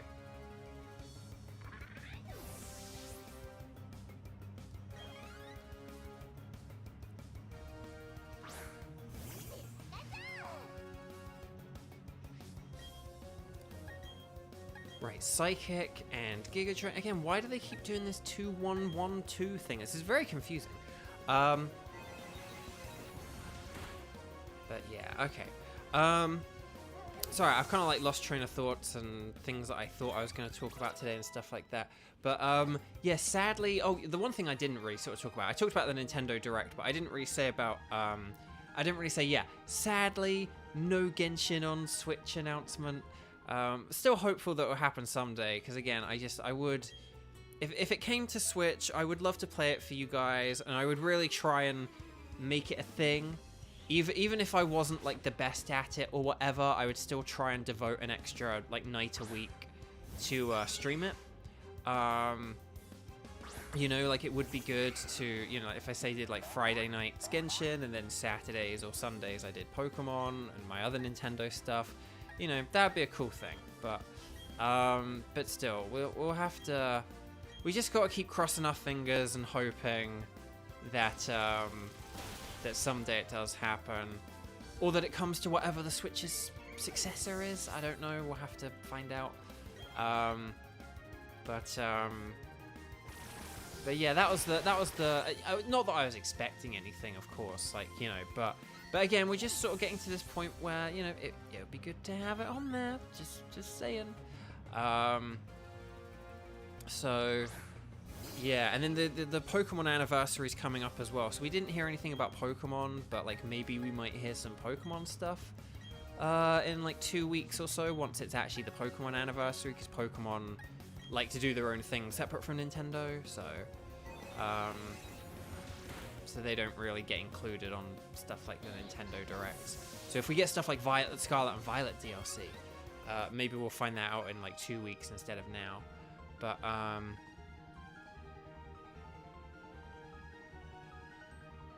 But again, yeah, sort of Switch 2, Super Switch. Though that would be the dream, but we'll have to see. We gotta worry about getting through the rest of the Switch first, and then I don't know, blah blah blah, and then worry about Switch 2, I suppose. But we'll see. But oh yeah, and then the other thing I was going to say, just because again I'm just thinking of, hang on, there were like things I started talking about that I then like lose my thread. Let's go with a Thunderbolt on Psyduck and a Giga Drain on Mr. Mime. I don't have anything super effective against it, annoyingly. But I was going to say, I'm looking forward to. I only have the regular Switch Online subscription. But my online subscription is still active. I got it in like September for Splatoon 3. And then I barely played Splatoon 3. But I still have that subscription. And so I'm looking forward to... I'm really looking forward to playing Game Boy games. Now that I'm finished with Fire Emblem, I'm just looking forward to playing a few like much simpler and much more basic games. So after this stream, I'm gonna like get some dinner, I'll have like an early dinner or something like that, and then I'm gonna play Tetris. I'm gonna play Game Boy Tetris because, like I said earlier, I wasn't allowed to play Game Boy games, so I'm really looking forward to playing Tetris, Mario 2, the like 6 golden coins, Metroid 2. I can't remember what else was there that's available that I would be interested in. I feel like Kirby as well. Kirby. It's a name you should know. I'm looking forward to playing Kirby as well. So yeah, I'm looking forward to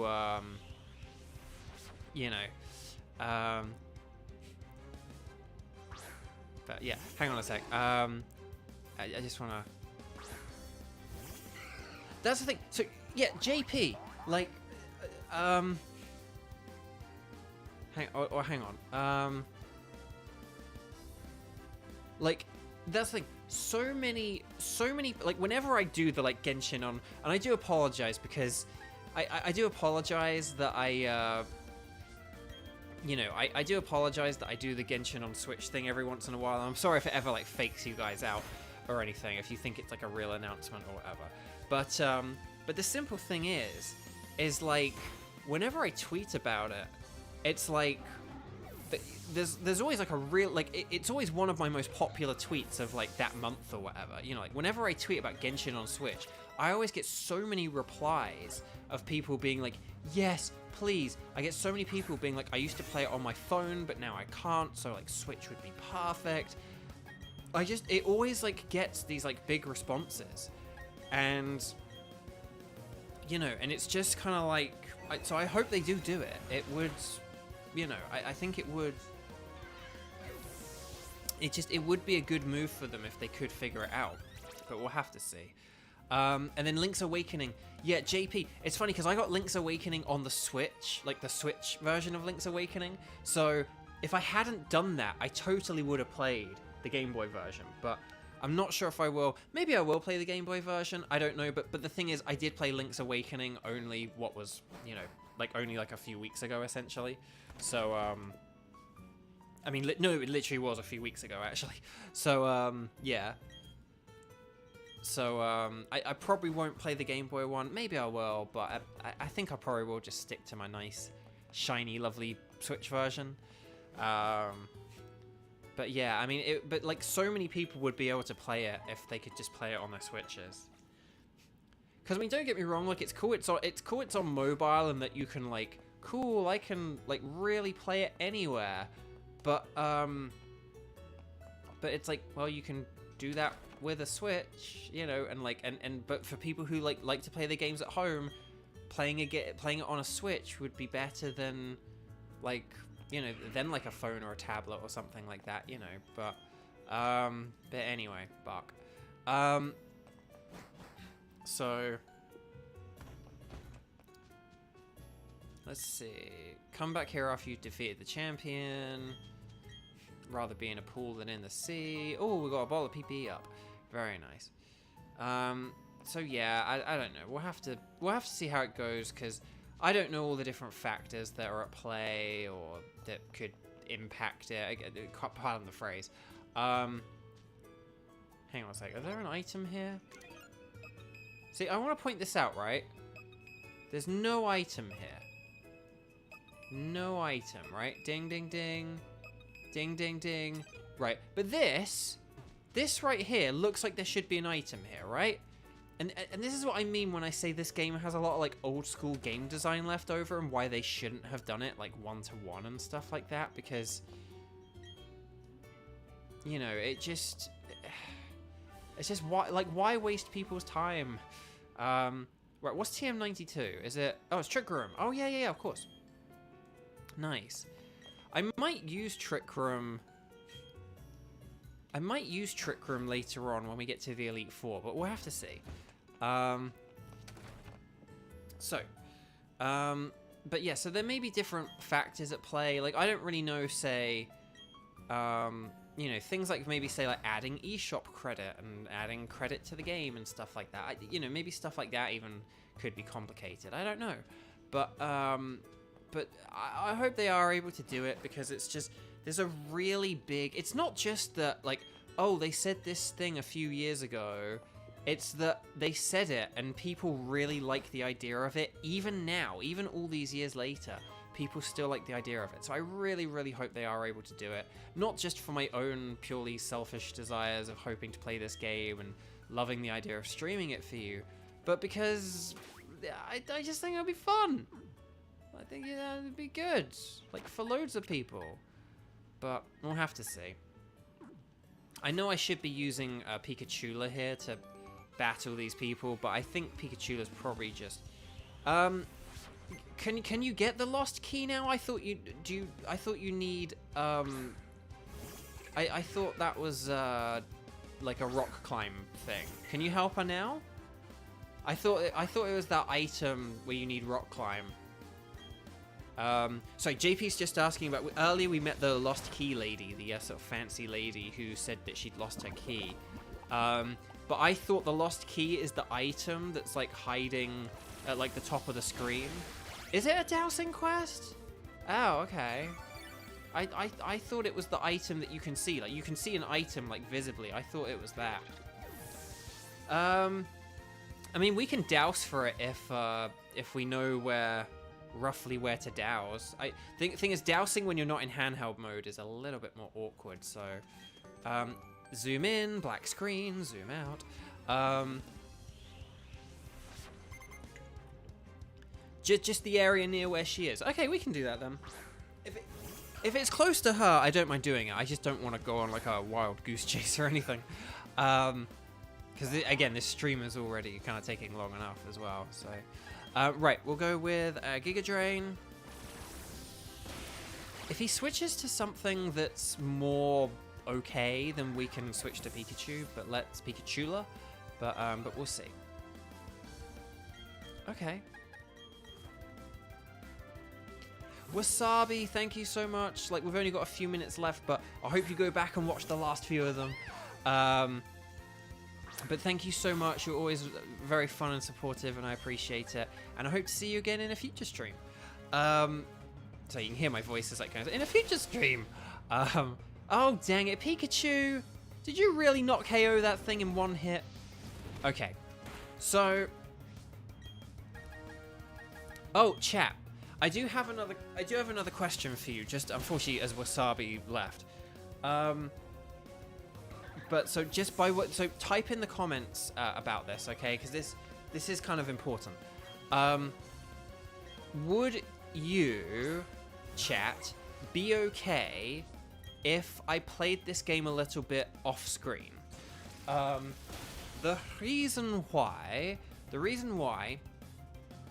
is because I want to play around in the underground for a bit. Because I think if I do the digging game enough, there's an item I could get that I really, really want to get.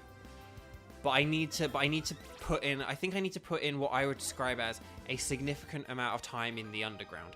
It might take me a couple of hours, but I don't want to do a couple of hours of underground on screen and on stream.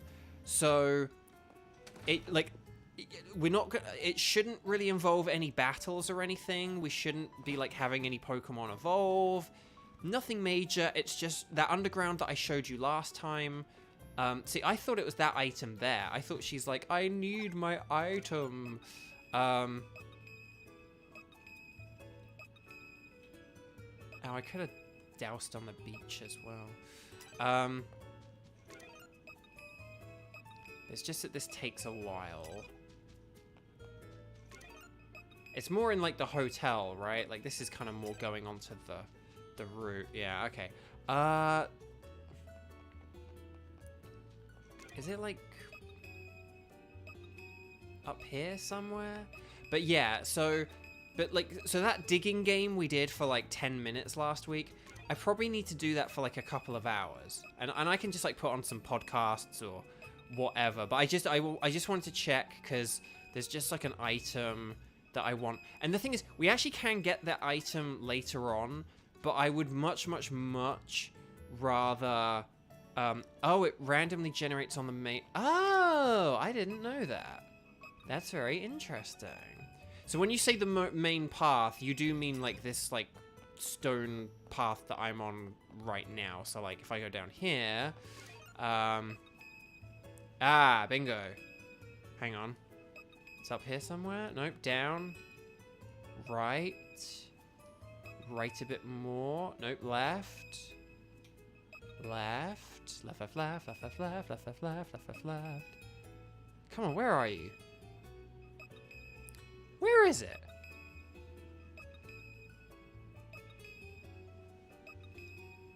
Where is it? Hang on, we're just gonna go up for a sec. Right, so if I go up, it goes off. Let's go left now. Nope, right. Where is it? Where is it? This is, so, I'm sorry if like you're screaming at the screen, like, but look, I'm tapping everywhere, and there's no dot appearing. Okay, hang on, oh, no, yeah. Let's try this again. Hang on, let me just go here for a sec. Right, so it definitely is to the left. Okay. Don't tell me it actually is here. When I mocked the game for, like, having a path. Hang on a sec. I have a theory.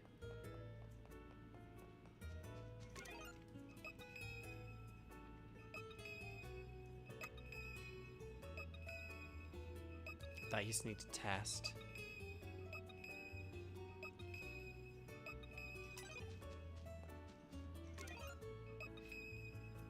Where the heck is this thing?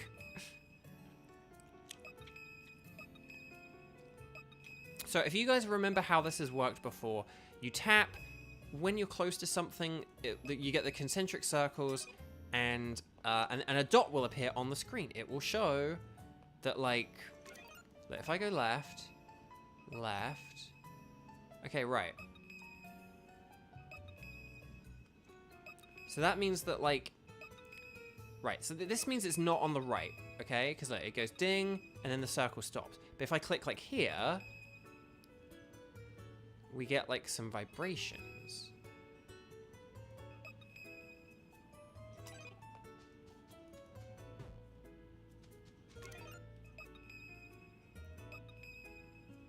Right, where is this thing?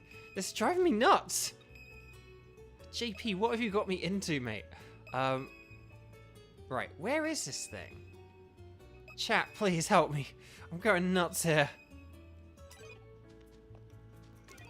I'm going absolutely nuts.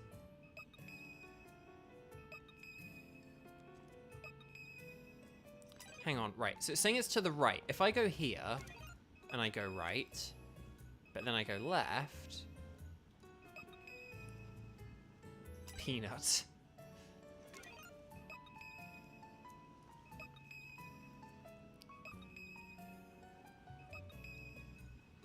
So if I go more to the left... Okay, so now we're at a point where... Okay, so like left and right, we're doing well enough. But if we go up... What if we press down?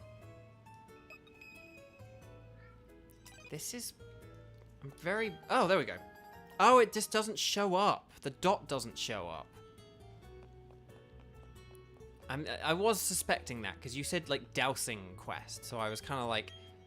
Does it just mean that, like, it just doesn't show up on... Okay, well, that's why we couldn't find it, because it wasn't... I wasn't, like, actually checking around. I was just looking for the dot on the screen. Lava cookie... If that's all we get...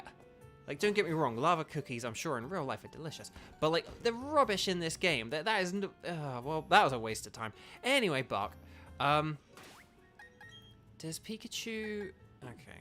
Pikachu does need healing, but honestly, like, it's fine. Okay. So, we're almost there, folks. We're almost there. I'm almost there. Right, stop. Bo, don't sing the actual song. You'll get struck. Right, let's just check for items here, because... Aha! See, like, that... See this dot here? That's like 1, 2, 3, 4... 4 to the right and 1 down. So 1, 2, 3, 4 to the right, 1 down. There you go, Pearl. So that's how the dowsing feels. No, JP, no, you're good. Please know I am just jesting. You're not in trouble or anything like that. I appreciate your support and enthusiasm and your excellent Pokemon knowledge. Okay, right. So let's. We'll just get Pikachu back. Like whatever. I just. But okay. So here's. This dude's gonna be 3 Magikarps, isn't he? I've got the feeling this is gonna just be 3 Magikarps. But still, this is easy for our Pikachu Chula to defeat. So we're so close to Pastoria City, and I just want to get to Pastoria. I didn't want to save at the hotel. Oh, Gyarados. Okay, let's see if we can beat a Gyarados. Come on, Pikachu. I believe in you. Okay, I don't 100% believe in you, but I believe enough in you to try this. Oh, for the love of pizza. Oh, he's using Twister. That's a rubbish move. Yes. Okay, right. Thunderbolt. Yes. Yeah, we did the 6 Magikarps guy before, I believe, didn't we? Outside Eterna City. Yeah, just very pointless. Right, Paimonferno. Right, and then Remoraid. Okay, we'll take on Remoraid. We might not be able to beat Remoraid, but we'll take it on.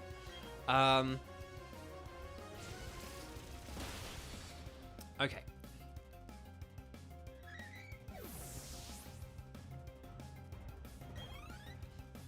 So, okay, so we got our new team member today, Pikachula. And then next time, I'm anticipating we'll get hopefully we'll get at least 1 new team member, and then after that there are 2 other team members who we may or may not get. It may take a while to get one of them, but there are 2 other team members that I'm hoping to get for our team. One to replace Paimonferno once Paimonferno starts to become a bit pointless, and one to replace Starlisa. So Gyarados, Sucrozelia, Jirachichi, and Pikachula are all going to be in the final team. These 2 will go, and I'm looking forward to their replacements. So, ow, this guy doesn't... Hang on a sec. Oh,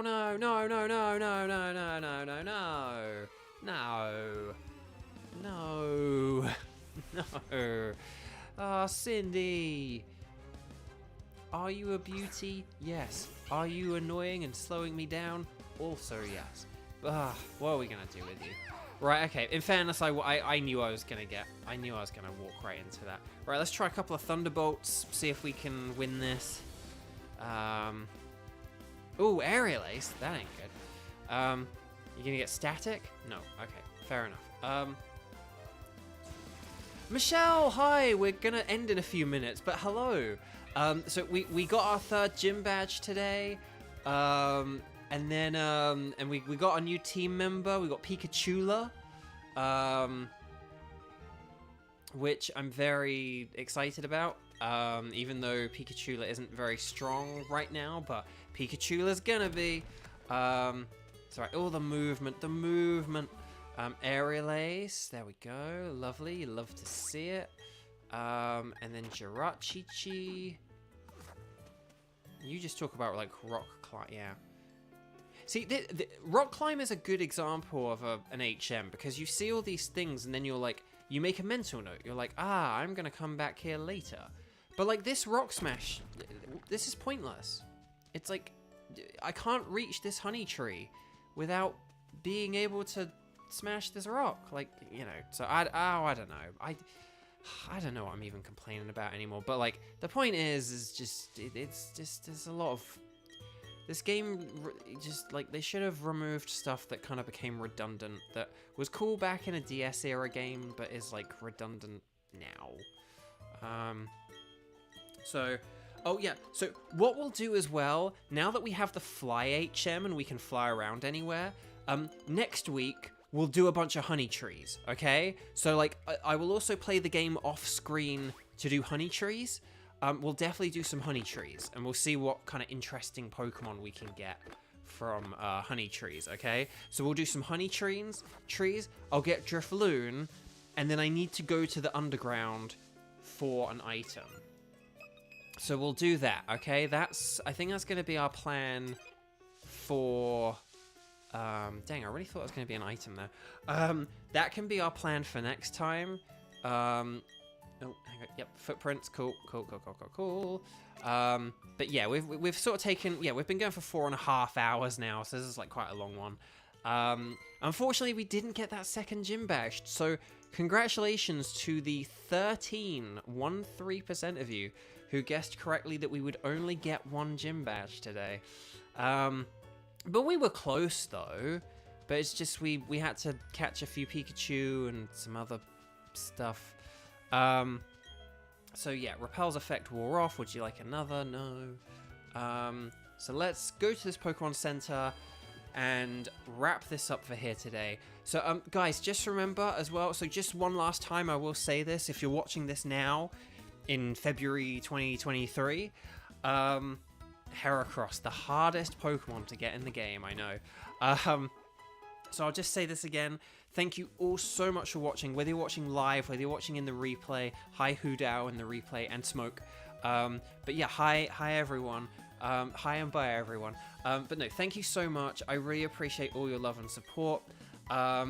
If you're interested in supporting me further, one of the ways to do that is with a signed print.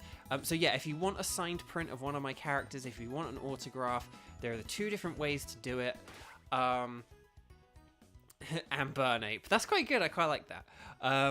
But yeah, but there are two ways that you can get signed prints if that is something you're interested in, and if it's something you can afford. But again, I know it's kind of even the cheaper option is still kind of, it can be a bit costly depending on where you're from and where you're at. But yes, but I have these two autograph shops now. There's Streamily, where you can get the exclusive large print, and where you can get your print signed live on camera on a stream, which we'll do in a few weeks, or like next month. And then also there is now Store Envy, which is the other option as well. Let me just test something, actually. I want to see if this works. Nope, that didn't work. I thought that was gonna... I thought that was going to bring up the... Oh, wait, there we go. I don't know if that was a coincidence. But there you go. So Nightbot has just either by pure coincidence or because I typed in what I just typed in, brought it up. So yeah. So if you like the sound of that... Oh, yeah. Okay, Xander just... Okay, yeah. Okay, so that did work. So yeah. So if you do like the sound of getting one of these signed prints... there are the two ways, the large print that you, and/or if you want it signed live, that's what Streamily is for, streamily.com/Bovio, Beauvo, and then there's Store Envy, which is bovio.storeenvy.com, so that's beauvo.storenvy.com. So that's bovio.storeenvy.com, streamily.com/Bovio, and Store Envy is the new one where it's just much more cost efficient. It will cost you a lot less money, cost effective. Sorry, I'm losing my mind now. Left. It's the more cost effective one, and it won't be signed live, and it is only the small prints, but there are only two of the prints have a large option anyway. So if you want like Bede, Kent, or Bashara, they're only small. So the only difference you'd get on Streamily for those prints is whether they're signed live or not.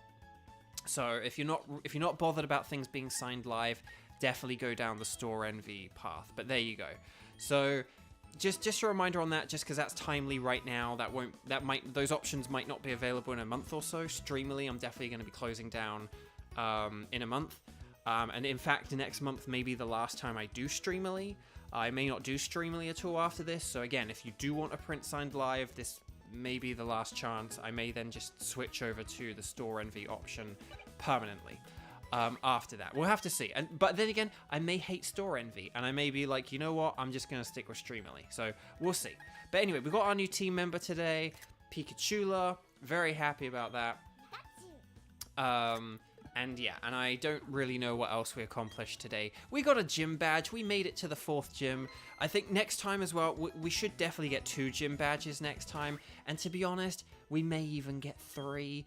I'm not just hyping it up. I think because of where we are in the game, that's kind of perfect. So let's say 50 bajillion times.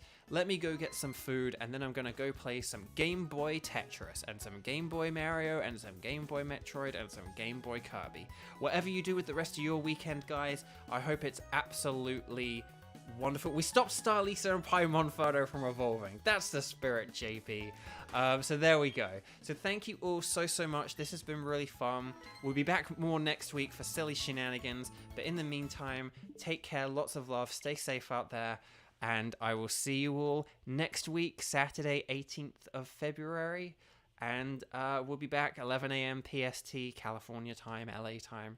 And I'll see you guys then. Thank you for being amazing and brilliant and wonderful and supporting. Thank you. Take care. Hi and bye, Ryan. Bye-bye.